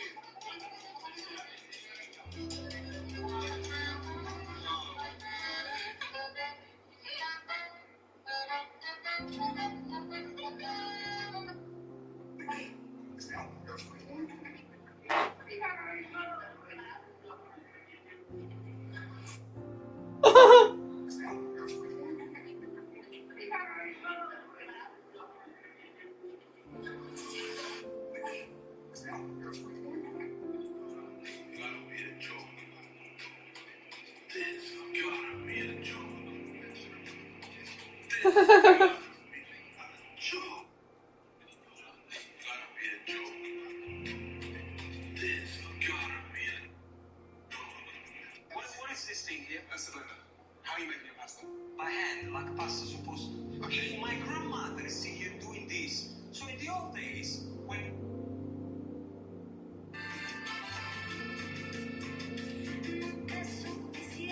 Oh, hell yeah.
So you can either go to Pizza Hut or Domino's and spend $10, $15 on a medium pizza, or hear me out, you can go to Little Caesars, right? And you can get this pizza for like $7. I think it was like $7.46 after tax.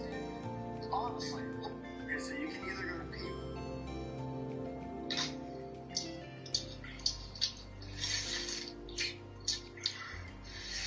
No. No.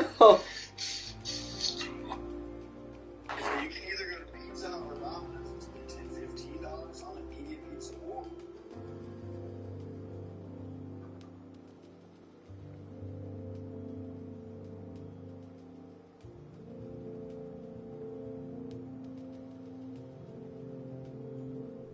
or here. Yo, I'll give you $100 if you can make this bowl right here.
The benefits of Grammarly Premium. A premium plan with That's alright, I'll just put this back here. I'll go back and I'll count 80 seconds from behind this loop. Get it right on there.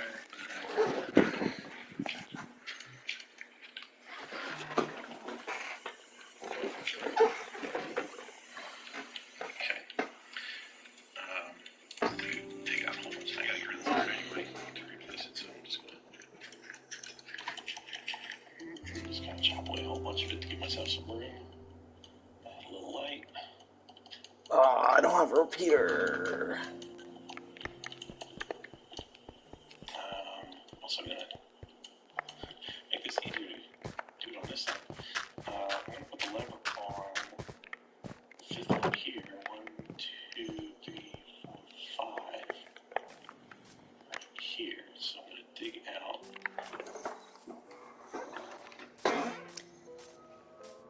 I ain't no fortunate soul. It ain't me. It ain't me. I ain't no fortunate soul.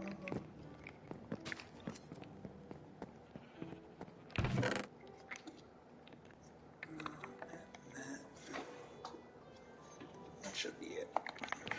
It should not be more than 40. swear to God if it is. It ain't me. It ain't me. I ain't no fortunate soul. It ain't me. It ain't me. I ain't no fortunate soul.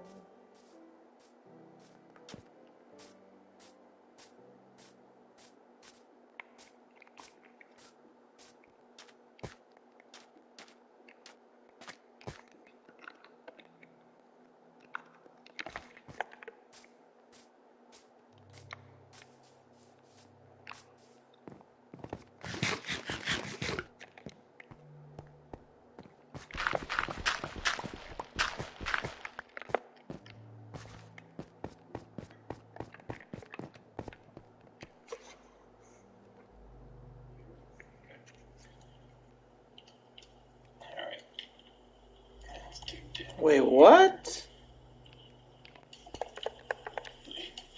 This will make sense once I start doing as to why I'm digging out so much. And let's put a torch here so you can see what I'm about to do here. Okay.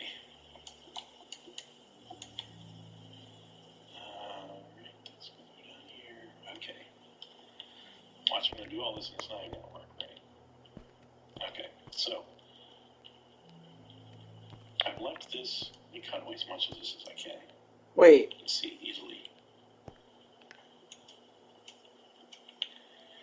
Alright, underneath these doors, I want to put redstone torches on these blocks.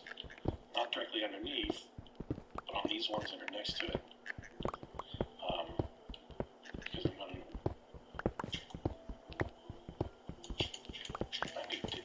See, I gotta dig this out a little bit. That keeps the doors open right now. We're gonna fix that. That's okay. That's normal. So we're gonna put a couple of repeaters, which for this purpose, all it does is it shoves the electricity in that direction so that we run redstone. It will push in the right direction. I can see the doors are closed again. That's because I just put this redstone torch here. Come on. I want to take it away so I can show you. Okay. So now they're open. Okay. Give me a second.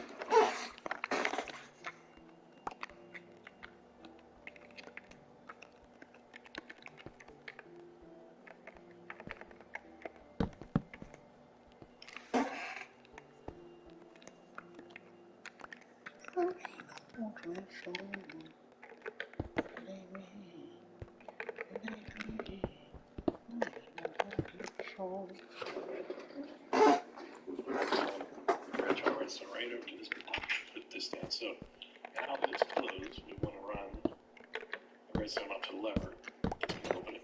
That's just going to go up. Just kind of make a little step pattern behind the wall. This block, put this down. So now that it's closed, we want to run the redstone up to the lever. It's going to open it. That's just going to go up. Just kind of make a little step pattern behind the wall. And that's good enough. So now it's closed, and if I pull the lever, boom, they open. Oh. If that doesn't work for yours, then something's gone wrong here. And it probably has to do with your placement. You probably got these up here, or they're not low enough. They should be down here. Maybe. Now for the other side, all I have to do is just basically just run redstone right over to it, and it should work. It's a little too far. Let's see. Let's block the stone here. And the advantage of doing this way is that, let's say you walk through this door, and the reason you do this is to close it behind you, so that nobody else can get in. Oh, this is a separate lever. Okay. Okay.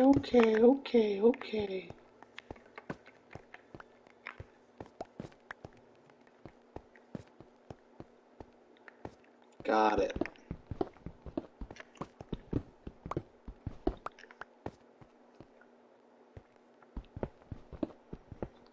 boss lay.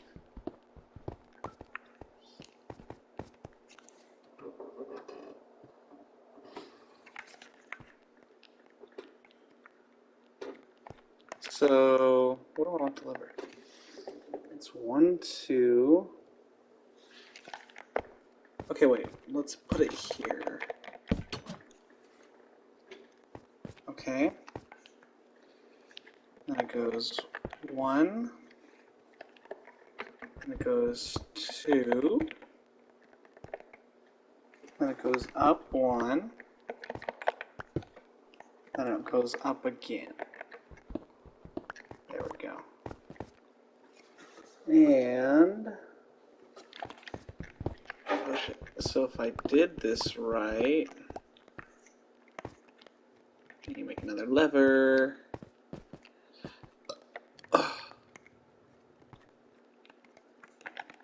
Doop. Lever.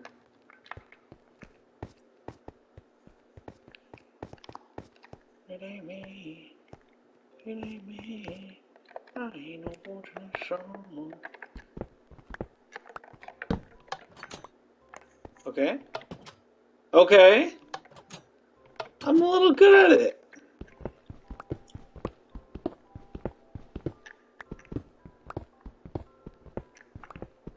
I'm a little goofy with the redstone. A little goofy with the redstone. Let's say you walk in, you walk through this door, and the reason you do this is to close it behind you so that nobody else can get in. And that's exactly what's going to happen. So if I was still here on the other side, you see absolutely nothing happens.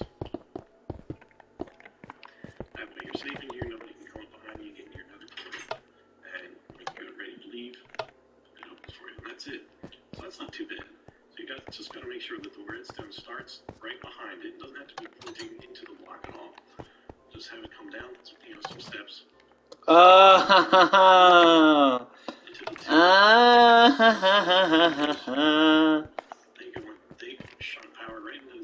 I understand. Two redstone torches.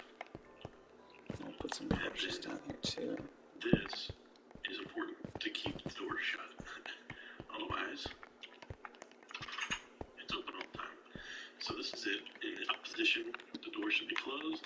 I get that. Down. Obviously, it's going to be open. Okay. That's as much as I'm going to show you right now. So we've got the stairs, we've got the top part, and we've got the hard part, which is the redstone. And then this next episode, we're going to finish the hallway and the actual nether portal chamber back there, which is easy peasy. So I'm going to, in between videos, I'm just going to cover all this up, and we can just continue on over there.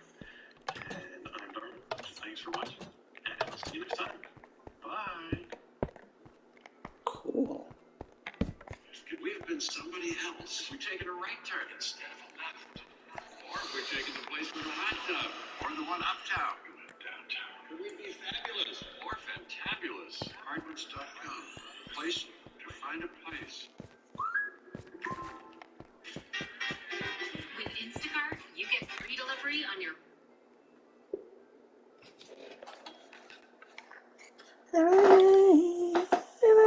Hi, this is Darwin. Welcome to another Minecraft Let's Play video. I'm building Stampy's house in this video series, and I'm currently working on the nether portal, which, right now, since I don't have any water, it's kind of hard to get down there. In the last video, built all this down here, the stairwells, and you can see, since the last video, I've changed out the regular torches to the proper redstone torches, which is what he uses. Which, granted, give off absolutely no light whatsoever, basically, but this is what he does. So he's just got like 3 on each side. It's kind of one at the top, one at the bottom, and then just kind of put one in the middle. It works pretty well. And then down here, on the right at this is like the ceiling, just put 2 torches right there, and he puts those there, and it helps keep things a little bit lighter. There's no torches in this section.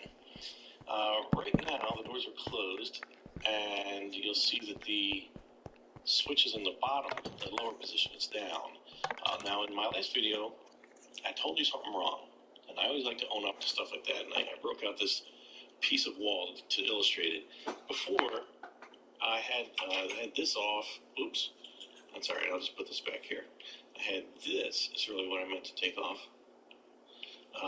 And I had a redstone torch here. And that was essentially making the switch work fine, but it just worked. As it turns out, it works backwards. I just a few minutes ago checked out one of Stampy's videos I like to check stuff before I tell you. And it turns out when you're down here, and when this switch is down, those doors are supposed to be closed. So all I had to do was go into this part, remove the redstone torch there, and just replace it with some redstone, and then voila, it's closed. It's fine. And when you go up, it opens up. I don't care too much about that. So just finished closing all this off. The rest of it I just closed off outside the video. Nothing really interesting going on there. Now from here point on, I did build this tunnel going on farther, and I'll give you the dimensions in a second. Bruh. Easier to see. You'll see. I hate this guy.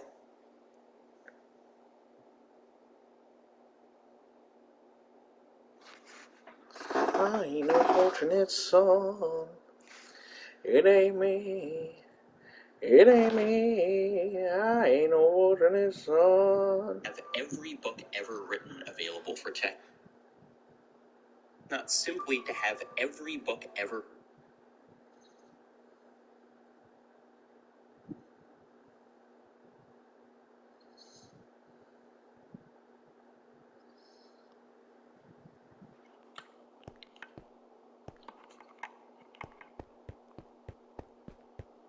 I could probably.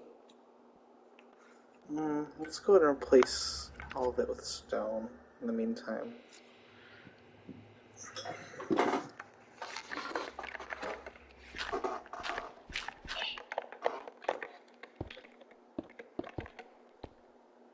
Nothing pisses me off more than people. It's ways I can pay, okay? I can do your taxes for the rest of your life. We don't pay taxes. I do the simple thing.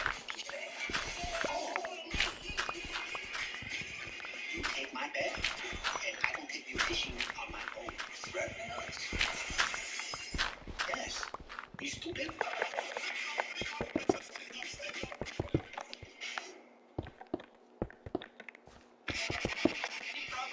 Yes, I found the version of me that killed my wife. Just missed it.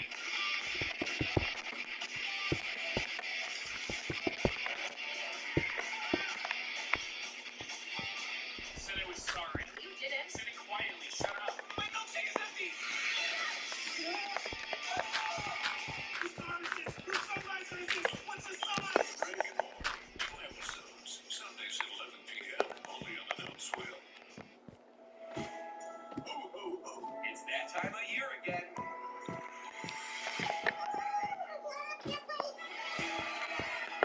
The first snow of the year.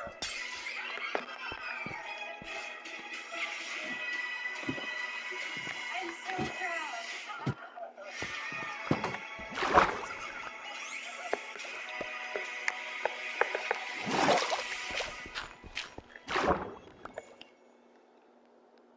Oh, that was the most humiliating. Oh my God, Ivy, you're pregnant? Oh, this is gonna be so bad for your career, but so good for your Instagram. No, all this shit is for you. No, baby. No, baby, but there is a card, and it was addressed to you, so I didn't open it because I'm not a rude person. Congrats on robbing the cradle from all your never going to be your friends and the Legion of Doom. Well, this room was missing a dusting of ash everywhere. All right, that's it. Enough of this shit. We're killing Robin. Harley, you can't kill him. You don't think I can kill a 12-year-old? Oh, okay. Well, I will smash in his face with a bat like a watermelon. Oh, no, I believe you have the ability to kill him. What I'm saying is, if you do it, you validate what everyone's saying, that Robin's your nemesis. Also, you can be a child killer, which which some may argue is worse. Unless... you've got that worm face. Just, can you make your eyebrows normal? Ive? No, I wouldn't say your name. I was saying Ive. I said I've got a plan. Listen, Sharkman, get in the tank. All you gotta do is swim around and scare the kid so bad he admits he's lying. I'm not that kind of shark. I'm more of a tech-savvy guy. It's fine. I can play the role of shark if you will. Roar! Tis I, the final lynch type of shark. Straight from the beaches of Amity. Feel my rows of teeth, my unpredictable nature. Yeah, that's offensive in a number of ways. I'll just wait alone.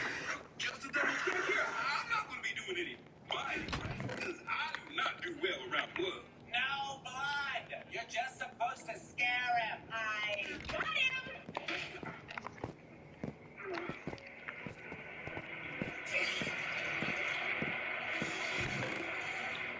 You're gonna die, Robin. Never battle. I never asked you to be my nemesis. Unhand me, you freak. Not until you tell the truth about us. Why would I ever tell the truth? I'm Gotham's little sweet potato pie. Remember? Those rubes will believe anything I say. Hear that, Johnny? He admitted he lied. Johnny, you set me up when... My, oh my, how sweet potato pie has crumbled. So as everyone can see, I could have killed him anytime I wanted, but I didn't, because he's a kid and kids are gross. Also, he is not my nemesis.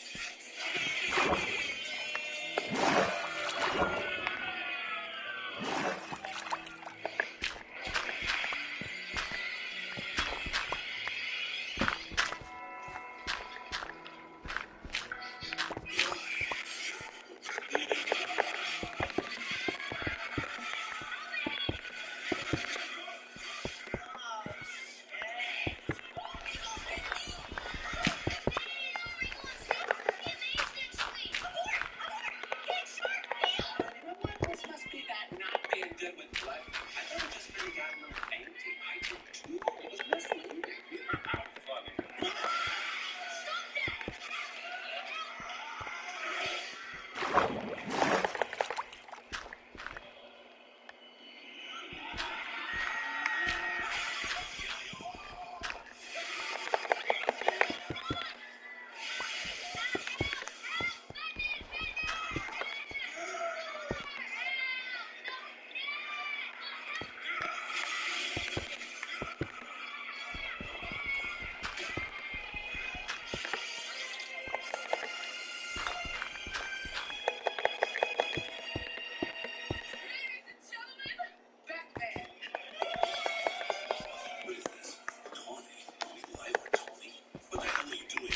Change in the optics? You almost killed my ward. You're going to Arkham for good, Gwen.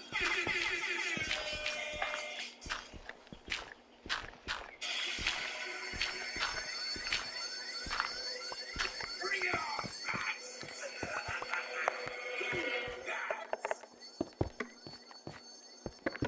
Batman? Is he? This is no fun. Boss? What, Steve? Spit it the fuck out! Oh, what the hell? Oh, what the hell? Okay, so can't blame Papa for getting into war, but Holly, you could just put them on the phone and help out him. You don't know what I'm talking about, right?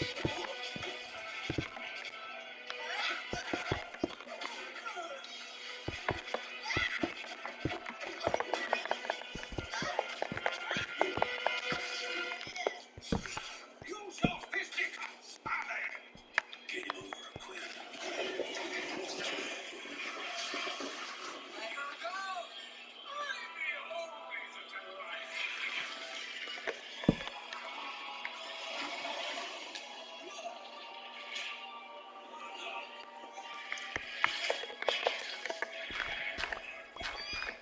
This is getting too much, y'all. You came to save me. I always do. My entire existence seems to be spent cleaning up your fucking messes. Technically, please welcome another surprise guest, supervillain, Poison Ivy. Not a guest. Also, I actually identify as an eco-terrorist. Seems like you're having some animosity directly towards Holly for not respecting your boundaries. Am I right, audience? Don't tell me. No, not gonna do that. But since I'm here, if I could just... You don't have to rinse out your cans and bottles before putting them in the recycling bin, okay? That's just a myth. And I'm just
giant shark to your crew? Actually, I'm a normal sized shark, but I suppose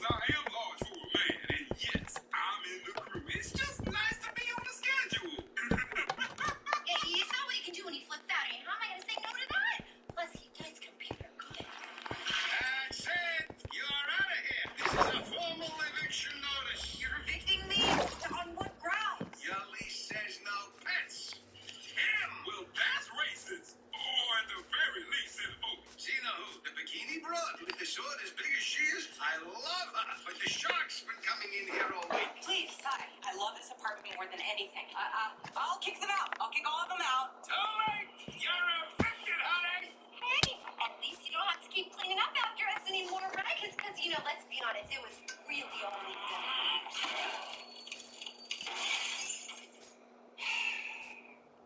We can split that one. Sounds fair. Damien, I made your favorite. You didn't make that. Alfred made that. I made him make it. Are you mad because I had to save you from Joker? No, I'm livid because everyone in Teen Titans is getting a nemesis except me. I'm gonna say something embarrassing here.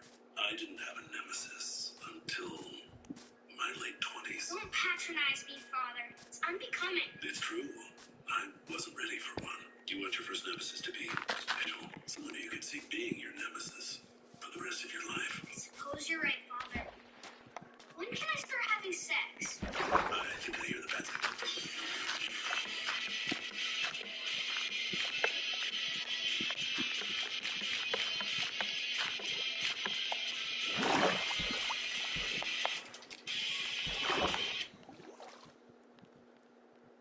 Lunch? Yes, please. That'll be $23.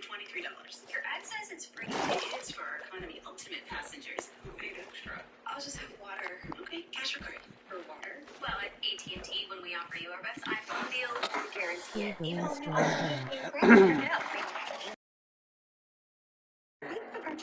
But I think I'm gonna buy some food right now. AT&T gives everyone our best deals on the iPhone with any popular phone. Guaranteed. Get iPhone 15 Pro on us.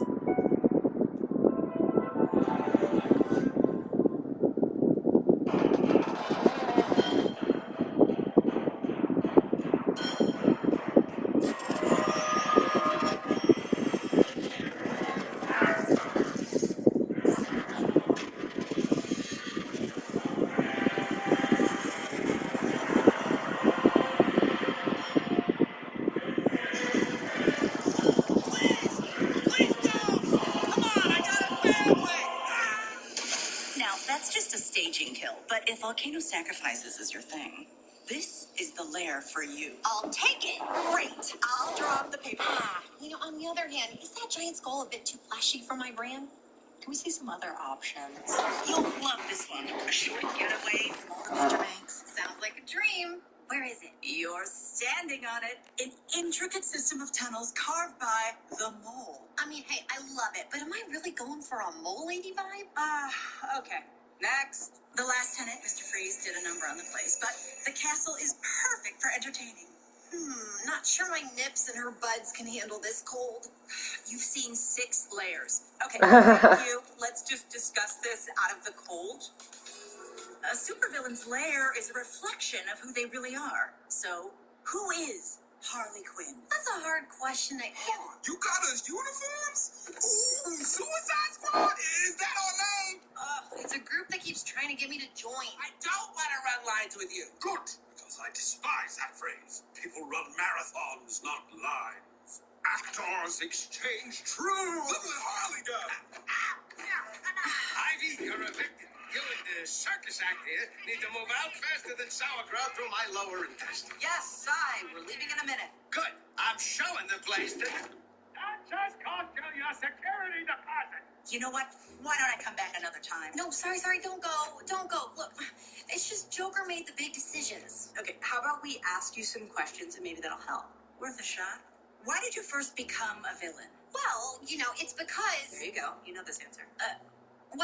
You know this. I guess I don't know. Oh my God. What villain do you most admire? I don't know. Harley? Chocolate or vanilla? I don't know. Harley, I can't help you until you tell me who you are. I don't know. I don't know. I don't know.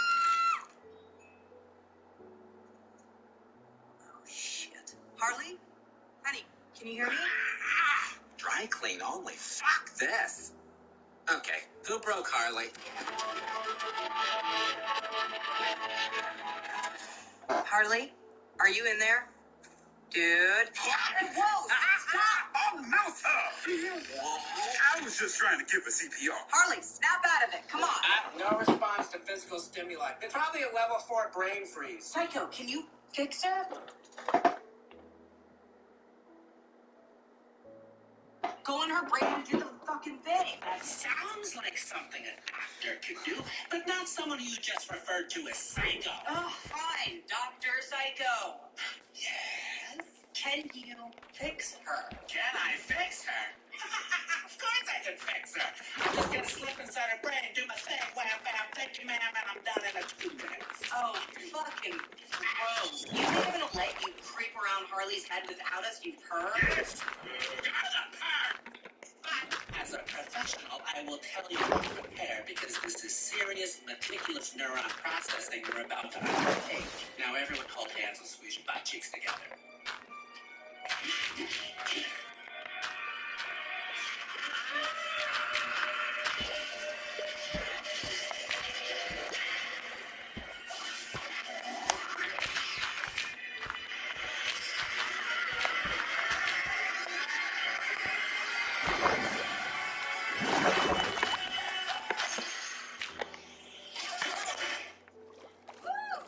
Everyone okay? We're Psycho. Dr. Psycho. Ugly, baby, I have birds. It's like fun. In my dreams, he does. Huh. Harley's brain is much cleaner and less Harley-ish than I would have imagined. I know, because this is her Museum of Memory. Oh, look. You can't Harley. Your neck smell like alcohol and four. She's just a friend from work. Stop breathing down my neck, Sharon. Can't breathe down what's not there, you cock. Oh, mamma mia. It's pretty good scene work for a 6-year-old. I am honored to be the valedictorian, and I just want to thank absolutely no one. Fuck all of ya. Fuck the principal. Fuck the shop teacher that looks at my ass every time I walk out of class. Yeah, I see you. Have a great fucking summer. I basically gave the same speech at my sister's wedding. Ah, Harley. Oh, yeah. Wait, how can Harley be in here if we're in Harley? And if Harley is... Yeah, I wouldn't think too hard about brain logic for the next 20 minutes. We're just here to give you a hard reboot. Listen up. While I find the switch, you follow hooker rules. No kissing on the mouth? I'm sorry. Stripper rules. Look, but don't touch. The brain will protect itself if it feels threatened. Yeah, I think there's something really screwed up about me. I want to say this in just the most loving way, but there's no way that this is just occurring to you now. Oh, no, I mean screwed up on top of the regular screwed up. But why can't I make a decision? Well, we're in your mind right now, so the answer has to be here somewhere. Oh, I remember this. Okay, it's when that bleached asshole pushed me, bleached mine. Look. Hey, it glitched and skipped over Joker pushing me. What? You really didn't see that? Whoa, that's weird. It's like a piece of your memory is missing. Hi, this is my origin story. It says so right here. Look, your origin story is how you become who you are. If it's screwed up, no surprise I am. Let me see this. Reboot time. I wouldn't do that. I wouldn't. No one listens to me. Who touched something? Who did it? Was I not clear about the stripper rules? I was just trying to touch myself. That is a stripper rule. Trigger the brain lockdown. We need to get out of here before that happens. Now we're trapped. Now, this apartment's beautiful. A lot of light. Perfect place for a family. Jesus Christ! The place isn't ready. You'll come back tomorrow. Tomorrow. Why aren't you moving? Tomorrow. Get out. Get out. You forgot the baby. So, let's see. I think the numbers are slow. Black Mamba, this is Gerbil. It happened again.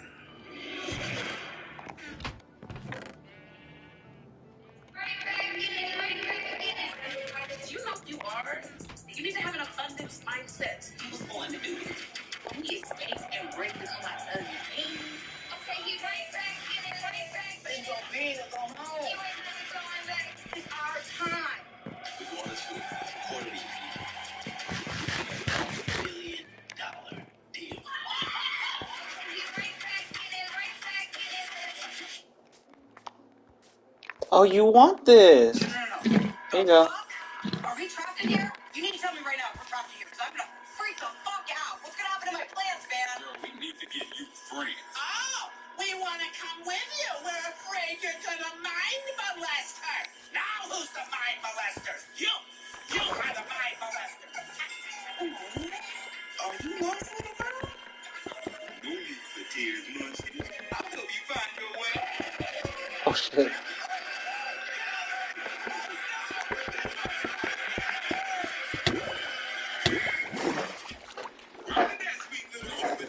Oh, yeah, I wasn't age, really, but I was a total shit back then. Which is why the brain sent it. It thinks we're intruders. And yes, if we die in Harley's mind, we die in real life. Ooh, like they're on Elm Street rules.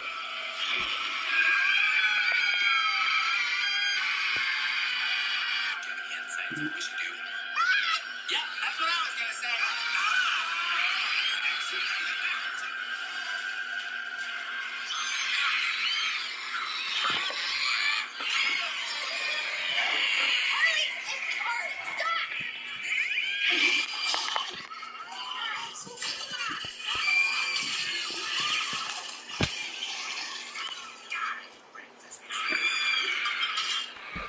Quit it, and I'll tell you where Mom hides the makeup.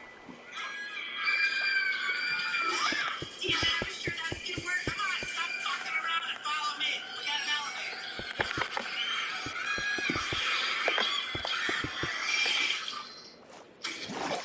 You know, in a way, it's almost like comforting to know that you've always been this fucked up. Yeah, isn't it? You know, I'm starting to realize why my mother recycled so many wine bottles back then. Honey, this is bad. Let's get the fuck out of here, all right? There should be an emergency exit to the real world in Harley's subconscious somewhere, which I think is this button right here.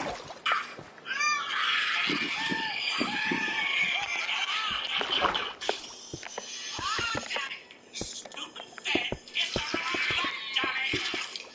Not finishing.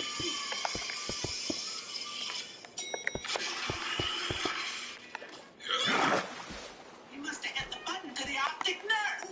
Looking through the eyes of another. Now it appears we're playing by being John Malkovich rules. Another suicide. It works out. I'll never be able to rent this forgotten upon. So let's make sure it does it. Where's the bleach in the bone saw? Time for that. And I'm not paying to recarpet this place. Oh, we call our explosive Scotty. It exploded. Well, I guess if it's the wines will get us all. Jesus, why not put down the place and pay the insurance? Little Jewish lightning never hurt anyone. Fire! Brilliant! We'll burn the bodies in this old furnace. Oh, yeah. There's the side you want, Bin Laden in the 80s. Let's do this. Close bloody Casper's eyes, will you? Feel like she's watching me. Sure thing, baby. I can't believe Sai used to be like a spy. So gross. What's due is late. Perhaps Black Lightning's Israeli costume. Excuse me! But am I the only one who heard that they're gonna burn our fucking bodies? Stop yapping and do something!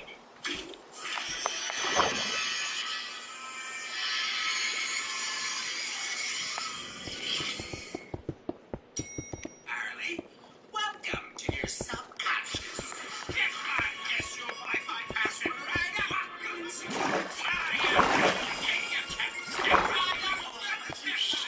So I'm gonna go out on a limb and say you're not over your ex-boyfriend. I mean, are you sure that this glitch is just in your origin story? Yes, you. The one with the smeared lipstick who is still clearly obsessed with me. Try your luck at a game of skill with Daddy's love. Yeah, don't bother with that one. I know. It's real. Come on. Everybody spread out and just look for the emergency exit, all right?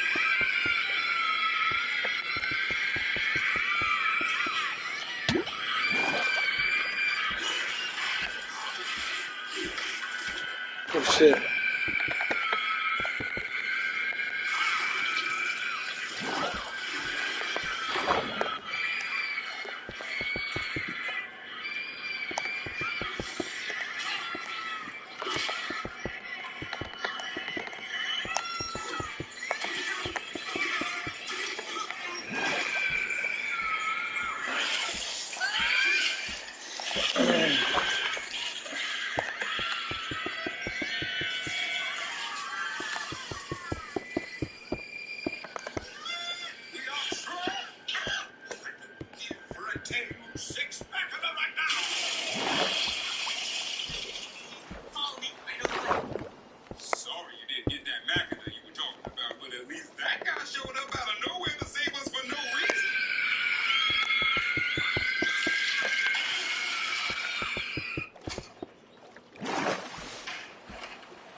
times you stared at my poster in your bedroom, I was staring at it. I knew it! Take care.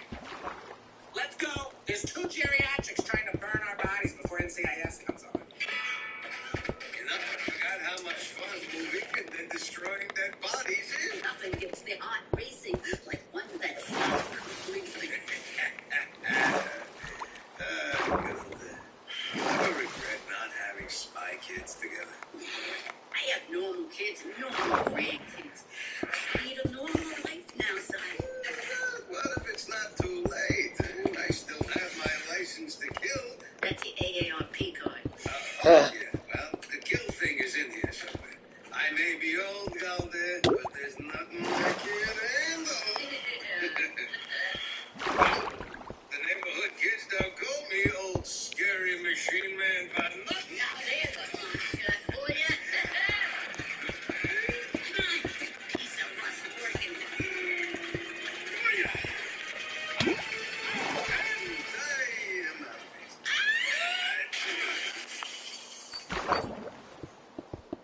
There are days when the world is going crazy. You just think we've lost our way. Sports will take you away. The beauty of sports is the agony and just unparalleled joy that it brings every night. It's good for your soul. Sports. And now you can do it on Max. Fun to watch. There probably ain't nothing permanent right now. Repressed Memory Island? Yeah, where you keep all your screwed up memories. Trust me, you do not want to go anywhere near it. Remember the glitch in my origin story? Oh, so you think it's like a repressed memory or something? Right, and it's on that island. Oh, well, we gotta go. And what did I just say about going to that island? We're all gonna be burned to death if we don't leave your mind right now. Okay, fine. Then you go. I'm not leaving. In the real world, I'm still catatonic, drooling all over myself. Okay, she made her choice. Let's go. I'm going with Harley. Of course you are. She's your only friend. That's true, but that's by design because she's the only human being I think is worth a shit. Hey, Clayface, how many acting jobs did you get before Harley gave you one? Well, I filled in for the dog that played Airbug when he was run over by me the second to the last day of shooting. You know what I mean? And Psycho, who took you in when literally the worst people on the planet turned you blind? And King Shark. Let's all remember the time. Oh, thank God, because I had nothing. All right. All right. I got a plan.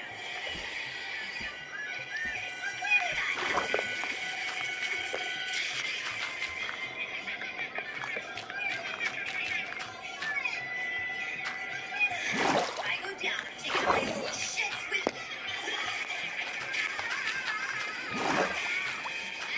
We got your back. Bye.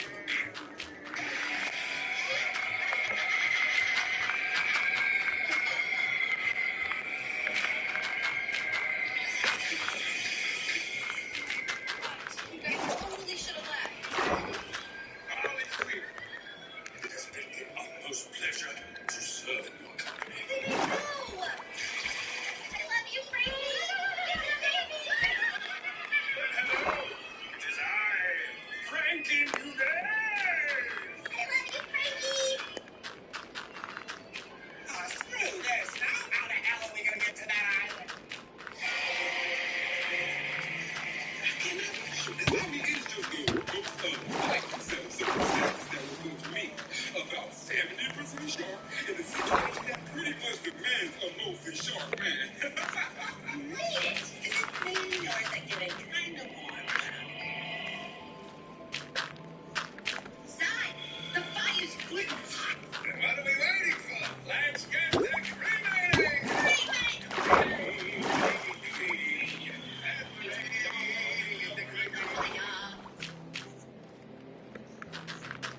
Why does it look like Arkham? Because your sick brain is trying to lock up memories so vile that you repress them. So do not look. Okay, wait. With Danny down at his business meeting! That's enough. If you violate the restraining order again, Mr. Smith will take legal action. See you soon, Frankie! So that's what I want you to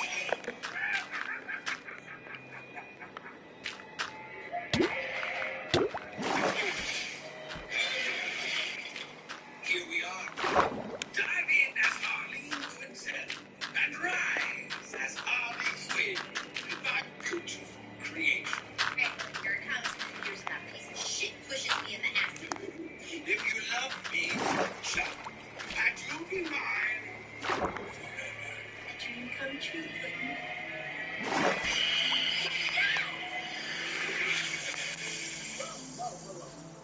Are you okay? the time I thought he pushed me, that it wasn't my choice. But it was. Well, so you told yourself it was out of...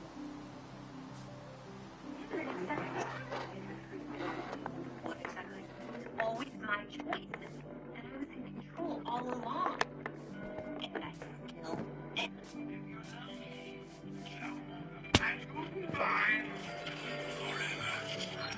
Hardcast. What? I said no, idiot. But you have to jump. You can't change this. It's already happened. It's your origin story. Wrong. It's not my origin story. My real origin story didn't happen here. It happened in your lair. I wasn't wearing this costume, and believe me, I wasn't saying you were a dream come true. I was saying go fuck yourself. Harley, stop this nonsense. I know you think you created me, but no one did. My fucked up parents didn't make me the way I am.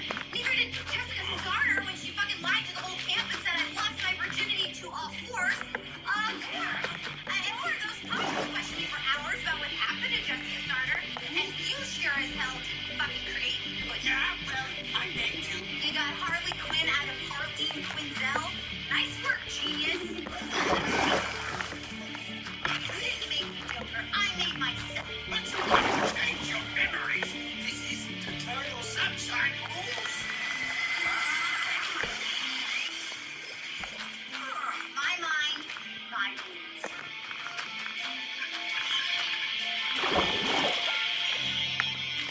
Oh, sanity report. Kinda. Thanks, gang. I owe you everything. Hey, has anyone seen Clayface? No, because her little psycho shits killed him. Apologize for the disturbance. I had to go native to thwart Harley's younger demons. Oh, we're just glad you're alive. Thank you, Fred. Oh, I'm getting hard. Please, my phallus is not erect.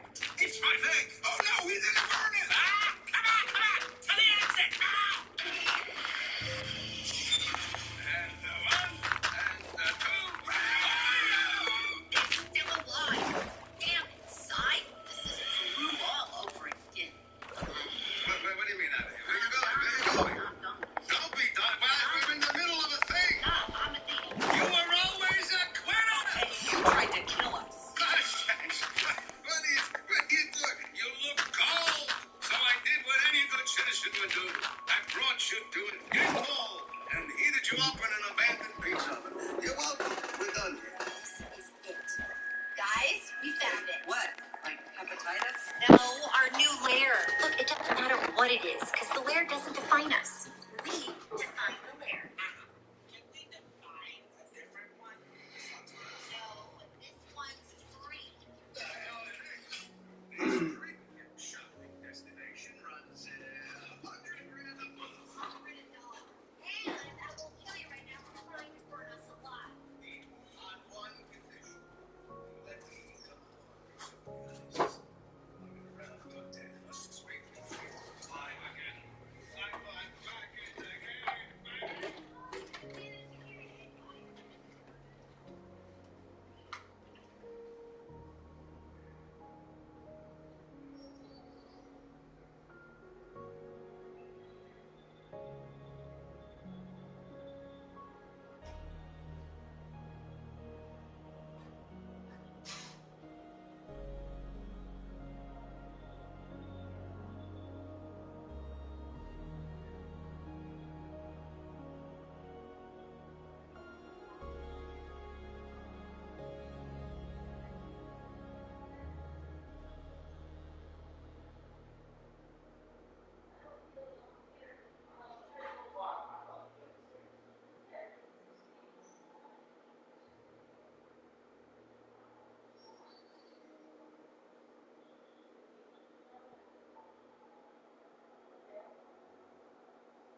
just must be all over this. Let's see what they're saying about us on villainy.evil. Wait, what? KGB's getting nominated for the Legion of Doom? I'm way better than him! People must be freaking out in the comments. This was long overdue. Yeah. Worked with him on 3 assassinations. So professional. Couldn't have happened to a better guy. Screw you, better guy! What the hell does it take to get nominated? It's all about you. Why is no one talking about Harley Quinn? I'd like to nominate her to sit on my face. Well then, read through.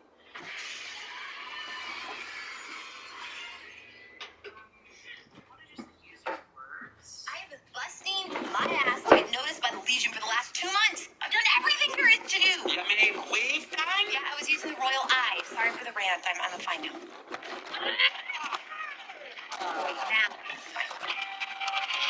Hey, so I can't help but notice that you're being extra Harley today, and I don't understand your obsession with the Legion of Doom. I mean, those guys are genuinely pieces of shit. Yeah, obviously, those pieces of shit are the only people Joker ever treated as equals. I'll never match up to him unless I'm in the Legion too. Okay, so what you're saying is you're not over your ex, and you want to throw your success in his face. Exactly. Honestly, that might be the most relatable thing you've ever said. All right, people, listen, I want to get us on the Legion of Doom's radar. I could call my old pal Hank Kissinger. I'm sure he has a few war crimes he never pulled off. I know we're criminals, but are we really war criminals? No one thinks they're a war criminal. Then you find yourself aiding a separatist movement to overthrow a democratically elected leader, and well, you're a war criminal. Maybe we can steal some new computers, because the one you smash was mine. That's it. Wayne Tech. You want to legally purchase computers. I wasn't thinking legal, and I wasn't thinking computers. We're gonna rob Bruce Wayne.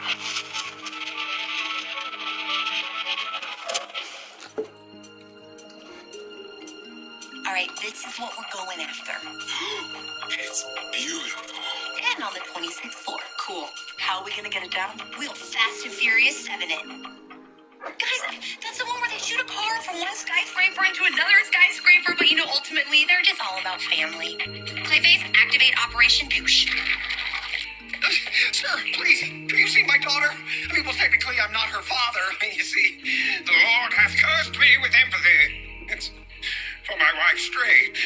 It's an emotionally complex tale that if you have 2 hours to spare, I can burden you with my tale of woe. Harley, thank you for letting me use my brains for once. Most people don't let me be who I am.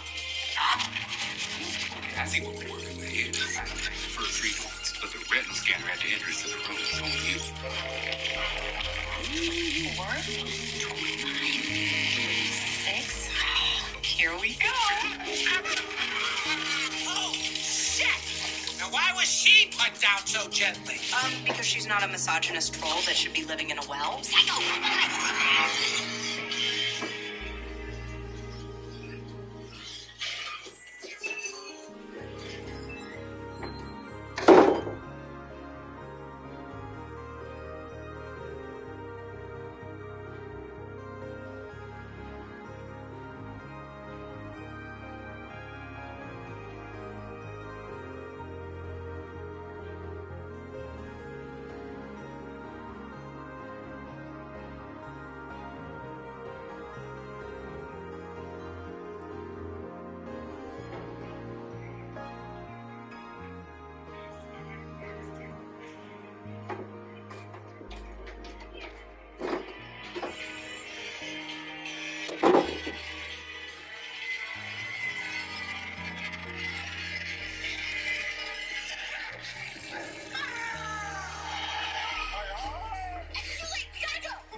you.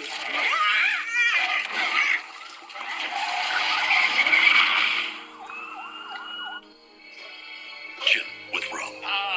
It's Barb. You know, she's sleeping with someone else, and the worst part, I can't blame her. I mean, a woman can only go so long watching the dead eyes of her lover thrust atop her before she looks for something new. So you didn't call me about the break-in at Wayne Enterprises? What? No! How is this about to break down in my marriage? The signal is for emergencies. Oh. Emergencies. You've abused it. Look, my personal life is a mess right now, and I thought I could talk about it with friends or coworkers. Harley stole some highly sensitive tech from Wayne Enterprises. In her hands, it could be catastrophic. Oh, well, then I'm on it. Co-worker. Here. Evidence from the crime scene. Yeah, what's that? Ask it yourself. You used to be such a damn good cop. I damn still am. Prove it. My aunt has diabetes. Still very strong hair. Yeah. Oh, that was awesome. Everyone kicked major ass. I mean, Psycho, when you froze that security guard. Don't you dare Italian chef finger kiss any part of that disaster. You screwed up the plan. I'm ready for the heist. And it's gonna be delicious.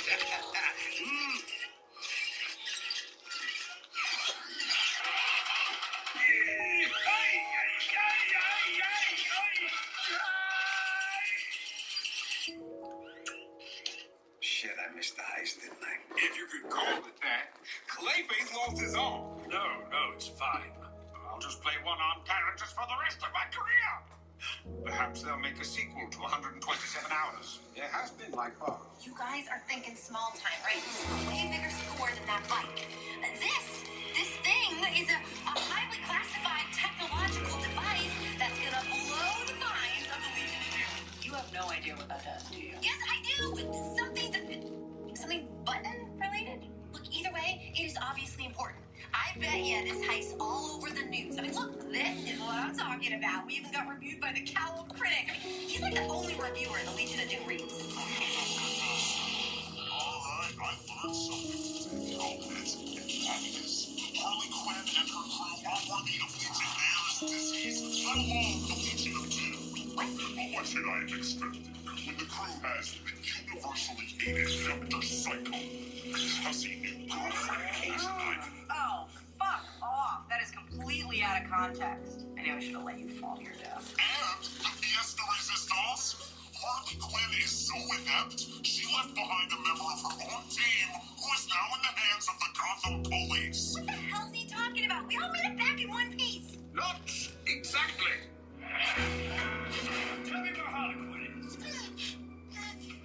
I just want to get back to my dad. All right, okay. How about if you tell me about him? I can't, because I'm not supposed to talk to strangers.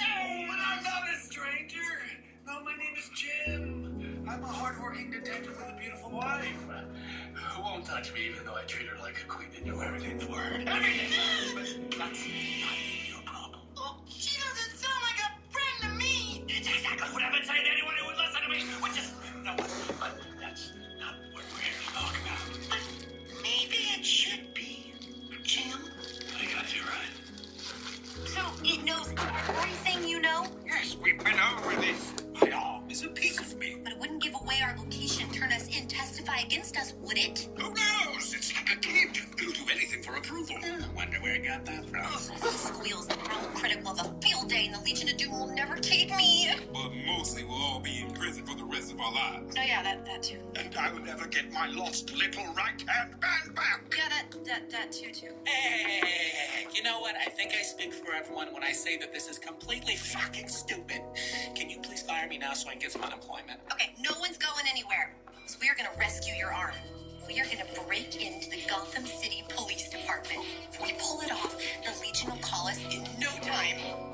Oh, and Clayface will have 2 arms. Look, I'd love to come along and support you, But you want to find the critic that said you're the biggest fuck up on my crew and tear him a new asshole. I get it. I will not be slandered! I'll help you smack him around a little bit. What? For you, obviously. I mean, I can't let this anonymous asshole talk shit about my best friend, right? Have you heard him from me? Yes, absolutely. And because he claimed I'm fucking psycho. But mostly for you. But also for me. But for you. For us. It's fine. Let's go!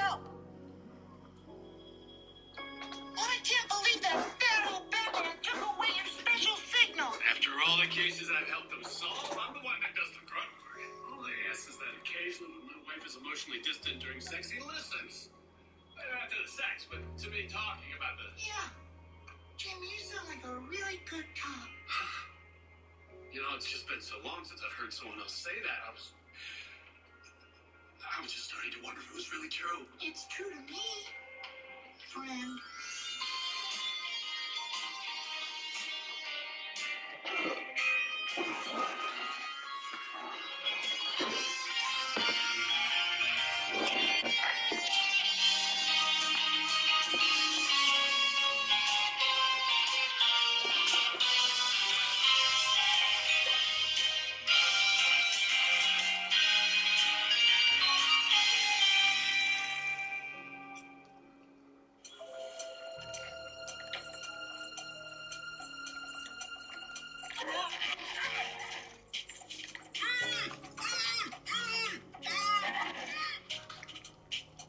A one-armed officer. The stories my mind is weaving.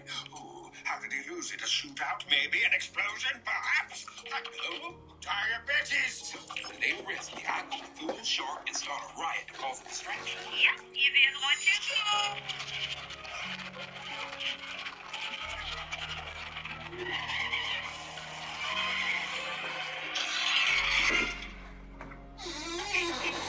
Clayface, you gotta distract him. Brilliant!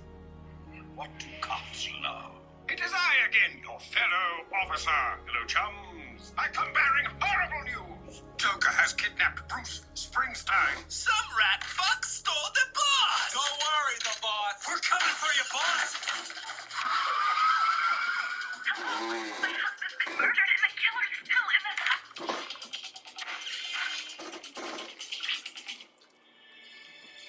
Come on. Just tell me where Harley's lair is. I'm your friend, not them. You said it yourself. You mean that? You're not just pretending? Well, I'm not gonna lie to you. I was. But then, you listened to me. Graphically explain the problematic intercourse I'm having with my wife, and gosh darn it, you didn't judge me. Well, Jim, you can't judge what you don't understand. God, you're so wise. Oh, thanks, friend. You know what? I'm gonna tell you where the lair is. The lair is on... Give us the arm, Gordon. Now! Oh, Jim, don't let him take me. You need me, right? Because I'm impotence. Oh, hold on there, crazy guy. You're a lot more than just impotence. And I'm not gonna let these animals touch you. If you've got ears, stick your fingers in them right now because I'm about to work blue. I'm gonna fuck you to death with bullets.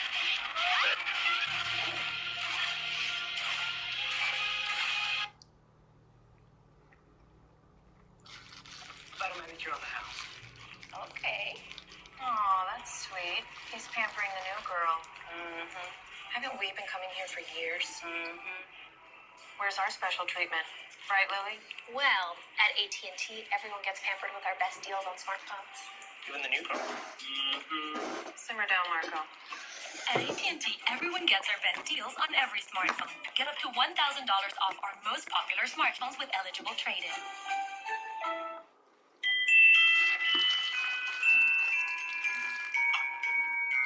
It's real.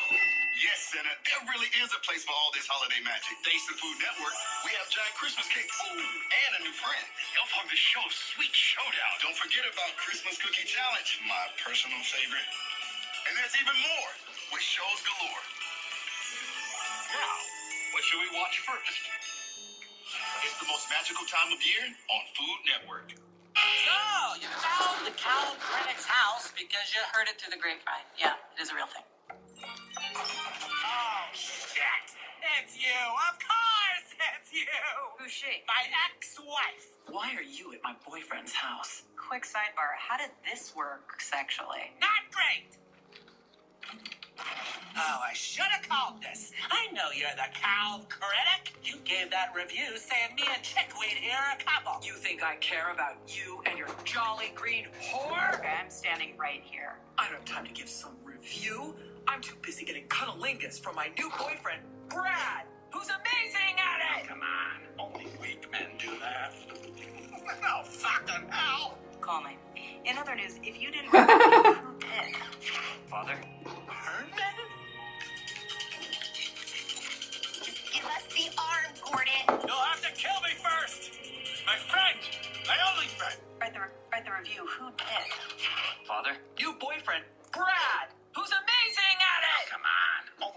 Men do that. Oh, fucking hell! Call me. In other news, if you didn't write the review, who did?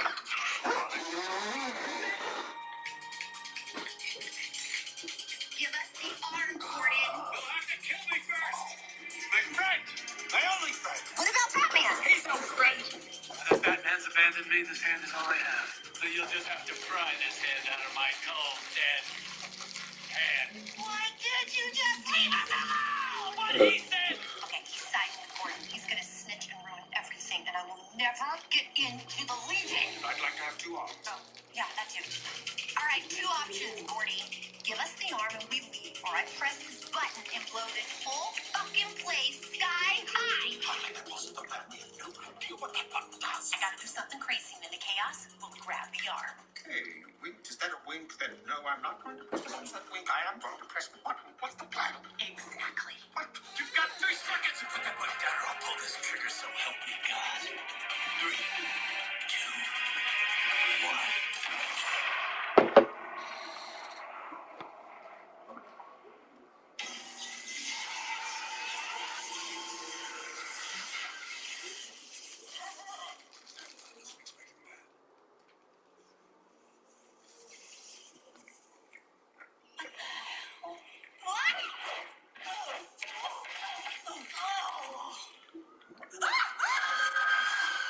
So, Quinn, you press the button.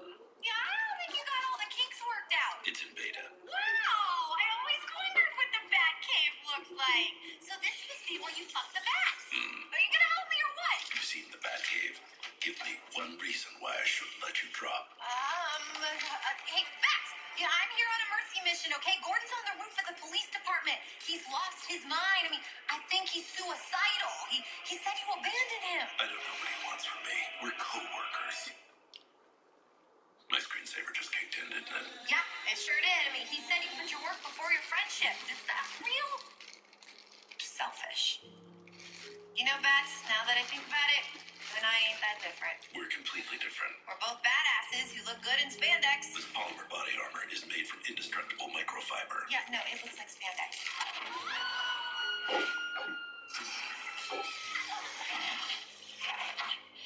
My friend just lost his arm, and instead of helping him get it back, I did what would help me get into the Legion of Doom. I let him down, just like you let Gordon down.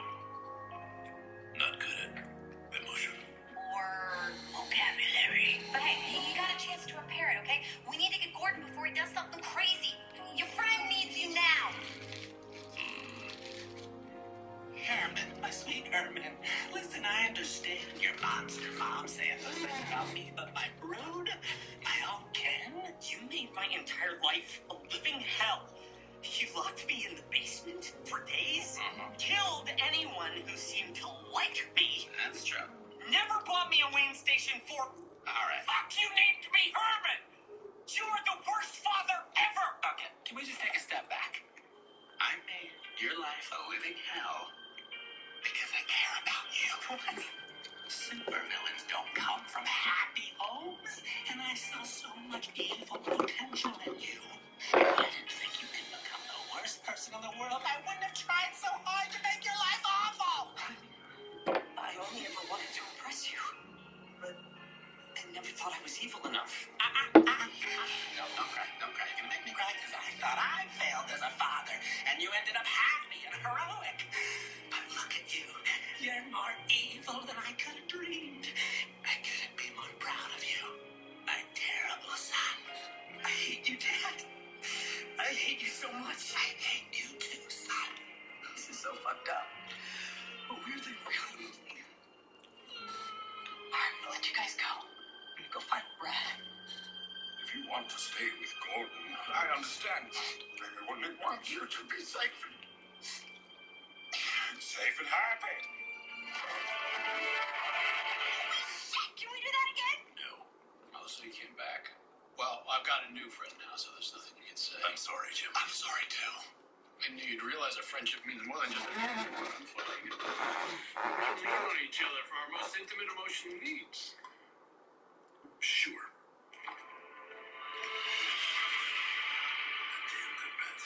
Well, we're a damn good cop.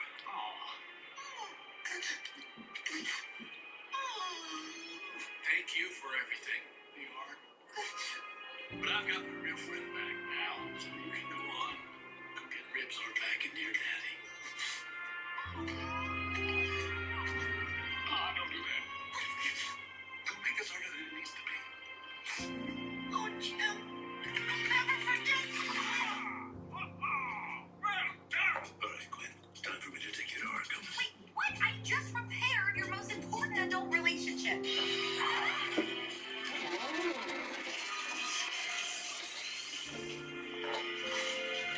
Everybody hands up. Hands in the air. Not so fast, gentlemen.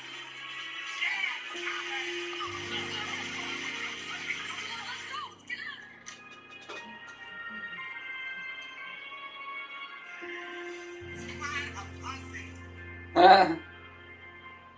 And so it is with the humble hearts that I come to you, cowheads, retracting my previous review.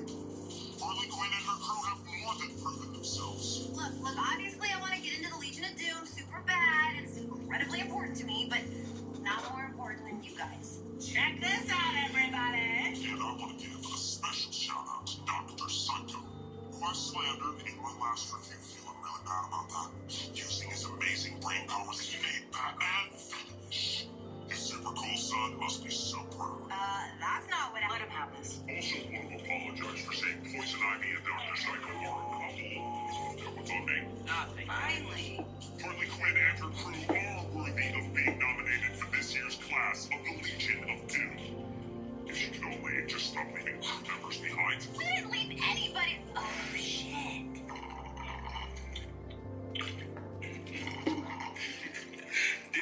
If you ever bring me inferior toilet wine again, I'll be forced to shake you in the showers, and you know I don't want to do that. I like being cool balls. Hey, Kate, I am so sorry for leaving you here so long. Oh, no problem. It allowed me to experience firsthand the failings of the prison industry.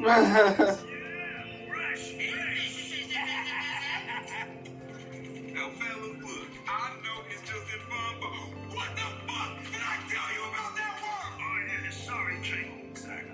Oh, man, learning. Baby steps. Right, Harley? I will kill each and every one of you with my bare hands in my house.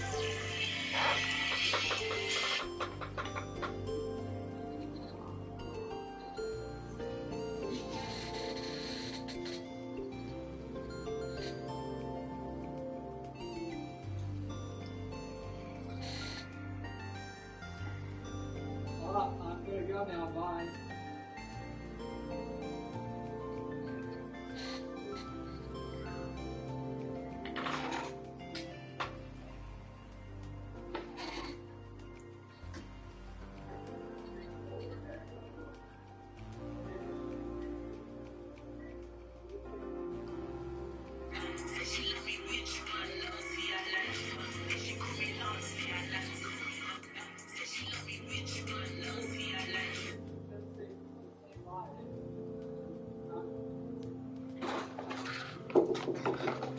Yeah.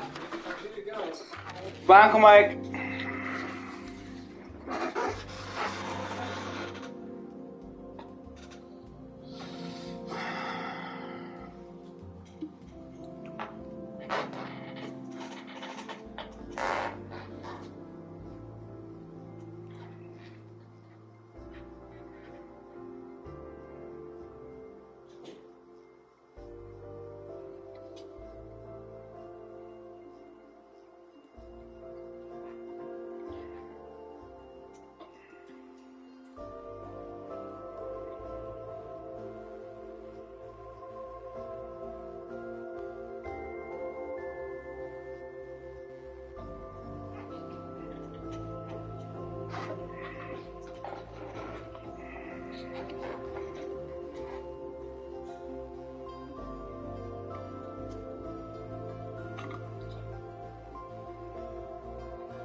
species.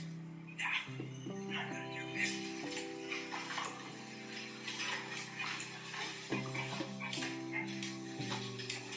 How we doing? Everything okay here? Yeah. Oh, I just don't think my mozzarella sticks are cold enough. Oh, I'm sorry about that. Here, let's get you a fresh one. Here you go.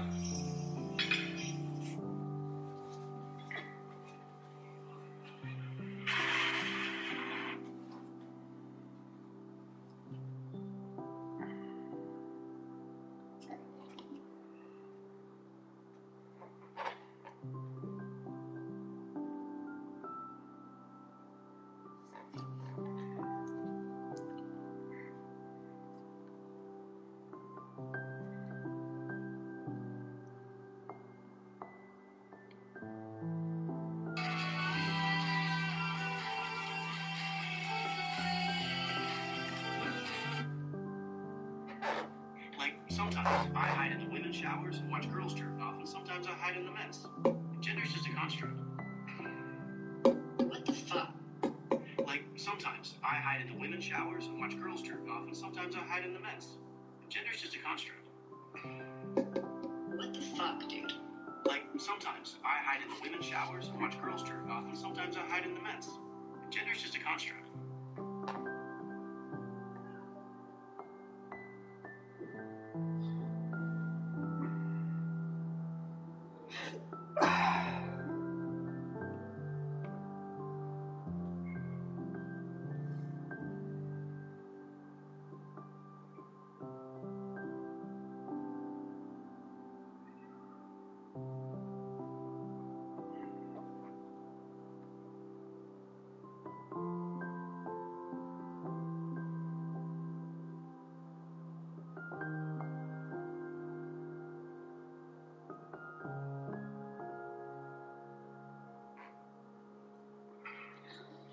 What the fuck, dude?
Bah, ça va faire du jaune foncé, du coup du orange. Non, aucun rapport, du vert. Aucun sens. Ça va faire. Chiant ça comme couleur. Oh, c'est les couilles, ça va faire du jaune, Brown. ça, non? Mais quoi comme couleur cette merde? Merde, je voulais peut-être. Green? Quoi? D'accord. Ça fait du noir, ça. Ça fait du noir. Ça fait du noir. Je dis ah bon. Purple and yellow, ça fait du vert 100%. Putain, ça fait du... Red? No. Mustard. La merde, vraiment, c'est dégueulasse. Même lui, Diarrhea brown. bah, ça va faire du jaune foncé, du coup du orange. Non, aucun rapport, du vert. Aucun sens. Ça va faire...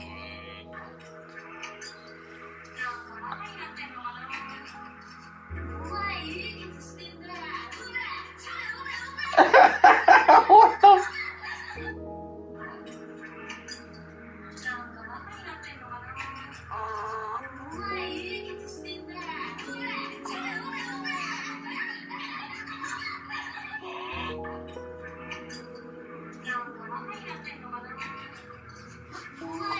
in the name of... No, can I get a spot?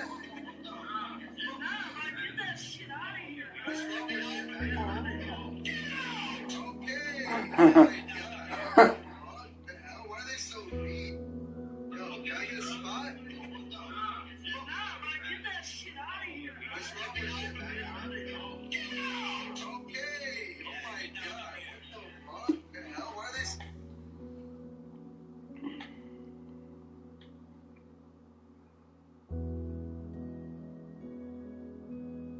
are they so... mean,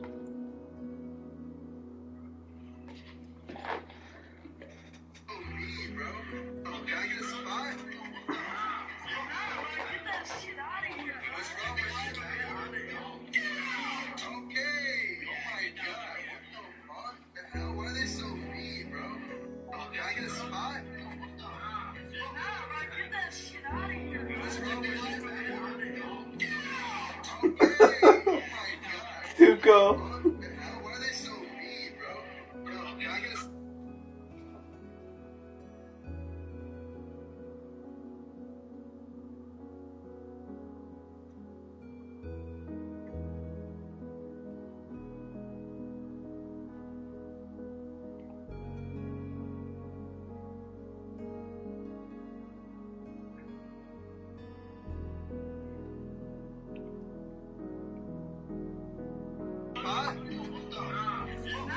Get that shit out of here. Imagine being held at gunpoint, bear with me, by a literate animal, and the only hope of rescue is bear with me tweeting a coded message. Imagine being held at gunpoint.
Five.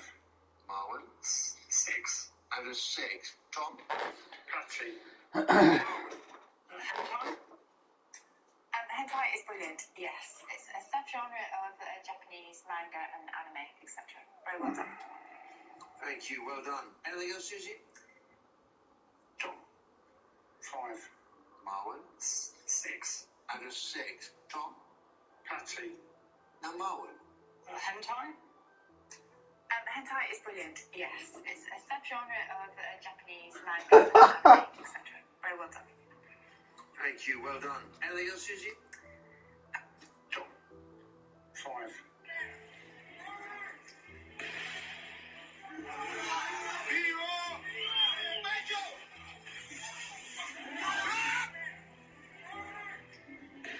Is he one?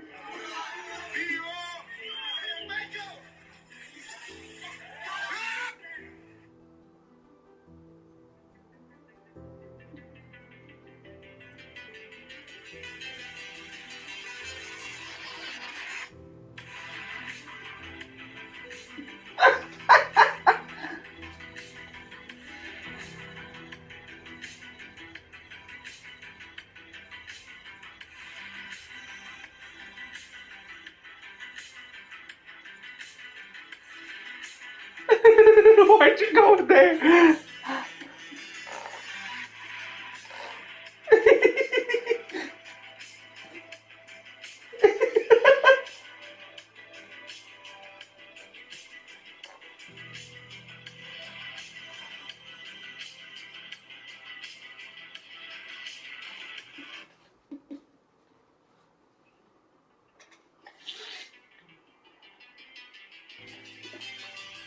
What the fuck do you have super nice? I'm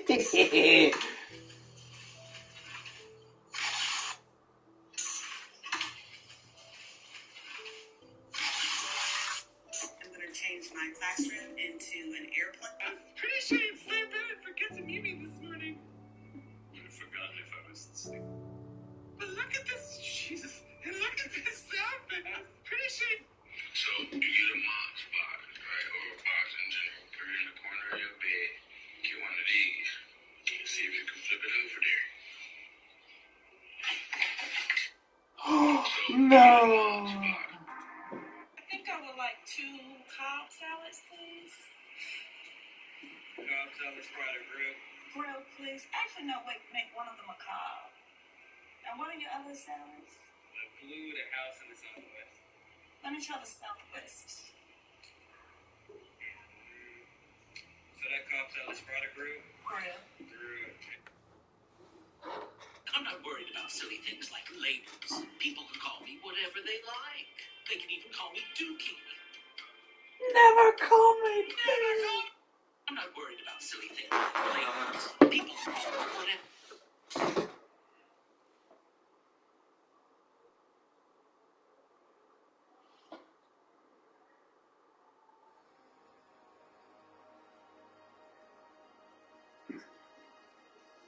I think I would like 2 Cobb salads, please.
me? This is a really good plan, too. Well, I can go back inside and you can sleep. What are you guys doing? Yo, we're here to save you. Gotta tighten your seatbelt. Huh? Ooh, way too close, man. You just slip out. You gotta tighten it. Pull up. Oh my god. Bro, Take a car seatbelt, ladies. This? wait, is mine too loose? Actually, both of them. Hey, I got both seatbelts completely loose.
Reading my dead shoes.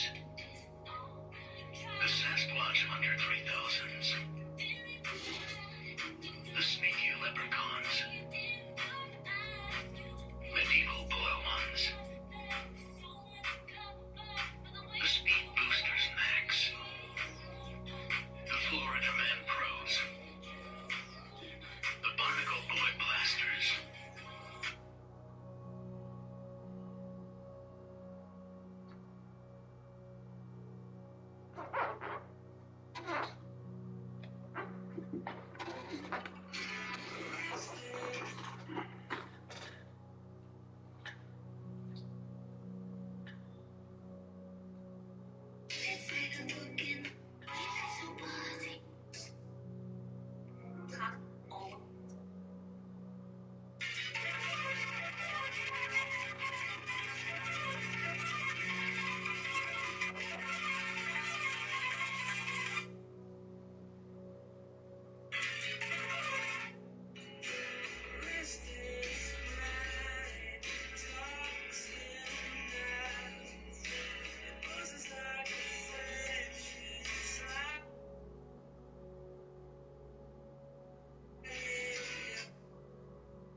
Tingles when Spider-Man is in danger. A. His spider sense. Q. Oh, it's another question. Oh, shit, I gave you the answer. I thought it was like a multiple choice thing. I was like, tingles when Spider-Man is in danger. A. His spider sense. Q. Oh, it's another question. Oh, shit, I gave you the answer. I thought it was like a multiple choice thing. I was like, Q. Tingles when Spider-Man is in danger. A. His spider sense. Q. Oh, it's another question. Oh, shit, I gave you. What the fuck?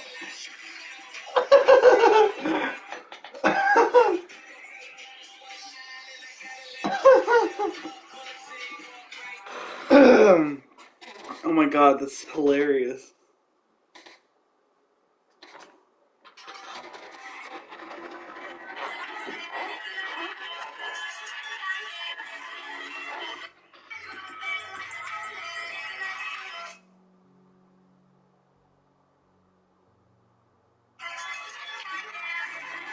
You're not feeling good? Fuck. Let me know if this helps. Yo, stop fucking with that brain surgeon, the lawyer she fucking with. Nigga. What? Yo, stop fucking with that brain surgeon, the lawyer she fucking with. Nigga. What? Yo, stop fucking with that brain surgeon, the lawyer she fucking with. Nigga. What? Yo, But you're not feeling good? Fuck. Let me know if this helps. Dude, it's so many bugs in your skin. Get them out, bro. Dude, bro, there's so many bugs in your skin. Do you need help killing them? Grab my gun. What do you mean you don't want me to grab my gun? Bro, you're levitating. What the? Oh my god. Holy shit. You don't look good. Oh my god, bro. He's watching you. They're all watching. FBI's here. Dude, did you tell him you have illegal substances? You have so many illegal substances. Guys, he's in here. It's too good, please. Oh, you're not feeling good? Fuck. Let me know if this helps. Yo, stop fucking with this.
The training was too stunned to speak. The training too stunned to speak. Drop that into 180 and then go to the first. This thing was kind of fast, got a big cover.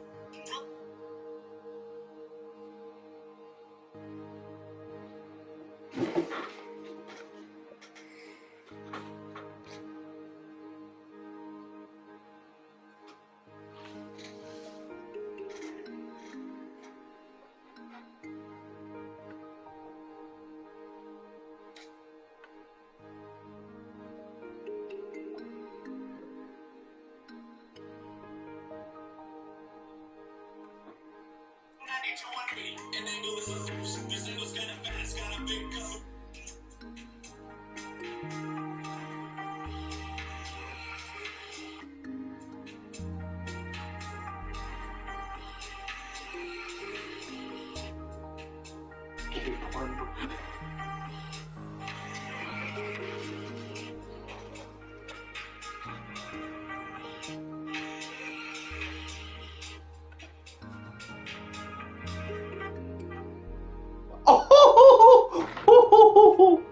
Yo, yo.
Introducing the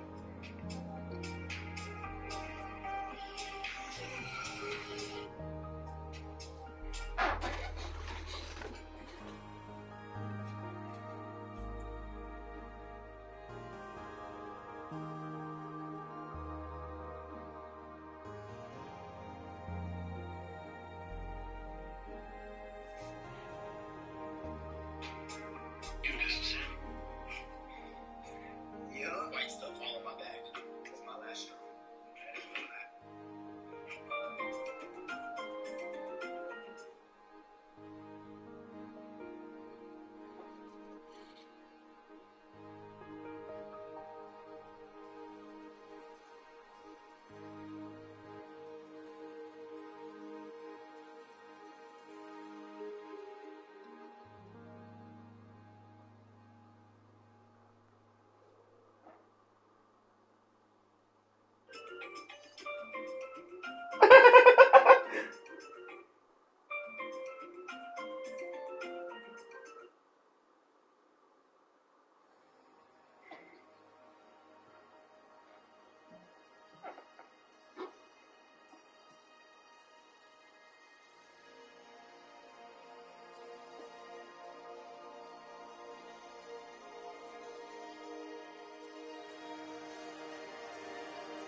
secrets for finding vintage is checking the tag for cotton. So today we're gonna find a thread.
Bırakamıyorum.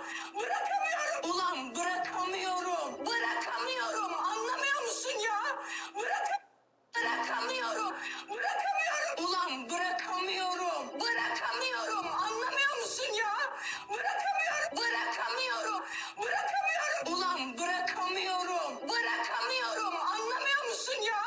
Bırakamıyorum. Bırakamıyorum. Bırakamıyorum. Ulan bırakamıyorum.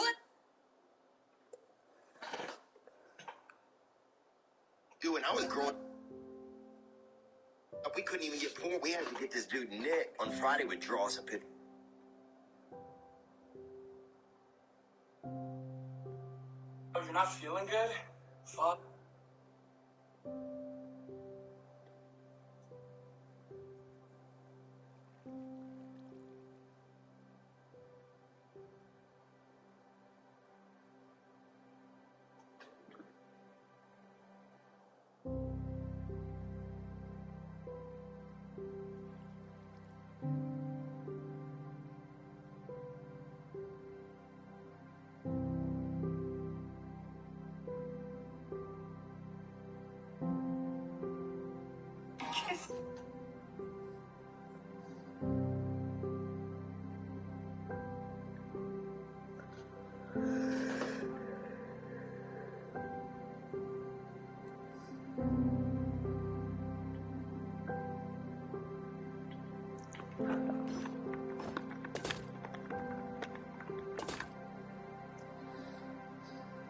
Bırakamıyorum.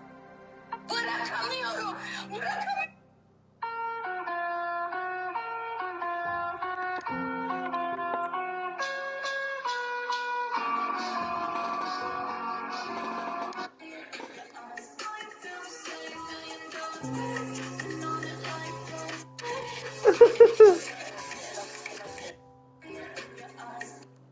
She's not even fighting.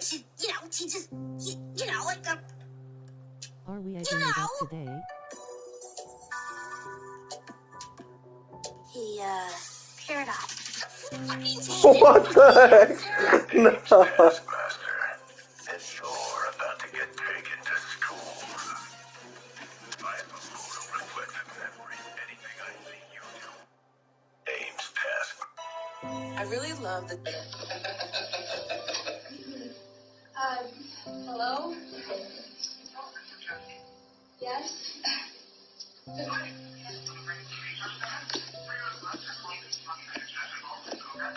Okay, you might want to, Okay, thank you.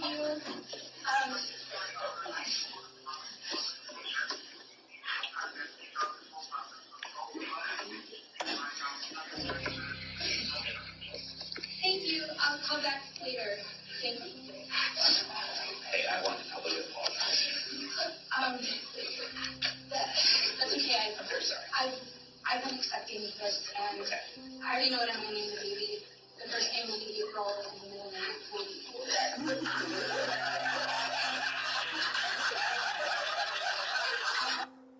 That's good.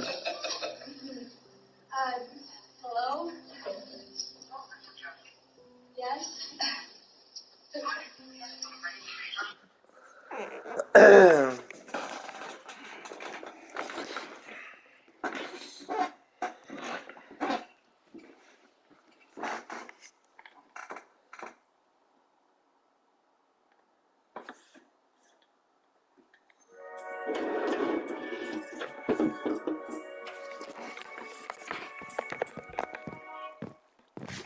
Isn't it old to bet that some companies make their employees work in dark, cramped conditions? Is that good for business? At Vital Farms, we believe happy employees are good for business. Vital Farms, keeping it both free.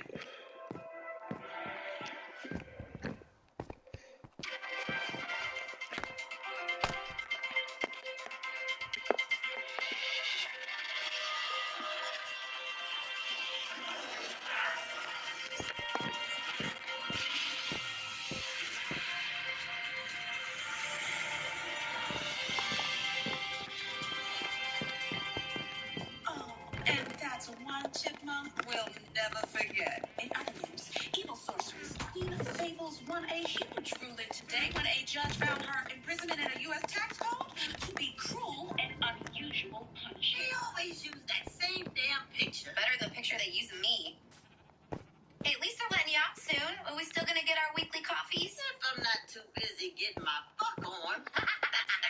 So, what's the update with the Legion of Doom? Nada. Same as last week. Who do I gotta blow up to get an invite? Easy. Find the thing the Legion wants most, and then you get it for yourself. All right, I've got a 2 o'clock with an independent contractor who keeps his receipts in a fucking Alf lunchbox. Bane, Sinestro, Grodd, I mean, even Joker. Yeah, we know what they look like. What's your point? That they've all tried and failed to steal Cord Industries' game-changing weather machine, which is why we are gonna do it. If none of them could steal it, that seems like a pretty good indicator that we should not try. Yeah, but if we succeed, it'll make the Legion so furious they'll have to notice us. I sent Clayface do some recon. My character was a sassy divorcee. Can we please not do the unnecessary backstory thing? Okay. In the dating game for the first time in a while, and she's decided to get adult braces. Of course she did. I know what you're thinking. It's a little expensive on a secretary's salary, but no, you can't put a price on a smile. So she threw caution to the wind. The machine is being protected by 1,000-ish lasers. According to head scientist Jerome Stansfield, who may or may not be heartbroken when Brenda does not show up to work tomorrow. How will we ever get past the 1,000-ish lasers? I already thought of that. Psycho? Star Labs created a personal force field device that deflects energy. Problem is, the only way to get into the room is through an air duct about 4 inches wide. I don't know how the hell we're gonna do that. Yeah, I thought that might be an issue. And I was right. It's a definite issue. oh shit, Harley! The news is talking about that book you love. Oh, Clive Cussler, Sahara? Clive Cussler. No, Queen of Fables. Oh, that's right. She's getting out today. We are bringing you live to the rumor. Queen of Fables is being released from her textbook prison of 30 years.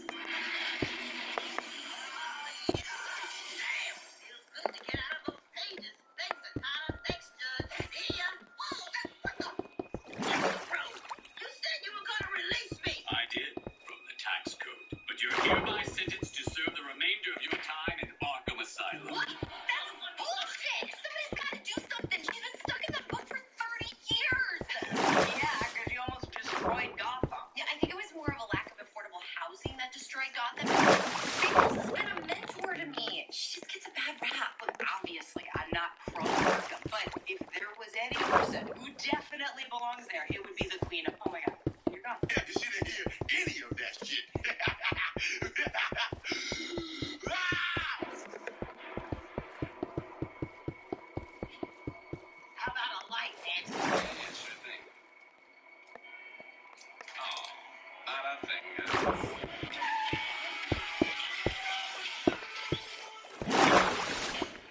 I'll be damned. Oh, I couldn't leave you behind. Why, thank you, Harley.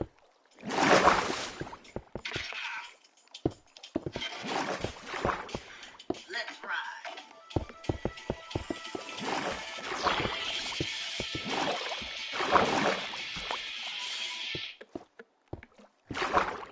All right, everyone, I'd like to introduce Queen of Fables. She's agreed to help us break into Star Labs. So yeah, I'm gonna need you to pull something around 4 inches tall out of your storybook. Sure, but I'm not sure how Prince Charming's dick is gonna help you. Kind of low-hanging fruit, not even true. I'm just playing around. After what you did for me, you can have whatever you need, honey. So you can pull any character out of your storybook? Sure can. Who's your favorite? Oh, I'm partial to Humpty Dumpty.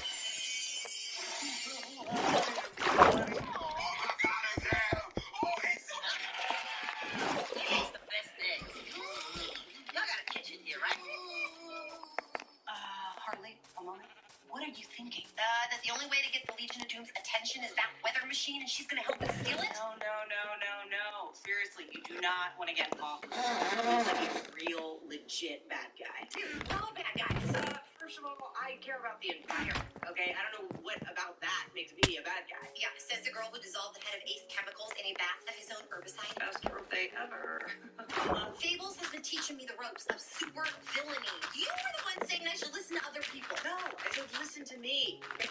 You're a bad guy, but you're a good person. Yeah, I don't know. Bad is bad. All right, let me try this again. You're like broadcast bad. She's cable bad.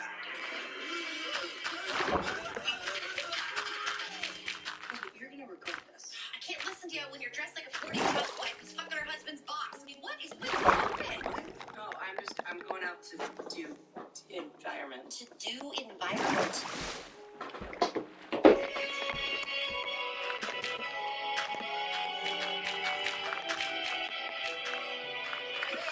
Oh, God. Is that a bouquet of roses? You realize it's like handing me a bunch of baby heads, right? Baby heads with baby bodies. Guess it's one step ahead of you. This is actually very sweet of you, what you done here. Yeah, you look banging. Oh, God, don't make this so hard. Okay, are you ready? Did you check out my apartment number? It was a 66. I did a little flip a little on that second numero 6 to make it real nice. This was a mistake. We should have just met at the motel again. I feel like that's more of our jam. No, I know, I was just joking. I'm gonna put it back. Put it back, babe. So you sure you don't want to go out for dinner instead of a movie? What, in a public place? Yeah, I mean, kind of man likes to peacock. It's PM. That's a female peacock. I understood. Let's do a movie, okay? Like, definitely a movie is my choice. Got you. Restaurant next time. Nice.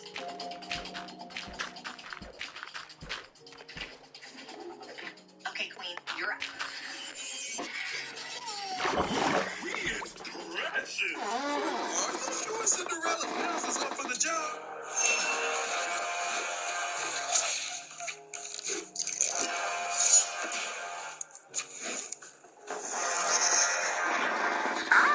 That answer your question? It does, but it actually brings up a lot of other questions. All right, we got a personal force field to steal.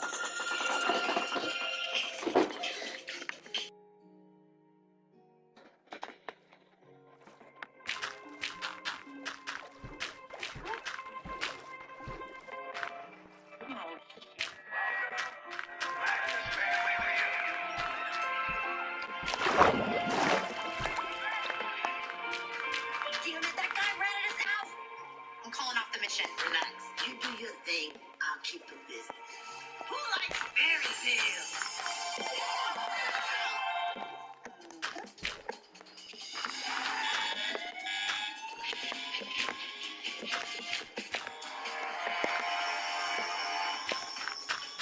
We did it! Fables, let's go! We pulled off the caper without it. Holy shit! This is horrifying!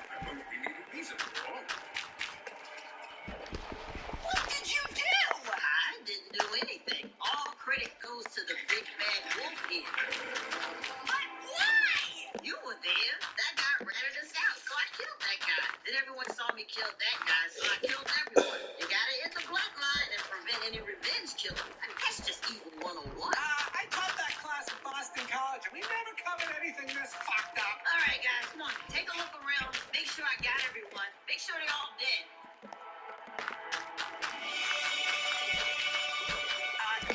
Yeah, you killed the shit out of everyone. Let's go. All right, let me grab the 3 little pigs to clean this mess up. There we go. Go get them, boys. Come on, the balls, too. Come on, the balls. There were days when the world was going crazy. You just think we've lost our way. Sports will take you away.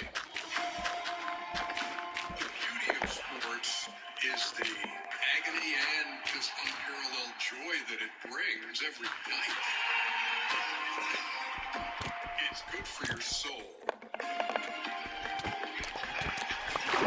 Sports. And now you can do it on Max. What a watch. How'd you get that mixture through combo? These fries and rings? At BKU can fill your combo. Frozen Coke too? Yup, sides and drinks too. BK, have it your way. How about a manicure on the house? Okay. Aw, that's sweet. Who's pampering the new girl? I know we've been coming here for years. Where's our special treatment? Right, Lily? Well, at AT&T, everyone gets pampered with our best deals on smartphones. Even the new girl. Simmer down, Marco. At AT&T, everyone gets their best deals on every smartphone. Get up to $1,000 off our most popular smartphones with eligible trade-in. You know, no one ever talks about it, but it's almost impossible to get brain out of a cake. Did she do the big thing? Yes. So, do you think I was right to be worried? Yes, oh my God, Ive, you were way right. She is a lot. And so now you're gonna tell her that it's Over, yes, I'll tell her and we'll just go back to being friends that do not work together. Boy, that was some fun shit, Harley, huh? Come on, up top. And guess what? I decided to stick around a little while longer. Help you get that weather machine. Oh, that's too generous. I don't want to put you out. Nonsense. This is fun.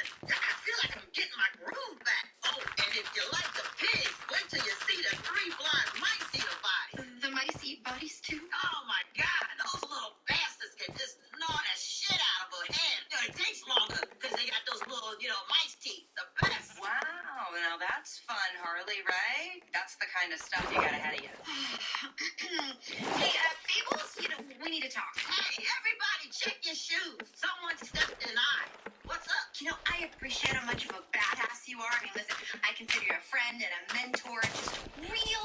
Wouldn't it be great if you said what you actually mean? I think maybe you should sit out the weather machine heist. Your style is just a little intense. Oh, I'm sorry. I thought the point was to get the job done. Yeah, but not by murdering innocent people. I mean, it's just a line I won't cross. Oh, you got a line. She has a line. Superheroes have a line. Teen Titans have a line. We don't give a fuck. Yeah, I think maybe I... Scopic fuck. Well, the Legion of Doom gives 0 fucks. And if you want to get in there, you better start pole vaulting over those lines you don't want to cross. From Mamma Mia. Thank you for your counsel, but this is where we must part ways. I hope we can remain friends.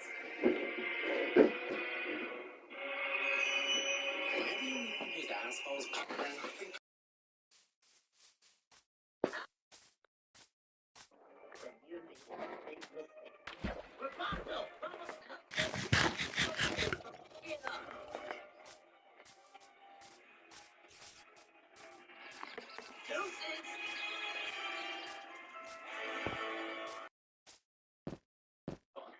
Ready for 2 entertainment. Oh, no. Sorry. That's well, then what's the point of making a lesbian from me? I mean, I took my lady out tonight. We can see if he's doing it. We're here. I wanted to take you out for dinner. Excuse me, sir, maybe I'm listed under man, Kamakai, or the. And sometimes that. Oh, okay, wait, hang on. I know that.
spark up. I even helped you sign up for Tinder so you could get your fuck on. I mean, we're friends. Sometimes doing whatever it takes means fucking over your friends. Hand over that weather machine. Over my dead body. All right, how you want to go? Little Bo Peep could beat the shit out of you with a shepherd's stick. Just tell me if you want casket open or closed. What the hell kind of fairy tale is he from? Well, from the looks to him, one of those Danish ones that's super racist. He's not with me.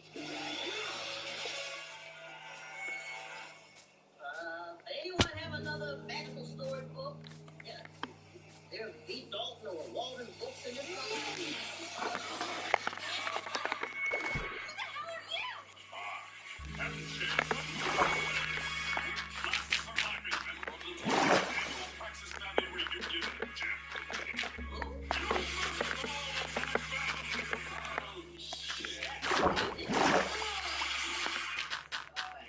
I'm just checking to see if my buzzer is broken because he said it'd be 45 minutes. It's been 40.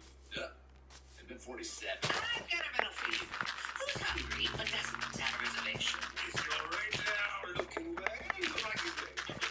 No, it's cool. It's just what's up? Let's get out of here. Maybe you can just drop your name. I know, is that weird? Yeah, just I'd rather not do that. Totally get it. Yeah, be a very humble person. Go, do not. Do not do that. Babe, did you used to work here or something? Did you fuck the manager? No judgment if you did. That man is very secure. Sunglasses, hat. There's to see if they can Oh my God! You are embarrassed. Is that even lingerie under that trench coat? No, you cut me a book. You think I'm some demon piece of shit that went to REI on a hay bike? I don't think that Oh, I'm sorry. I can't make plans to all sorts of shit with my mind. We can't all be poison ivy. Look.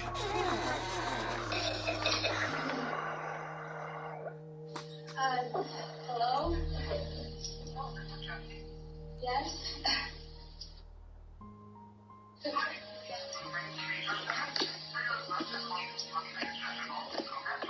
Okay, you might want to, Okay. set that down. Hey, you might want to, set that down. Thank you.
leave. I lost my appetite. You're the one doing.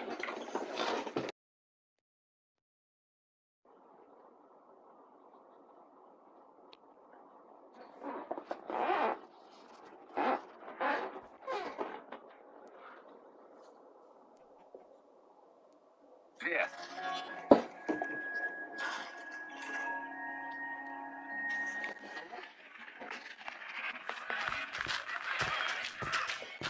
You ain't get the bloodline. I didn't leave anyone alive. Did you see anyone alive? What is I may have seen one person left alone. What? How long have you been sitting on this little nugget of information? It was nothing. It was just a little girl with like a blonde ponytail. That's why you're always in the what? The bloodline. The motherfucking bloodline. Yes. My family was close. Not family until very close, but we leaned on each other. We made each other laugh. That all changed when you showed up.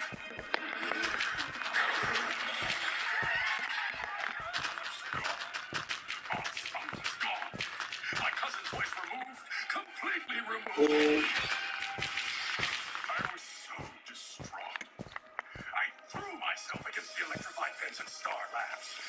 But instead of killing me, it Gave him powers. gave me Every goddamn time. Now you want to.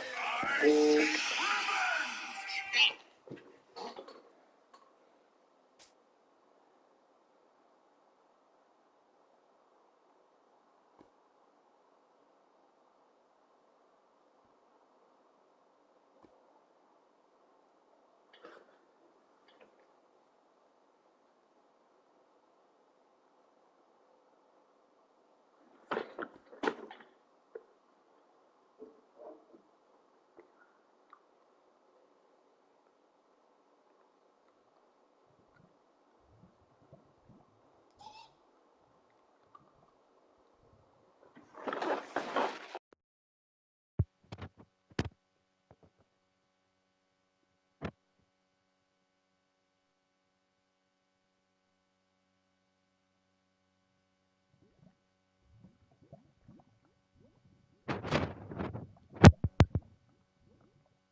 Porky no yoga?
Yeah. After crocheting.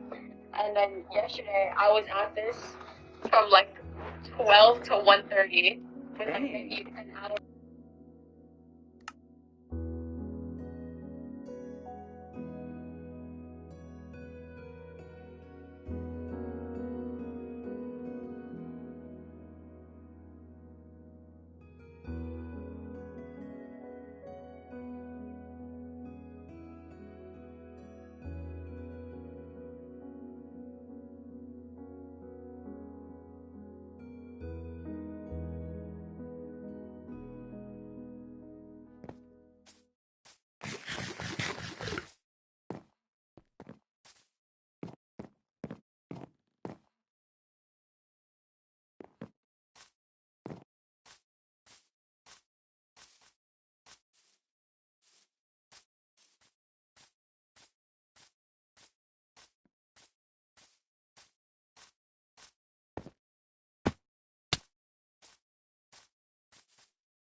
Get off the video games. Find Christ.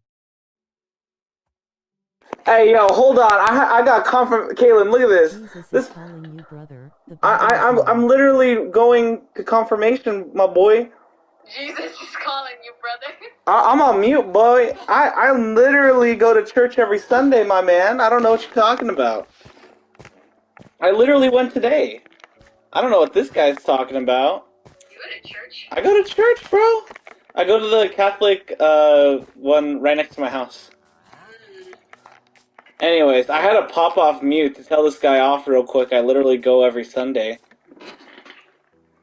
I go to... Oh, yeah. You go to Holy Name, I go to St. Anthony's. Which is so weird to go to a different church now, because, like, it's not Holy Name, and I'm just like, oh, alright.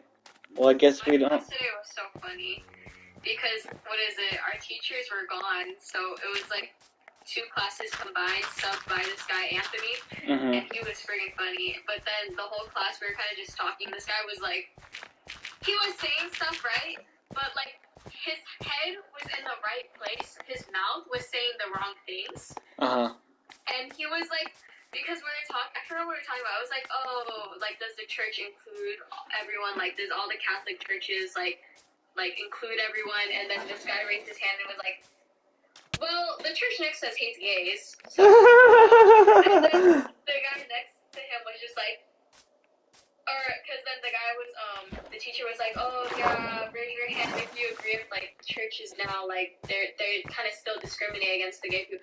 And then the guy raised his hand, he goes, wait, raise our hand if we hate gays? That's crazy! He raised his hand, he was like, wait, are we raising our hand if we hate gays, or like if we agree that the church hates gays? Wait. I don't hate gays. I'm not like that. Not to pause you. Look at this. Involving yourself in the devil's plays is the thing on Holy Day is whatever. I need to go on my stream real quick. What did he say? Hold on. Kaylin, this is crazy. I have a heretic in my chat. You're a preacher. I have a preacher. Hold on. Whoever's in my chat, I'm gonna need you to hold off on my response, like it's a Twitter response. I just need to read the whole thing because it kind of disappeared by the time you were gone. Oh my gosh, you want to see the bracelet I got? I want it plain tadpole. Tadpole? WWJD. What would Jesus do? I love my new merch. He says, involving yourself in the devil's play on the holy day is terrifyingly sinful. I rebuke you in the name of Christ. Stop talking to these harlots as well, which the battle has no room for this harlot. You're a harlot, Kaylin. Guess what? I went to confirmation today. Yeah, we're both baptized. I don't even know what this guy's talking about. I just got a bracelet today that said, what would Jesus do? Yeah, we got a bracelet that says, what would Jesus do? And I can't believe you're calling a 14-year-old a harlot. That is so sinful to call someone so young a harlot. I can't believe you would say that. Yeah, that's actually really sinful, you know? I can't believe this guy in the chat would say that. I can't... That's just so sinful. God is watching you. God is watching you. Mary is too. The whole family branch is on you right now. Exactly. And isn't the main, like, lesson of the Bible love thy neighbor? You shouldn't be judging people, okay? You just be minding your own business. If you want, you know, you could go and be a missionary, but missionaries in YouTube chats are not a thing, you know? You don't travel to the nearest social media platform. No, you travel to Ghana, okay, where they don't have water. I don't know. I think this guy's done. I think he left the chat already, but there's only 2 people watching, which I don't even know who the other person is. But like, my boy. I'm surprised people actually watch your streams. Like they just watch your videos. Find Christ, young man, before it's too late. I hope your church leader hasn't destroyed your youthful mind much yet. Open your what? He's still here? Yeah, he's still here. Wait, don't leave. Didn't go on church retreat. Dang, you ripped them to shreds. Dang, you ripped them to shreds. Ouch. There's a different guy in the chat. That is so funny. Hey, shout out to my boy JDM Miles. My man's literally targeting me, and I am religious. That's crazy. Repent? He says repent. He said repent. Someone obviously doesn't know what would Jesus do for What would Jesus do? Okay, what would Jesus do? No, his name is literally No, and he has a monkey profile picture. Isn't that kind of sinful? No, because I don't know about you, but evolution was against the church for like hundreds of years, and putting a monkey involves Charles Darwin. Okay, and I don't know about you, but if the Earth is supposed to be only like 3,000 years old, then I'm sorry, No.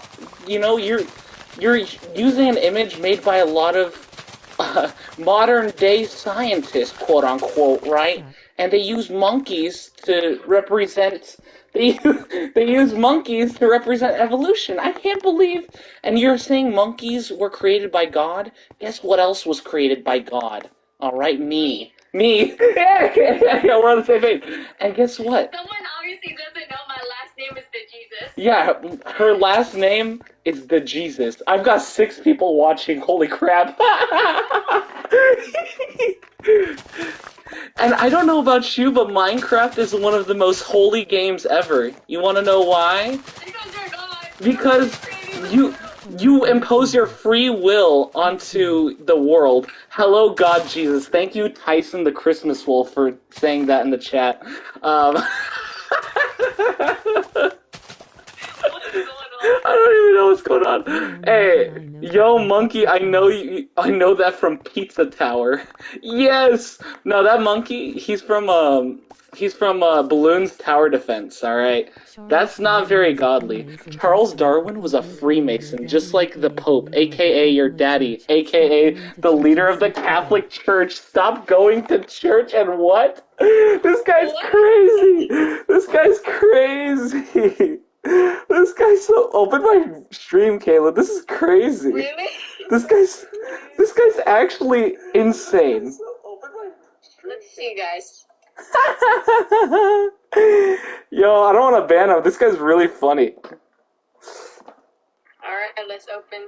Yo, I don't want to ban him. This guy's really funny. You can mute me on the stream. You already hear what's going on. You can just read it. Oh, they can hear me. Yeah, they can hear you. Eat a stinky banana. I was chilling, listening to music, then boom, this. I apologize, Aiden19Q. This is so funny. Bro's really trying to force religions on people playing Minecraft. I seriously agree, dude. Oh my god. I'm literally just trying to gather dirt. How did it get to this? I don't know. This is the best stream ever. Thank you, Central Bank. I'm gonna steal money from you. Anyways. Oh, no, that's sinful. I apologize. Oh, Adon. Sorry, not Aiden. It's Adon, yeah. You're right. You should join the cool. That's not... Hey, pause. Hey, yo, pause. Hey, I appreciate the invitation. I don't think I'm gonna join.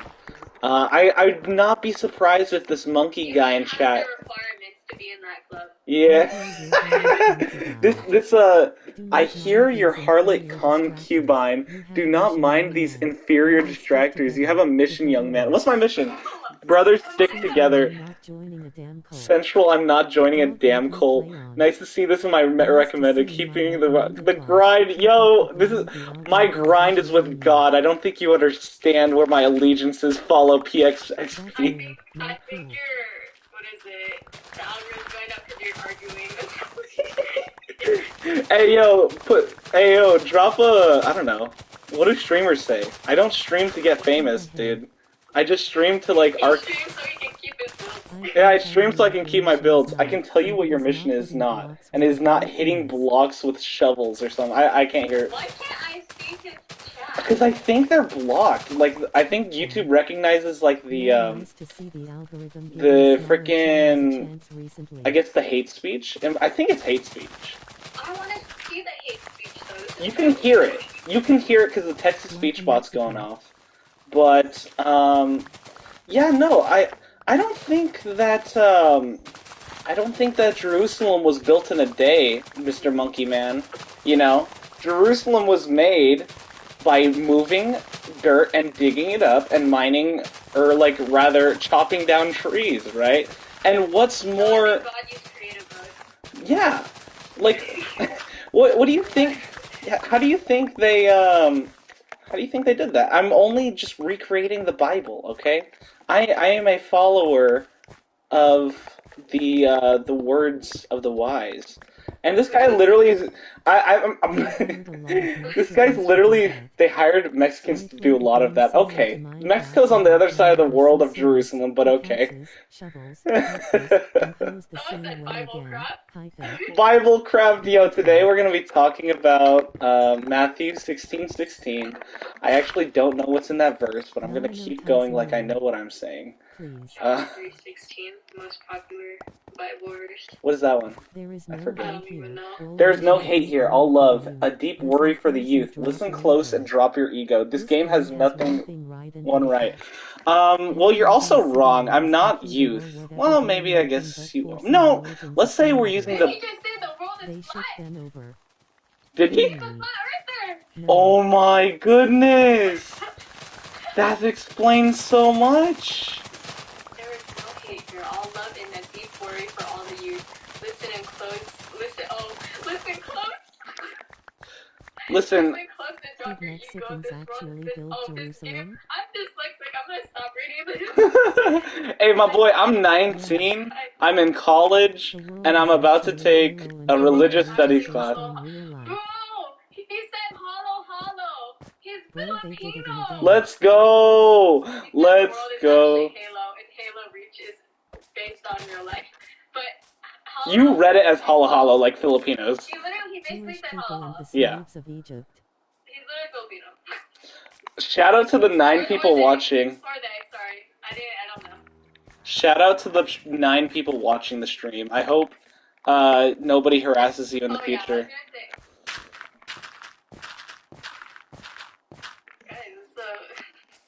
Just like the Just like Egyptians I'm getting a built the history lesson gigantic right now. pyramids. Someone said Kanye West. Hey, shout out Kanye West. He hates me for real. I'm Jewish. Kanye. Kanye West. Oh, damn. Kanye, yes. Yeah, how am I gonna be Catholic and Jewish? Like, pick a side. I agree, Kanye West. They did not sleep a whole 24 hours. I like how our conversation deviated from Jungkook and RM and all of BTS to Bible talk studies on Sunday nights. I know. Nice. I just came from confirmation. I didn't know. Mr. Clean, Didn't know Mr. I'd be- Clean, he can Mr. Clean, he can clean up all of your poo. Mr. Clean, there's nothing he can do. Get Father stretch my hands, Father stretch my hands, part 1. You are the best This streamer is so much ever. more interesting than the show You I are was clean, watching eat right me now. clean. What were you watching? Romance. You wanna know what's funny? My headphones aren't even plugged in. I'm just reading the chat. In God's world, yes. This is Genesis God's world, yes. The Bible explains the 4 corners of firmament, the first pages of Genesis. The stream chat's so unhinged. Dude, I cannot keep up with everybody. Yeah. I don't think you understand, my boy. We're Catholics. Bro, there's 11 people. Yeah, I know, dude. What? Thank you, Tyson. You also said the same thing as Kaylin at the same time. Dude, I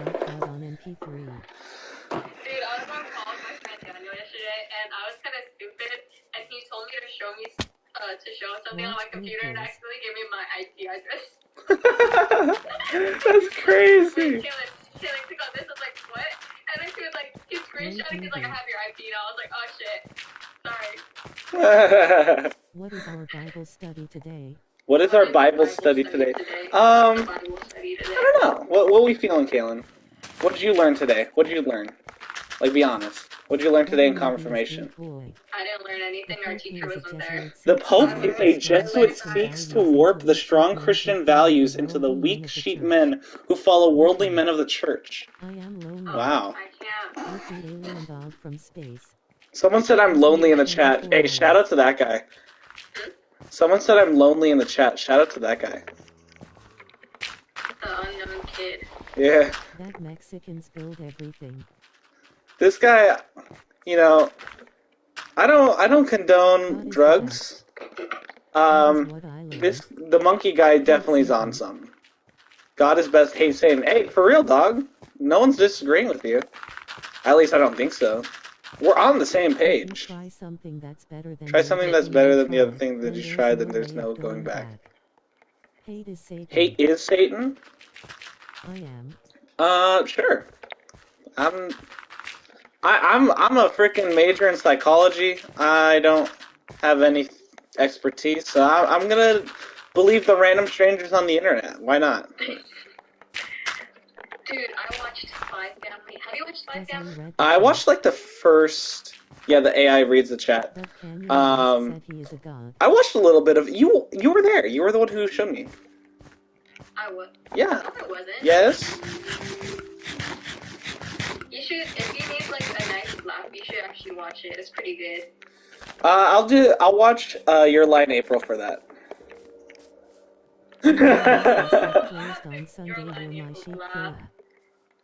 It's a really funny movie. I don't know. You know, it's a really funny show. Attack on Titan. I laughed so hard at the first episode. Oh. Dude, when his mom got ate, I was like, Lamau, that's so funny. That was me when I was watching Hunger Games. Really? I was like, damn. And poopity scoop, poopity scoop. Kaylin, this is not me having ADHD, it's just the people in my chat, okay? This is what it's like to be a Twitch streamer, okay? You don't understand. This is my job now. Wow. It's like me with being like a small influencer, but I got one collab. Alright, I need everybody to use code Kaylin to get 10% off. I have a code on a website, on a clothing website. I remember that. Never promoted it. Peyton did too, remember? He did? Yeah, for Overwatch League, he had like gamer subs or something like that. Oh, Yeah, remember? You can ask him. Enjoy your life. He had an affiliate link. Enjoy your life. I appreciate you, PXSP. You know, that's the most positive thing someone said to me today. So you earn money by using Twitch streams? This isn't a Twitch stream. I don't even earn money off this. That was all a joke. I'm gonna be honest. Pete's from Fort Wayne. I assume that's in Texas. Hey, I appreciate that, man. Have a good day. God loves you. Stop watching these poor programs meant to degrade your spirit. Anime, video games, horrors, and the above are, and then it gets cut off, and I don't think it gets pulled up. Close Indiana. It's on this Texas speech bot only. That's like the only place that is allowing it. I don't know why. Hey, no, I really do want to read your messages, and I'm sure like the Texas speech bot's going off, but it's not going off for some reason. I want to listen to you. I truly do. But if I can't read the whole message, then what's the point, right? What's the point if you give somebody a Bible and they're illiterate, right? That's like kind of what's going on here. Seriously, what does Jesus have to do with a freaking build and craft game? I agree. This man literally gave me the Holy Bible, but it's in like Russian, and it's like 19th century Russian, so even if I translated it, it wouldn't even be right. These flowers are coming out great, guys. Christ made the world. Christ made the world. Satan gave you these block games to destroy your youthful mind. I'm 19. You know Minecraft helps with architecture. Yeah, exactly. There's a bunch of like recreations of, you know, like Minecraft education. There's a bunch of people. Yeah, Minecraft EDU. There's a bunch of things that like Christian programs have made to teach about Christ. You know. Most schools incorporate Minecraft. Well, yeah. Oh, but he probably doesn't believe in public schools. Never mind. Let's not bring that up. He probably says something along the lines of, public schools nowadays teach our kids, I don't know. What's a really, like, very stereotypical thing to say? I don't know. Actually, no. Let's not assume anything. Minecraft teaches you to be a homosexual, and, well, I like women. Oh, that's crazy. That one was crazy. That's crazy. That was Hey, you want me to blow your mind? No. Please explain why. I like women and men. Mind blown. And guess what? I'm Catholic and Jewish. Mind blown. And guess what? Not gonna lie, I'm Muslim, and even my mom says video games are a work of Satan. That's crazy. I mean, I don't want to profile you, Ali, but you said you're Muslim, and with a name... I'm just gonna stop talking there. In this day and age, that woman you speak In this day, that woman you speak of could be very well a man. Oh, I pray for you, brother. My mom does, but not me. I will pray for you. Hey, man, have you ever... You know how, like, people tell you to, like, don't knock it until you try it? I think you should kiss a man. I think that'd be really, like, relieving, right? I think that would really get you out of your system of, like... hating all gays, right? You know, these faggots really need to get a stride in their step, right? Well, maybe you need a stride in your step. Hey, listen, give me a time and a place, I'll kiss you. I'll kiss you. Okay? You're probably gonna say something along the lines of, we should bring back the Crusades in the name of God and kill, like, a bunch of gay people. And I'm like, no. Oh, the unknown kid is saying a slur. Oh, that's crazy. Look, I don't care as long as they don't force their agenda. I agree. You know? You know how, like, people in like, at work be like, hey, I'm gonna kiss you on the mouth, but, like, they're not gonna actually do it? Obviously. I know you be saying some sus stuff with your boys. I know. Bet a woman is over there as your girl. Tyson, that is my cousin. My man's literally promoting incest. That is not it, bro. That is so gross. I don't know if you're defending us or whatever. Sorry, guys. No, that's what Christianity promotes. No. I don't know, man. A little sus. I don't know if you're... I don't know you. Yeah, don't worry about it. I think you're pretty reasonable, Tyson. Don't even worry about it. I'm just kind of... I literally did my college with a trans woman, and no one was hostile. Yeah, exactly. Exactly. There's nothing we can do. I don't know what that means. Saying faggots, and then saying there's nothing we can... This guy's... As long as it's a second cousin, it's fine. Yeah. Well... You know, even if it was my second cousin, no. But it's not my second cousin, so... You know, there you go. You called her a harlot earlier, too, so... Guys, I'm a 15-year-old. Kaylin's a 15-year-old and already a harlot in God's eyes. That's crazy. I don't even know what a harlot I think it's like an old slur for a whore. Oh! Yeah. Or like a slut. Yeah. Yeah. I don't know if I regret finding this stream or and then I gets cut off. Hey man, you can leave whatever you want. I'm just vibing. Whatever these guys say, I don't care, if I'm being honest. I want to reiterate, I stream because I just want to archive what happened in the day, like if I turned like 80 years old, right? And I can hear the serpent's tongue in your mouth. Dude, she's 15! Anyways, I'm gonna continue my rant.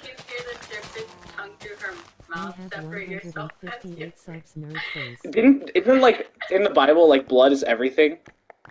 Right? This guy's literally saying go against your family. I can hear the serpent's tongue through my mouth. Does he make my list? I am so much Sigma nerd face. In fairness, I have nothing else to do. I just finished an hour and a half documentary.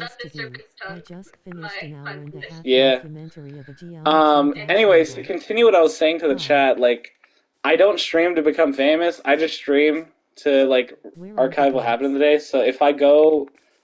And I'm like 80 years old, right?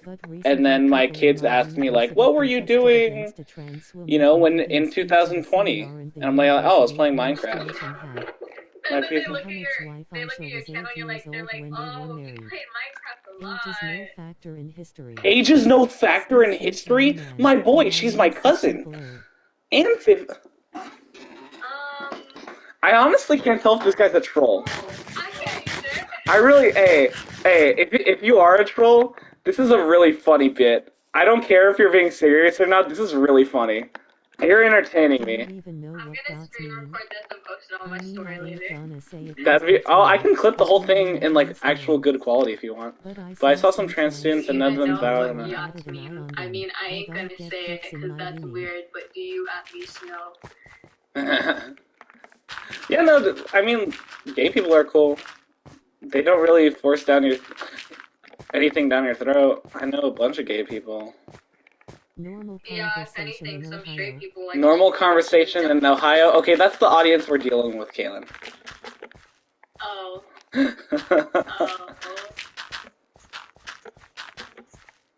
Hey man, you can be as homophobic, transphobic, Catholic-phobic as you want. You're not changing anyone's mind. He is Catholic-phobic. He's like, the Pope is the serpent's tongue or whatever. He literally said that. I'm like, alright. Yeah, you can go back earlier. If there are any messages to take from my plea, from my pleadings, it's open to your... Stop following these. I have my Bible right next to me. I have my Bible on my shelf, dude. I'm not even kidding. It's to open your Bible and repent. Stop following these pedo churches and seek God through your heart through prayer. Hey man, I'm just telling you. I think he needs to go to confession.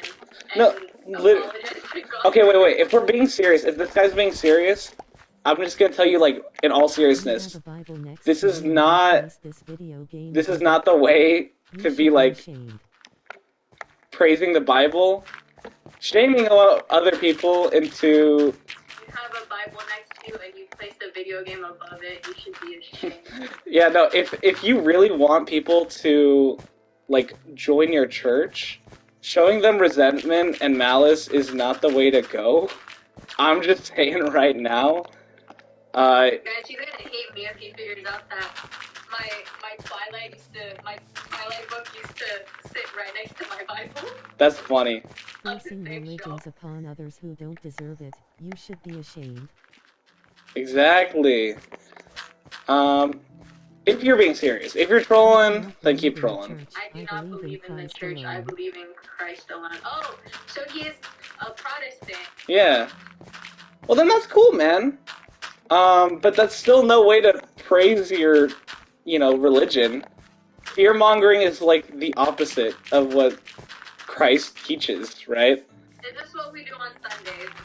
This is what we do on Sundays. Hey guys, welcome back to my, what's the stream called? Let me check what it's called real quick. It's literally an emoji. It's called an emoji, smiling emoji.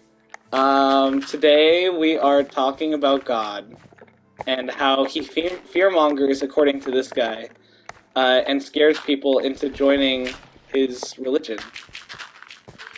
Yeah. So... You should feel fear, not from me, but feel the fear of God. For God is coming, and once he's here, you will wish you had feared him sooner. You know what's funny? I don't think God is supposed to be feared. No, actually, Kaylin, I don't know if you noticed this, but, like, early Catholicism was actually based on Christians when Christ comes back to Earth, and it turns out to be a Middle Eastern guy with dark hair. That's funny. Hey, that's a really funny joke. No, like, actually, early Catholicism was all about, like, fear-mongering, like, Christ into you. Which is, like, what this guy's doing, but he says Catholicism's, like, the devil. I'm literally the devil from the Bible, so that doesn't really help you. The French is not going to help you. Thanks, JD Miles, Tail 77. Love is patient, love is kind. Hey, JD Miles, you're pretty cool. It does not boast, it is not proud. Smiling. Hell yeah. Oh wait, no, not hell. No. Hey. Christ was a white born in the Roman Empire. How about we literally search up where was Jesus born? And search up the demographic, because I don't know about you, but history tablets existed back then, and like the general human geography. You know? Do not say that four-letter evil word. With 2 L's. God damn it. Oh no, I said God. Oh shit. I was only here to talk about BTS. Yeah, we were here just talking about BTS. And then this just turned into a tangent. We're literally planning Christmas gifts, which I hope this guy believes in Christmas. I'm over here crocheting for Christmas. This guy, he says he doesn't believe in Christmas, you know? If he's He doesn't believe in Christmas. Wait, can we ask him? Hey, Monkey Boy, Monkey Boy, that's a slur. Do you believe in Christmas? Be honest. Because that's the Christ's birthday, or allegedly. Actually, Christ's birthday was in, like, April. Korean pop Yeah, stars are the they said devil they used it incarnated. just to align with this. No, Monkey Boy, we're past K-pop right now. Do you believe in Christmas? Like, do you celebrate Christmas? Like, in all honesty. Wait, It's a pagan tradition? Birthdays. Same with birthdays? It's crazy. Actually, I kind of agree with you. Because Christmas actually wasn't when Christ was born. That's actually a very common misconception. So I'll give you that. That's pretty cool. I respect that. Was he talking about K-pop? Yeah, he talked about K-pop earlier. Wait, what did he say? He said K-pop is filled with, like, stuff. Bad stuff. Oh, you're lame. Someone doesn't like to have fun. Wait, I kind of want to keep picking this guy's brain further. What do you do in your spare What's his time? opinions on No. Yeah. No. What do you do in your spare time? Like, be For honest. real, does he read the Bible? Does he have the Bible memorized? I would really like to know. K-pops are starved, soulless creatures made to dance for the masses, or something. I didn't read the rest. Then you could say that for all music. I battle evil? That's my mission? Okay, but, like, you have to do something fun, right? Like, you He's can... Batman! He's Batman. No, He's Batman! like, tell me you don't, like, enjoy a wine, right? Unless you're not old enough. No, but Protestants drink wine. Go battle Satan, then. Oh wait, Protestants don't believe in the body, do they? No, they don't. Is he Protestant? Yeah, he said Did he... you even ask that? He said he believes in Christ, not the church. Oh, that is Protestant. Yeah, I'm gonna be honest, my boy. I'm not really raising any guns and, like, starting an army or whatever. In fact, It's crocheting flowers. she's crocheting flowers. I'm digging dirt. This is, like, the most boring thing you can do in Minecraft.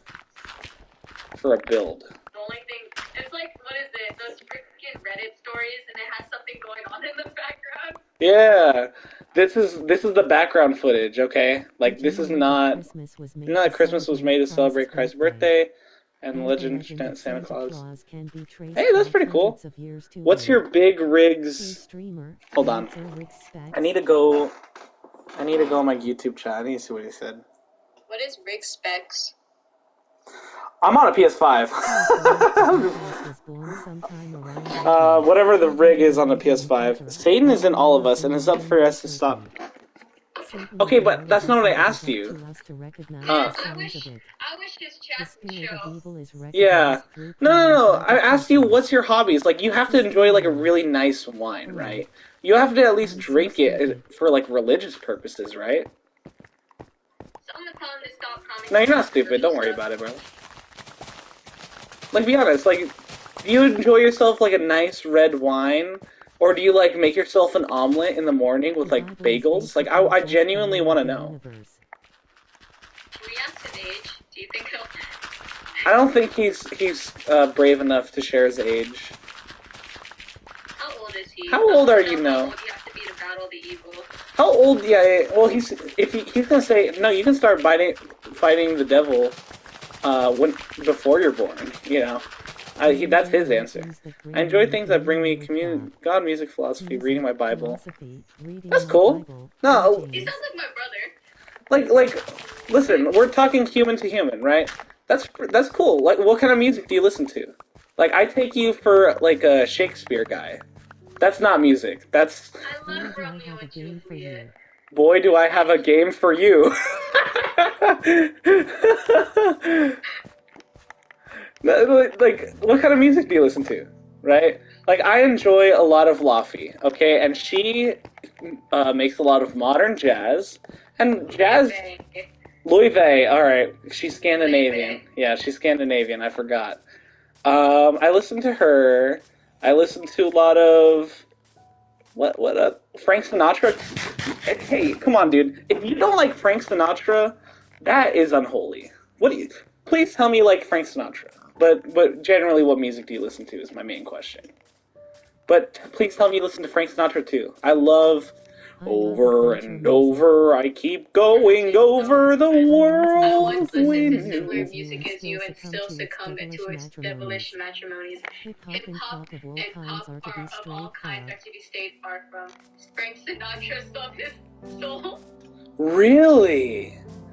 Okay, then what? Okay, what kind of? Does he listen to? Yeah. No. What do you listen to? If you don't like Frank Sinatra, then who do you listen to? That's a very, very like godly singer. So like, I'd really like to know what kind of music you listen to. We're trying to listen. We're trying to be human, okay? Like, I want to poke your brain.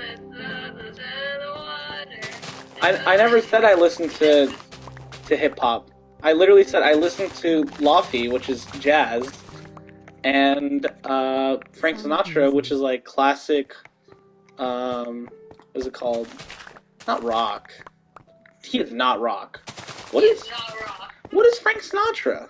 Sonic music? Me too, for real. Actually, I never got into Sonic. For as much of a gamer I am, I did not get into much like Nintendo, Sega games. Sonic was my favorite game on the Game Boy. Really? Try Peter Addison, like EDM. Do not play this man. As there's literally a In reality, difficulty we on the should not be difficulty listening to scale music. called Music exists as a means to In transmit unholy reality, we frequencies should not to be the listening to unconscious music. mind. This guy literally said he listened to music. No. Now you're like contradicting yourself. You said that you like listening to music, so I want to hear what kind of music you listen to. You can't go back on your word. Lying is against God, okay? I don't think you understand. Word. This guy is lying in the face of God. What happened? What happened, Kayla? You said, whoa! Whoa! I have an offline TV video recommended to me after your stream. Oh my gosh, yes. Oh, posted 8 hours ago. Oh, that's pretty recent. That's cool. Who is that? Bro read the entire Bible and said big words that mean nothing can spell. I love you, Tyson. You're cool. So many flowers left. Oh my gosh. Do you think Noah's Day would be brightened a little bit if you got a flower? Would you like a flower, Mr. Monkey? No. Honestly, I don't really like calling you monkey. I feel like that's a slur. And I also don't like calling you no. What would you prefer me to call you? I'm sure you're typing up a comment right now, but You want me? what do you want me to call you? Like what? I call him the Crusader. Hey, what's up, Crusader? That's a dope ass name. I won't lie. I said a bad word. I'm sorry. Lincoln Park. It's Oh. all of it exists And to the weaken Cure? us. That My boy, guy, that's pop. That is pop. I try not to listen, but we exist as sinners who sin. That's crazy. Wait, but I like the Cure, Kaylin. Yeah. Yeah. That's why I'm like. Crusader equals Batman. Cape Crusader, Batman. I love this guy. Hey, no, I respect that though. I like that. I like that. He has decent music. Yeah, you have good music taste. I don't see why you're shaming others for having it too. I try not to listen, but we exist as sinners who sin. Then stop shaming him for playing video games. Yeah, I'm a sinner, bro. Like you said, I'm a sinner. What's that one song? I'm a sinner. I'm a quitter. Things like that again. I'm a joker. I'm a smoker. I'm a midnight toker. Do you like country? Be honest. Depends. Like, I don't like Taylor Swift kind of country. No. I don't know. Like, it really depends on the song. You know that one song that popped off on TikTok, like Hell's Coming for Me? That goes hard.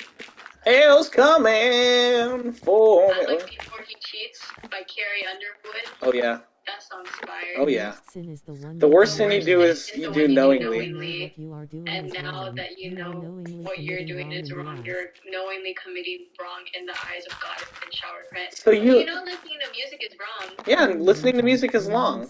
Long? Wrong. Research the music industry if you ever get Oh the yeah, I chance. mean, They also have I songs really that like her practice songs, but like Amy each songs Winehouse, with she that. drugged herself to death. Like what you are doing right now. And you're also using technology that was made by sinners. What are you typing on? What are you typing on? A keyboard? That was made by Mr. Jobs himself. He handcrafted that. Now, you know who actually crafted that? Chinese not immigrants, Chinese, like, child, like, what is it called? Forced labor? I don't know. Yeah, sweatshops. Sweatshops, thank you. Video games are there to either make you smack their consoles on the wall or throw them in the trash. You really have a skill issue. Ah, you call it a skill issue. That's awesome. I mean, yeah, like... Should be asking him what brand he got on right now. Most likely was made in China. Yeah. Unless that man made his own clothes and like props to him. This is not an insult to you. This is not an insult to you. But do you have friends? If you say God, I'm gonna literally turn the stream off. He's gonna be like, God is my only friend.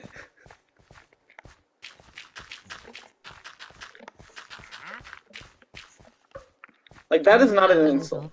I live off the grid. I was born into Babylon and given the seal of Satan. My recent Babylon. recognition Yeah, is Babylon. keeping me for Babylon and No, given you the seal of said it. Satan. From seal of Satan, my recent recognition is taking me further away from it and closer to God. Once you grow up and realize you do not have you do not have friends, you will have a business partners or what? Well, What? Once Hey, you if- grow up and realize you do not have friends, you have business partners or a wife. This is the part in the video essay where you, like, go off the rails and you have no idea where the guy's talking, like, going. What's your... That did not make sense. This is not an insult. That just didn't make sense. Friends is a childish thing. Man, Man, this they makes do this like guy have sound so family. sad. They talk to your. Is that why you're talking to me? Are you lonely? It's okay. What if you We can were talk. for the rest of your life? He's on your street. Yeah, listen, like, not to bash everyone else in the chat, but, like, you joined just a stranger's stream to talk to? Family and God above all else. Okay, Okay, cool. I Yeah. understand the family part. Like, I'm literally on the phone with my cousin right now. Yeah, I'm talking to family right now, like, as we speak. I agree. And guess what? We have a cross of Jesus on our stairway. But no. Then why are you talking to a stranger then if that's your Yeah. fault? Okay, but the Last Supper, like, the portraits go hard. I don't know what, I don't care what anyone says. It's the only painting everyone has in their house. Yeah.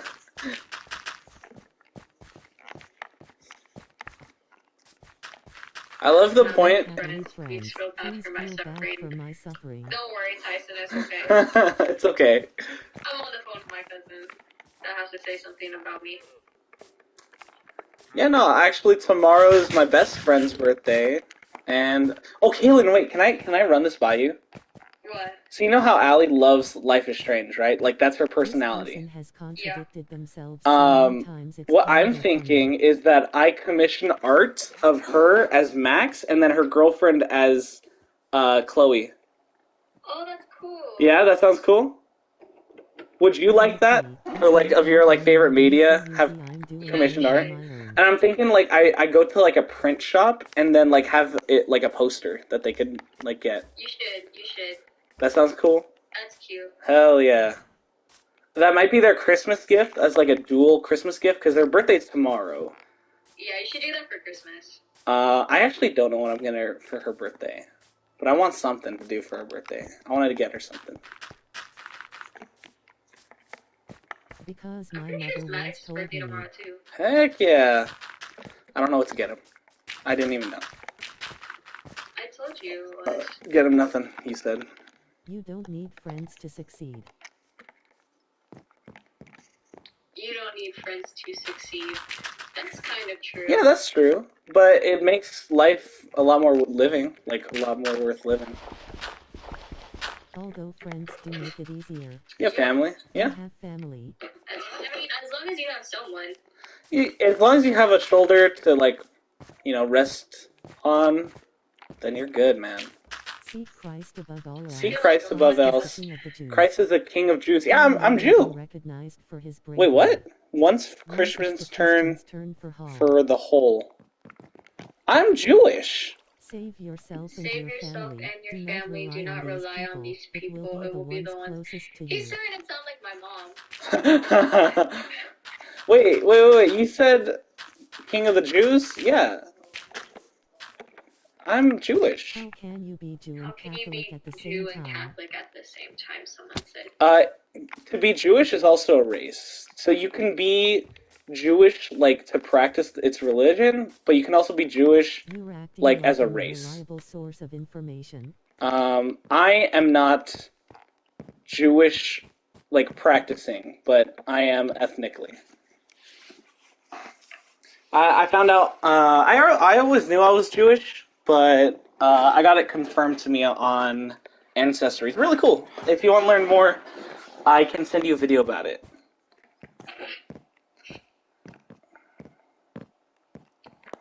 Because I am not an expert. If you want to ask me how the brain works, feel free to ask me. Like, specific aspects. I'm currently majoring that right now. Damn, I'm going to need so much dirt. Bed for one because... This is a recreation of Stampy's house, if you do remember that YouTuber.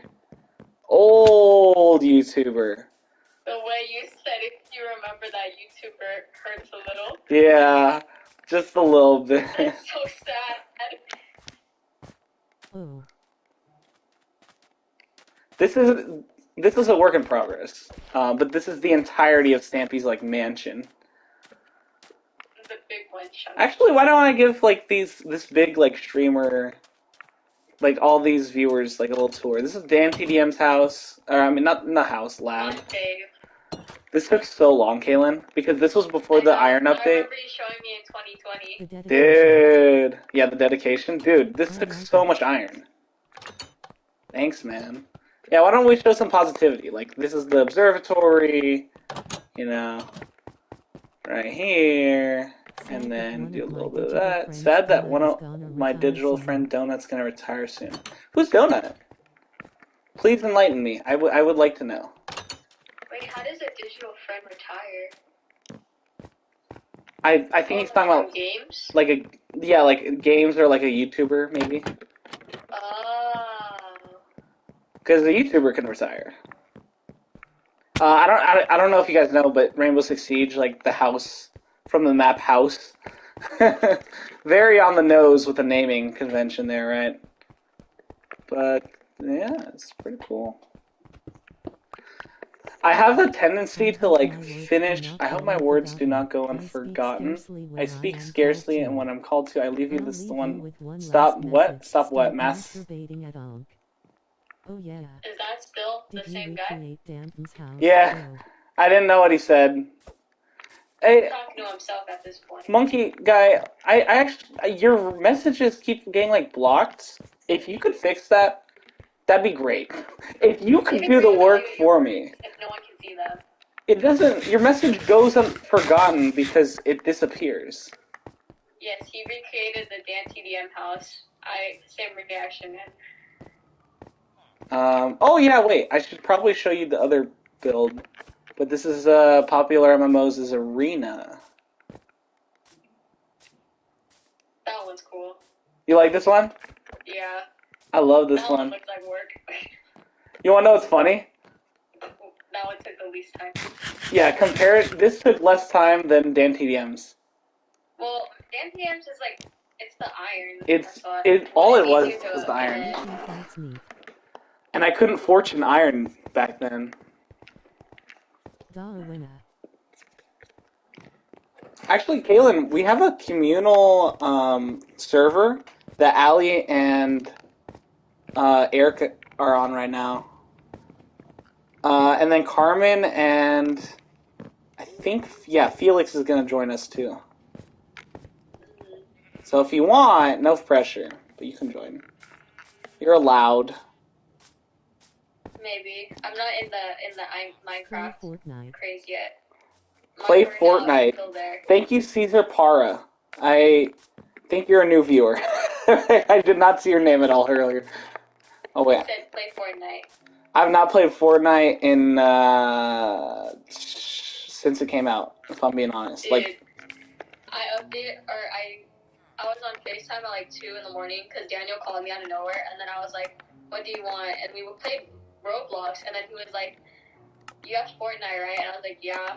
And then we were gonna play, and then I was like, "Oop, my Switch is dead," and I wanted to sleep anyway, so I was just like, "Yeah, we'll play tomorrow." Cool things in survival And myself. thanks, JD I Miles. understand the appeal. How come? Because I wanted to finish my flowers first. Fortnite comes second. I'm gonna get a mouse soon to my nasty mold-smelling 2004 looking hot touchpad. That's cool, man. I will say having a job helps with that.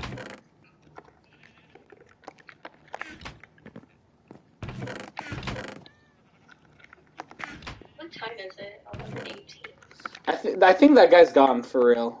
That's crazy, right? That guy was interesting. I'm clipping that entire segment. Me too, man. Last 30 minutes. We're saving the last 30 minutes of gameplay. That was funny. How much time is it? I kind of want to edit that. I think that'd be really funny. You should. You should tag me. I'll repost it. That is so funny. I'll send you it on iMessage, because I think iMessage, you're allowed to send like 30-minute videos. Yeah, that was crazy. That was funny. In all honesty, though, I feel bad for the guy. I kind of do. Like, that's a very hurt people. Her people.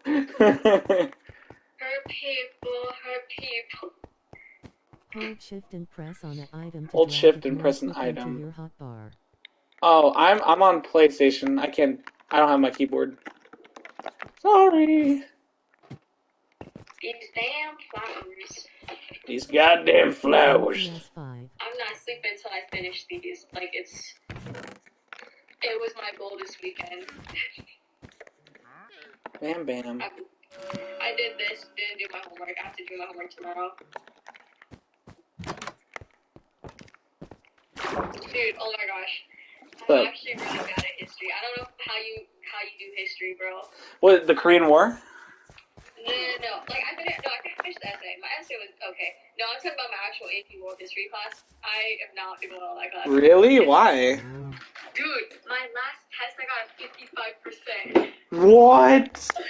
That's crazy. It was so bad. I got my test score back, and dude, my freaking face just dropped because everyone else was like, "Oh, that test was so easy." I got it back, and I was like, Okay. I love history, but this American politics class got me messed up. I say that because I got my last, like, 2 quizzes or whatever, and I got, like, a 55 also. 55 out of 100. And I was like... I'm not a history person. I like math better. I like math. I'm a history person. But my last chemistry test, I also did not do really good on it. See, I'm a history person, but I just wing everything. My highest score in the math test was 6 Man, that's like overall test. I'm Asian, bro. Math is my favorite subject right now. It's great. Yeah, it's because she's Asian, everybody. I like math because it's like one definite answer, you know? Like, yeah, there could be multiple, but like, it's mainly one definite answer. History goes on and on. Like, Kaylin, did you hate the, in math specifically, when, gosh, I cannot speak. When it gave you like 2 different answers, did you hate that in math? Like, no solution. what are you guys going to college for? I want to go to college for nursing, but I'm still 15. I'm in college currently, and I am going for a psychology degree. I have little over a year and a half underneath my belt, and I'll be graduating this summer. Upcoming. I'm still a sophomore. I'm getting there. Getting And there. she is friends with Loki. This is a world since I had in, and she's friends with Loki. That's cool. I've had this world since, like, 8th grade of middle school. I only have a semester of what? College under your belt? That's fair. Just started college. Just started college. My advice to you, rate my professor, like, heavily. That will help you so much. And sometimes I don't listen to it. I'm like, this professor's rated controversial, but like half the people say they're amazing, half people say they suck. You know, don't take that risk. Don't take that risk. If you were curious. I took rate my teacher. That's cool. So what's network administration like? Is that like Wi-Fi stuff or? I'm genuinely curious. Like, what's that about? This is gonna lead to him snagging your IP. What college did you go to? What's your student ID number? Basically, yeah. I have 5 and 6 grades. Oh, my boy's in middle school. College. I have 5 to 6 grades left. Wait. So what grade are you in? No, wait. Kinda the inner workings. No. JD's the one. JD's the one in college. That guy says he's 5 to 6 grades. That means he's in middle school. Are you saying JD? Or GD. No. Tyson's. Are you in middle school? That's cool though. IP networks and stuff. That's cool. I couldn't do it. I don't like technical stuff. I learned that pretty early on. I'm in middle school. I just find the human mind fascinating. That's why I'm more sympathetic towards the monkey guy than like, fuck you! Ah! You know, I'm just chill like that. I just chill like that, dude. Wait, I have 5 to 6 grades left. That's 8th grade. That's 8th grade. 8th grade? Yeah. 8th or 7th. Damn, what are these Instagram notifications? Someone from the stream definitely just found my Instagram. No way. He do be chill like that. I be chill like that, dog. Oh my gosh, Men I Trust is coming to Inglewood. Are we still going to see Lovejoy? I want to see Mitski. You said Lovejoy. Yeah, but then that's because you gave up on Mitski. I'm still down for Mitski. I'm just trying to save money. Dude, I've been listening to their new stuff. Bro, Scum goes so hard. Have you listened to Scum yet? Or Concrete? Not Concrete. Sure. Concrete's the earlier stuff, like their second EP. People in California are just rude as hell. Oops. I'm in California. Born and raised in California, guys. I said it. No, you're right. Yeah. No, you're right. I mean, I don't really have like a sample pool that I can like compare to. I know. It's not like I've been to like. I mean, I've been to other states, but I haven't lived in other states. We've only known California. Yeah. Born and raised. Born right here, raised in Texas. I'm in California. You'll meet the right people though. My advice to you, since you are in middle school, gosh, I need to learn to take my own advice, but don't hold on to. This is gonna sound so mean or sad. Someone can't be talking. I know. I was gonna say like don't hold on to like friendships too hard, but I love my friends so much. But like a lot of my middle school friends, just didn't turn out to be the best people. I didn't even have friends in middle school. Yeah, you did. I had like 2 friends. You had who's 8th grade friend group? Oh, my 8th grade friend group sucks, but I'm still friends with them now. But I don't really like. I'm gonna stop talking because They're not gonna find it. They're not gonna find the stream. No, none of your old friends are gonna be like, let's go see her cousin's Minecraft stream on specifically. I don't know. It's because like my friends I didn't even go to that school in 8th grade. I went to Ramona. I hate Ramona. Wait. You just dox yourself. Get wrecked, idiot.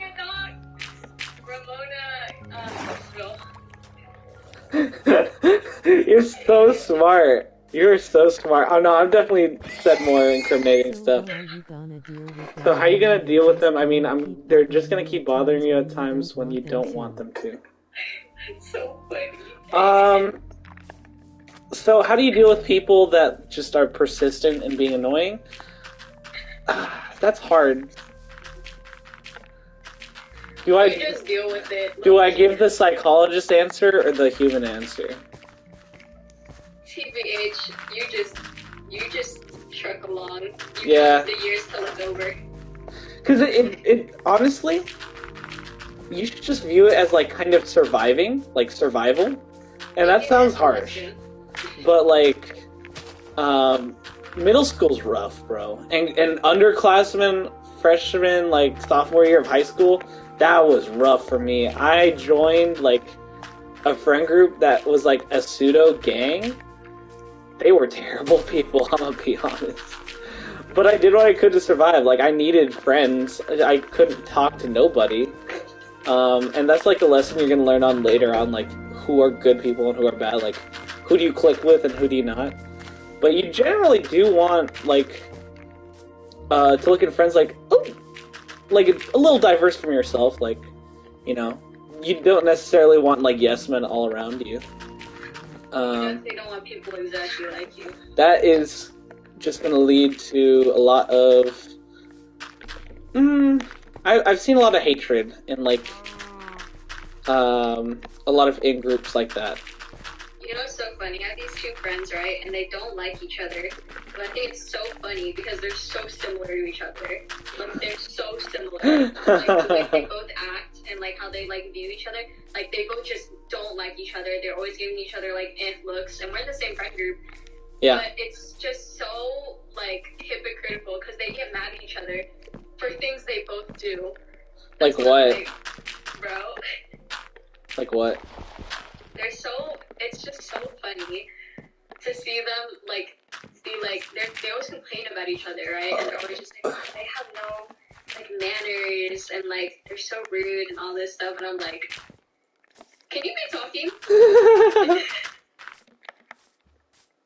That's funny. I like that. I'm a big fan of that. Dude, that's always so funny when you're, like, I feel like when people say they don't like a character, they find a character annoying, but the character actually isn't, like, annoying, it's because they see themselves in the character. Like, when you don't like a character, you're kind of like, dang, I don't like how this person acts, but sometimes you're just like, I can't stand seeing someone that's so much like me. Have I done that before? No, I was talking about the Twilight Sparkle situation.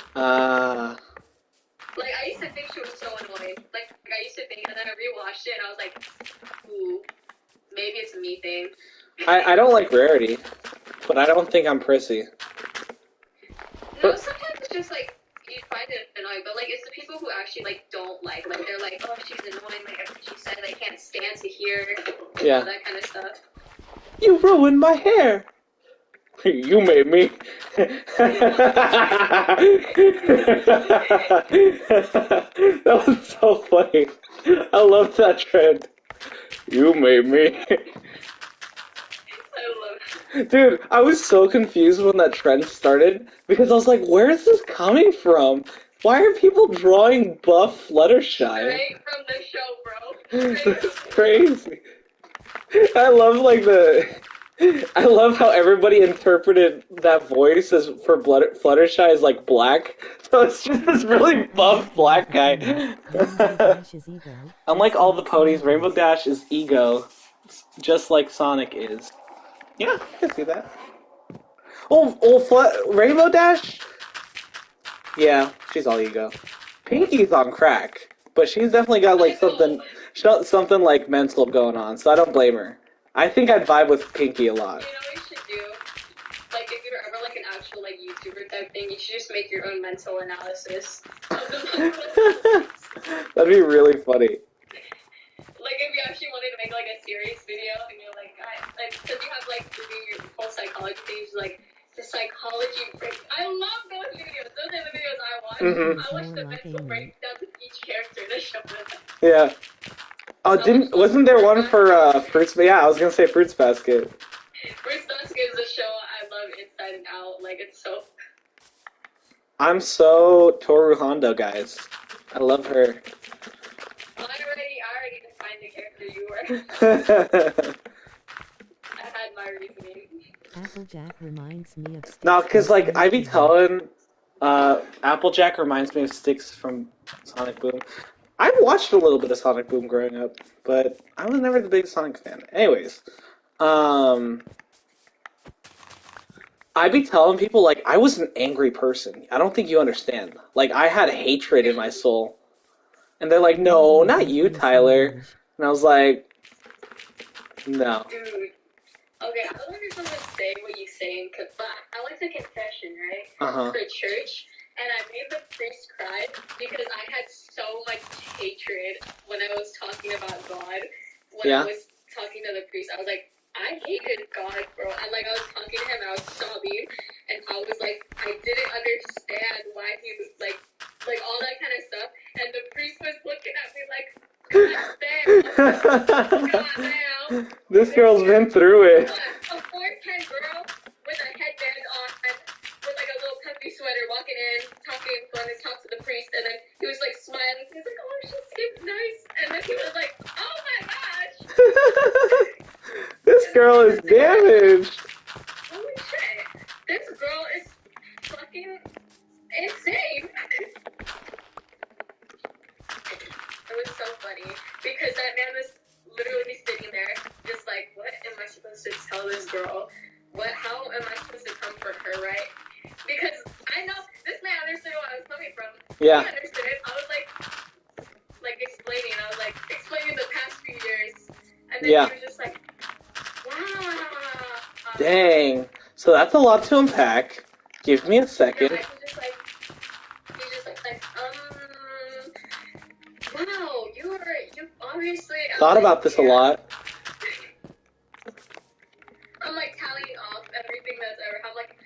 I was like, okay, because I've never done it. Like the last time I did, I was like freaking like 6 years old, and I'm like walking in there, like he was like, okay, yeah, like what do you need to say? I'm like, how do I start? And then he's just like, you just start talking. I was like, okay. And then I was just like, okay, I'm going to start back in 2020. That's the closest thing you're going to get to a therapist, Kaylin. Wow. Did it help? Did it help? Huh? Did it help? Yeah, look, he did. That's good. Like, just to, like, help someone, you know? Yeah. Like, just to, like, be able, like, it's basically a freaking therapist, but without having to pay. And also, you get forgiven by Christ because you, like, hated him. Yeah. So, it was looking nice. Like, I would not make an appointment, though, to go to confession. I think I only would have done it at a retreat. Yeah. Okay, that's cool. That's the closest thing you're gonna get to therapy, because your mom is like not up for that.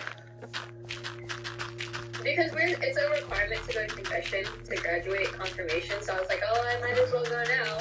And then I walked out, and I'm so glad it was like during adoration when like all the lights are down, everyone's like kneeling and praying and already crying anyway.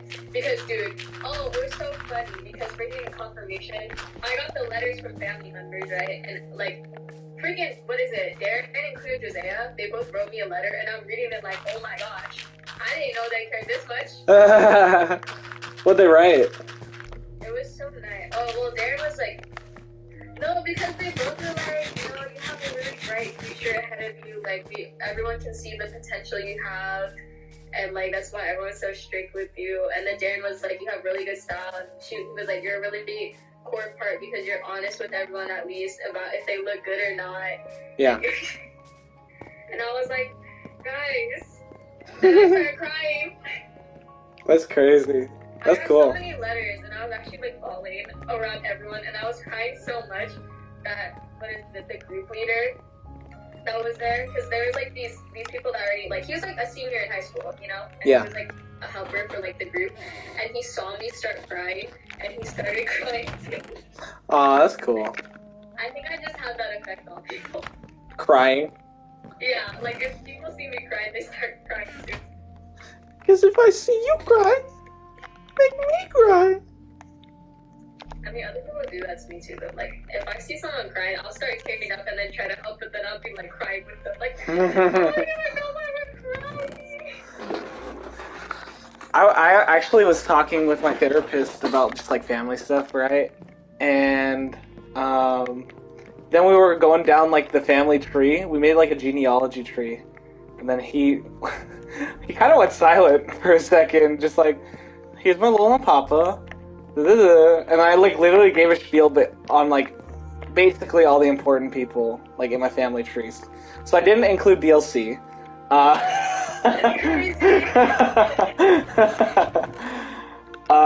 If I'm being honest, yeah. But he says I have a lot of avoidant issues. Like, avoidant as in like my brain just subconsciously like erases everything just to survive. Does that make sense? Yeah. That's why I forget everything. I think you told me about that. I definitely told you about the depressive disorder. Huh? I definitely told you about my depressive disorder. Yeah. I really want to go somewhere that will diagnose me with every problem I have, because I already know I have anxiety. My doctor diagnosed me to that. They tried putting me on medication, and my mom was like, hell no. Yeah. Like, my daughter is 12. Yeah. You're not putting her on anxiety medication. That's too young. Actually, You're gonna have me end up like freaking the girl in Umbrella Academy. okay, listen, Kaylin. I didn't say this. Okay? But, because I tend to like overshare a lot with my friends, and then like my friends are like picking up on him. They're like, But Rachel, when she took her antidepressants, she went from an A cup to a B cup. So I'm just saying, if you're looking, huh? Those are too much work. B cups? Bro, I don't even know. Like, I feel like sometimes, like, I just don't want them, you know? No? I wish wanna. I was like Haruhi sometimes, because just because sometimes, like, they don't go with the fit, you know? What does that mean? It ruins how it looks, because you just have, like, 2 freaking bumps, when it's like, it would have looked so much better. You're so glad that you're not a plus-size crocheter then. Huh? You must be so glad you're not a plus-sized crocheter then.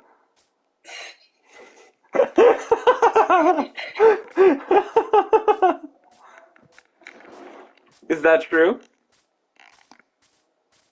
Yeah. Yeah. But, TPH, I never had a chance anyway. I'm freaking 4'10". Ain't nothing about me ever gonna You're be gonna get that, larger. like, 2 feet growth spurt. Trust. I wish. No. I would rather I should prog sign be off. like, Hey, take it easy, JG. still here. Yeah, no, there's like 4 people. It's like 1 a.m. It's like 1 a.m. Bro, it's like 1:41. Hey, but take care, bro. Seriously. You have the stream still open, Caitlin? That's funny. After I finish these flowers, I'm leaving. Okay. There's like a few left. I'm almost done. I'm almost free. I'm almost free from this sweatshop. No! I let the freaking the waters. What's the Red Sea in? Yeah, there we go. Keeping that religion. Who parted the Red Sea? Moses. Mm-hmm. Let's fucking go. You know what's so funny about that? That was in the first night, we did this thing, and it was like asking questions, you push the button, and then if you got it wrong, you get tied in the face. Uh-huh. And some girl got the question, it was like, who parted the Red Sea? And then like, what is it? It was the priest was like her group adult leader, and Yeah. the priest joked with her and went, Jesus. So she said Jesus. And everyone was like, Oh. no. But I won't even lie. I didn't even know who parted the Red Sea before that. Really? So I said Jesus too. Really? Guys, I never paid attention. Hey, but like some people in the Bible be like freaking cracked. Like they have pretty cool stories. TBH. I need to read the Bible. Kaylin. I've never read the Bible. Kaylin. You're in. I go to Sunday school and I haven't read the Bible. Guys, I try. I really do. That Bible has been sitting by my bed every single day since my birthday, and I have not touched it. You know why I bought my Bible? Why? It was not to be like religious or anything. It was just like, oh yeah, I heard there were cool stories in it, and I wanted to read it. And that was You're it. lucky that other guy signed off. Yeah. I lied in the name of Christ. Not in the name of Christ, but I don't go to St. Anthony's Church next to me. But it is a Catholic bro, church. I was so confused. I was like, what? Yeah. I was thinking about it. No, you don't. I was thinking about it, but I was like, Be honest, if you had a car and you could drive yourself, would you go every Sunday? I have a ride to church every Sunday, and I still choose not to go. My mom asked me last night, she was like, do you want to go to church tomorrow? And I'm like, Yeah. Because I already had Sunday school, so I was like, it's fine. But, like, if I had a car, once I drive, which is, like, next year, which is kind of funny, I am really trying to go back to the gym. Like, I want to go to the actual gym. I thought you said Rihanna's workout regimen was, like, working, though. Huh? I thought you said Rihanna's workout regimen was, like, working, though. I haven't done it in a while. Oh, that's fair. I might a bit lazy because after getting mosquito bites from my Yeah. every time I tried working out, I was like, I don't want to do this anymore. That's fair. Because those mosquitoes, I think, traumatized me because I had like at least 15 bites on each leg. So I didn't want to do that anymore. Dang, that's a lot, though. I know. I was like, damn. Does my blood taste not good? Do you know your blood type? No. I think it's one of the O's. Oh, that's why. Because O, since it's universal, it's also the most sweet. Wow, I'm just that sweet, guys. Just a little cutie patootie. Wow. Wow. See, I'm irresistible. All the mosquitoes want me. That's like comfort. You know, if no one wants me on, I know the mosquitoes do. if no human wants me, at least the mosquitoes do. I almost said if no human on Earth. Rachel stands you, by the way. I'm glad. I stand Rachel. Sometimes. Sometimes. Sometimes I don't agree. Okay, you've only disagreed on Shatter Me. What else? And Twilight Sparkles now. Oh, okay. That's the only thing so far. I feel like you two would have a really good debate about it, though. What? Like, whatever you disagreed about, like, about anything. Hello from Indonesia. What's up? My name's Tyler. What's it called? You guys would have a really good debate about it. See, and a healthy one. If someone doesn't like something I like, I kind of take it as a win, because then I don't have to share it. You know? But, like, they like the same things you do, but it's just in a different way. Yeah. She seems like the type to like Josh Hutcherson. I am in America. I'm in California. Yeah, she does.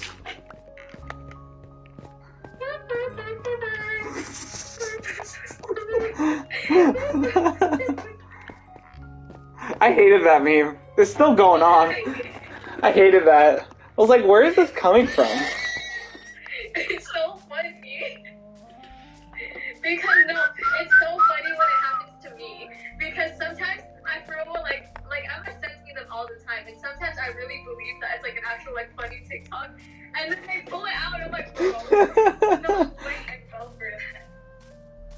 That's so funny. Like, it's like the Kim, like, no, not Kim, Chris. It's like the Chris one, the kitchen, yeah, da. You've never seen that? No. You've never seen the kitchen, yeah, da. No. Where it's like Chris, what's her last name? Chris Jenner. P. And Bacon. Kris Jenner in that green dress, and she's like, Wow, America is very famous in Indonesia. That's cool. I haven't really met anyone outside of our borders. TBH. Actually, that's a lie. You know Carmen? She was born in Indonesia.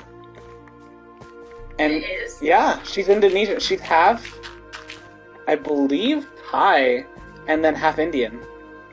oh. Yeah. Because their parents are like, I don't want to say like rich, but like they're very prolific in like their fields. Both of them. They're an ingredient household, okay? And you might think that's gross, but, bro, I'm telling you, they've got the best food. I'm not even kidding. Like, her mom's like on a no salt diet, so like when we were making nachos, when Carmen was making nachos for Rachel and I didn't even put on the salt at first, and they had like homemade guacamole, like the nacho cheese. Yeah, that was homemade. Dang. They Um, got a cow in their backyard? yeah, they do. Because thanks to America, our country was freed from Japan, so I really respect Americans. Thanks, man. I'm Filipino. On top of being Our family is American. not from America, actually. Okay, I'll go Only first. mine. That's cool. I'm trying to think what else. Yeah, no, and then her mom made this like curry pot pie. That was so good. That was the first time I ever had that. Like curry beef pot pie. That was great. I don't know. I feel like our family is very much like, I don't know. Order. Taste, at least, what is it? You know, AC's family's taste buds? Very American. Uh-huh. Well, I mean, look at Peyton. Oh, yeah, that is an American man, actually. He is American. No, that's an American man. He has been that is an American citizen. You would think I'm... Oh, no, I'm not going to be racist. Never mind. I'm ending the sentence there. I was going to say, you would think I'm African because I'll eat anything. You look more Mexican. You're like... I get Mexican so often. Yeah. Low-key... Yeah, I get light spin. Light spin? Light spin Hispanic. You're Spanish, period. You're just Spanish. Yeah. Or I get Canadian. Yeah. Dude, we were playing heads up in line, and then what is it? The thing said, I was playing with, I think, Atamaya, and then it said Canadian, and I was like, oh, me. And then she goes, Canadian, and I was like, That's funny. I forgot how that started. I'm not even gonna lie.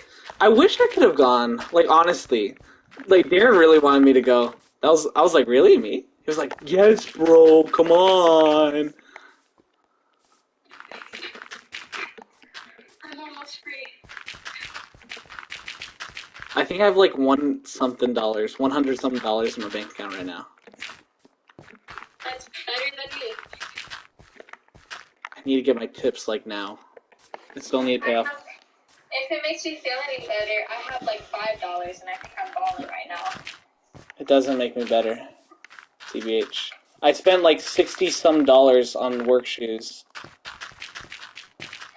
Macy gave my mom these shoes, and I was like, wow, are you gonna go to Mars?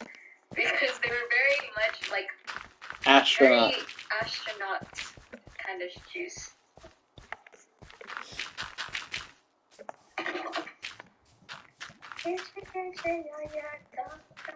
I don't even know what you're What's your talking about. top 3 shows?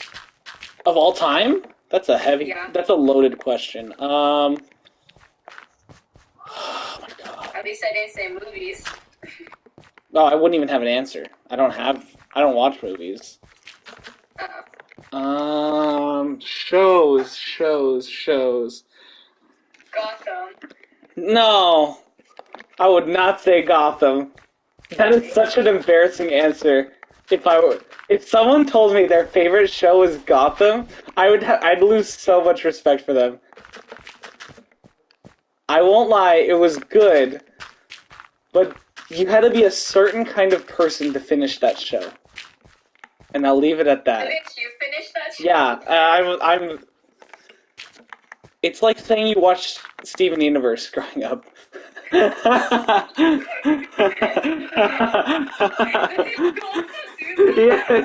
I don't have respect for people who watch Steven Universe. Jolie's a big. Bro literally had a Steven Universe shirt. I would not say Gotham. Let me look around my room. Actually, that'd probably help. God. She-Ra top 10, I want to say. I don't know top 5. You said top 5? Or just top of all? Top 3. God damn. You got high standards. I don't even know my top 3. I know, that's what I'm like thinking. What's around my room? What am I passionate about? Good Place might be there. Oh, that's true. See, like, when someone tells me top 3 shows, I like, try to, like, debate or not if I ever include anime. Because I'm like... I don't even think anime would be top 3, if I could choose that. That's me. See, like, for me, anime would be top 3 because I don't really watch any... It's like that. It's usually anime or something from, like, Disney Channel or a Netflix original. Like, if someone asked me my top 3 shows in, like, 2021, I would have been like, oh my gosh, She-Ra, The Owl House, and Voltron.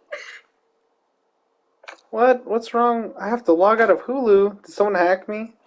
I'm, like, looking through my Hulu to, like, see what I like. This might be recency bias, but I liked Adventure Time a lot. But, to BH... I really only watched it in the background, so that's probably not good top 3 status. The show I appreciate is Bob's Burgers. That show is always making me laugh. I like Bob's Burgers more than South Park. Is that a hot, like, take? No. I think South Park's Bob's definitely Burgers for is an older audience anyways. Huh? South Park's definitely for an older audience anyways. I remember, dude, my parents used to, like, because I used to sleep with them at night, and, like, it would always be Family Guy on. So I watched Family Guy when I was, like, freaking 5 years old. Like, that's what I used to watch. There's videos of me watching Family Guy when I'm, like, freaking 5 years old. I remember going to your guys' house, and you guys would have it on, and I'm like, what?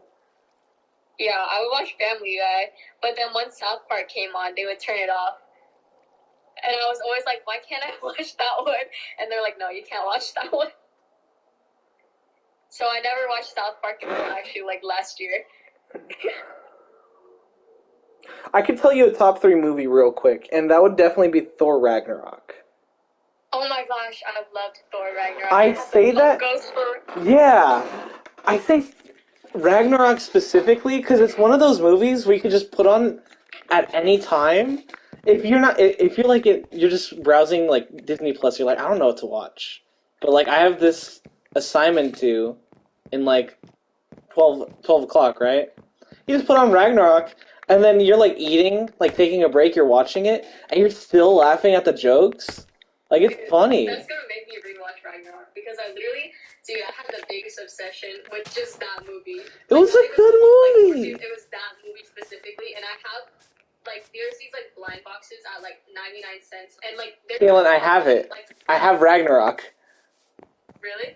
You gave him to me. Oh, really? Yeah, you gave Ragnarok to me, the fire guy. I literally beg my dad every other week, just, like, to be like, please, go take me to 99 cents store, please. And literally, he ended it because my excuse was, I need Sakura. I need her. She's the last one I need. Did you ever get her? I did. He ordered it on eBay for me for Christmas. That's really funny. That man went on eBay so I could have it. I was like, oh my gosh. That man loves you. and I don't know where the other freaking are. I think they're in my closet, actually. I saved them. Ragnarok's top 3 movie. I'm trying to think what... You had a Ragnarok duplicate, I think. That's why you gave them to me.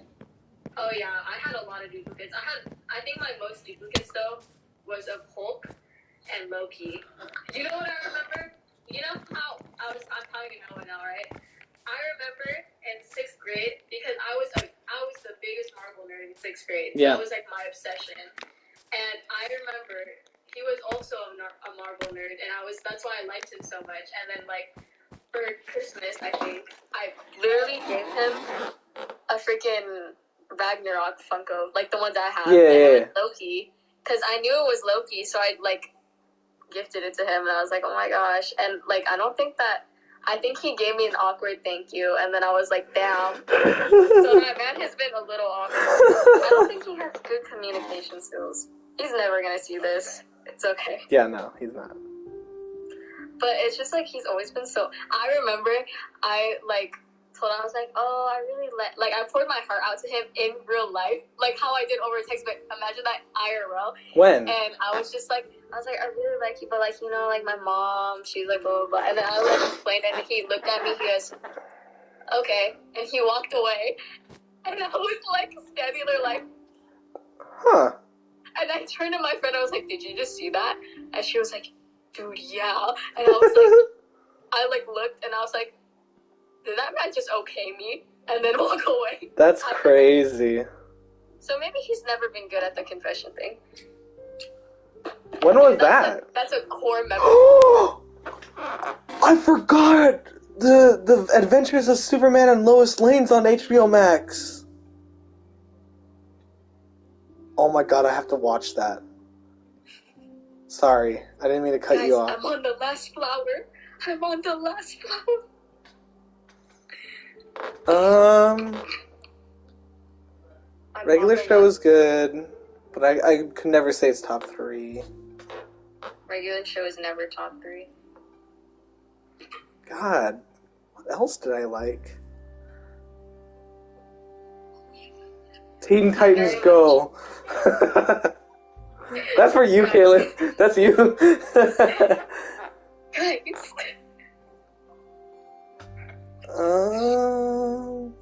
Honestly, it depends. Is it really bad that like my favorites always just depend on what I'm obsessed with at the moment? Because like my favorites will never last. Actually, that's a lie, because Fruits Basket has lasted for so long. Like, it does not matter how long it's been, I will always freaking go back to Fruits Basket or Horimiya. I'm trying to look around my room, like, because I don't enjoy TV shows, though. Like, it really is just, like, games and comics. I have a Yuri plush, like a Yurio plush from Yuri on Ice. I have Foxy. I have a Cowboy Bebop poster. I never finished it though, but it was a good show. I have Ponyo on my pants. Did you get that from Hot Topic? No, Hot Topic. FYE? No, not FYE. Fox Lunch. It was one of the 3. I was with you when I said I wanted them. But Yeah. I didn't buy them. I remember that. And then Jaden bought them for me. Okay.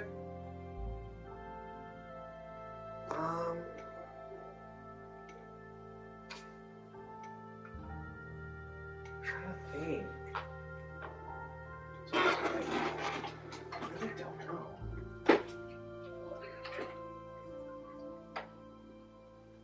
12:01. And you're almost finished.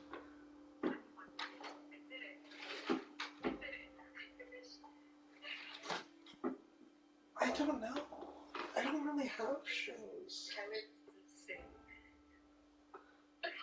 Dude, that's so much.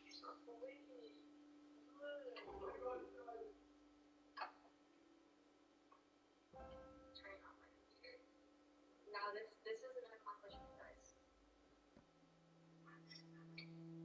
And none of these flowers are for me. That's so funny. That is so sad. No, it's not sad. You love a lot of people. all these flowers, none are ever for me. My love is my This isn't even almost there. I can't even hold on. I'm literally gonna go through my YouTube if there's any shows there that I like.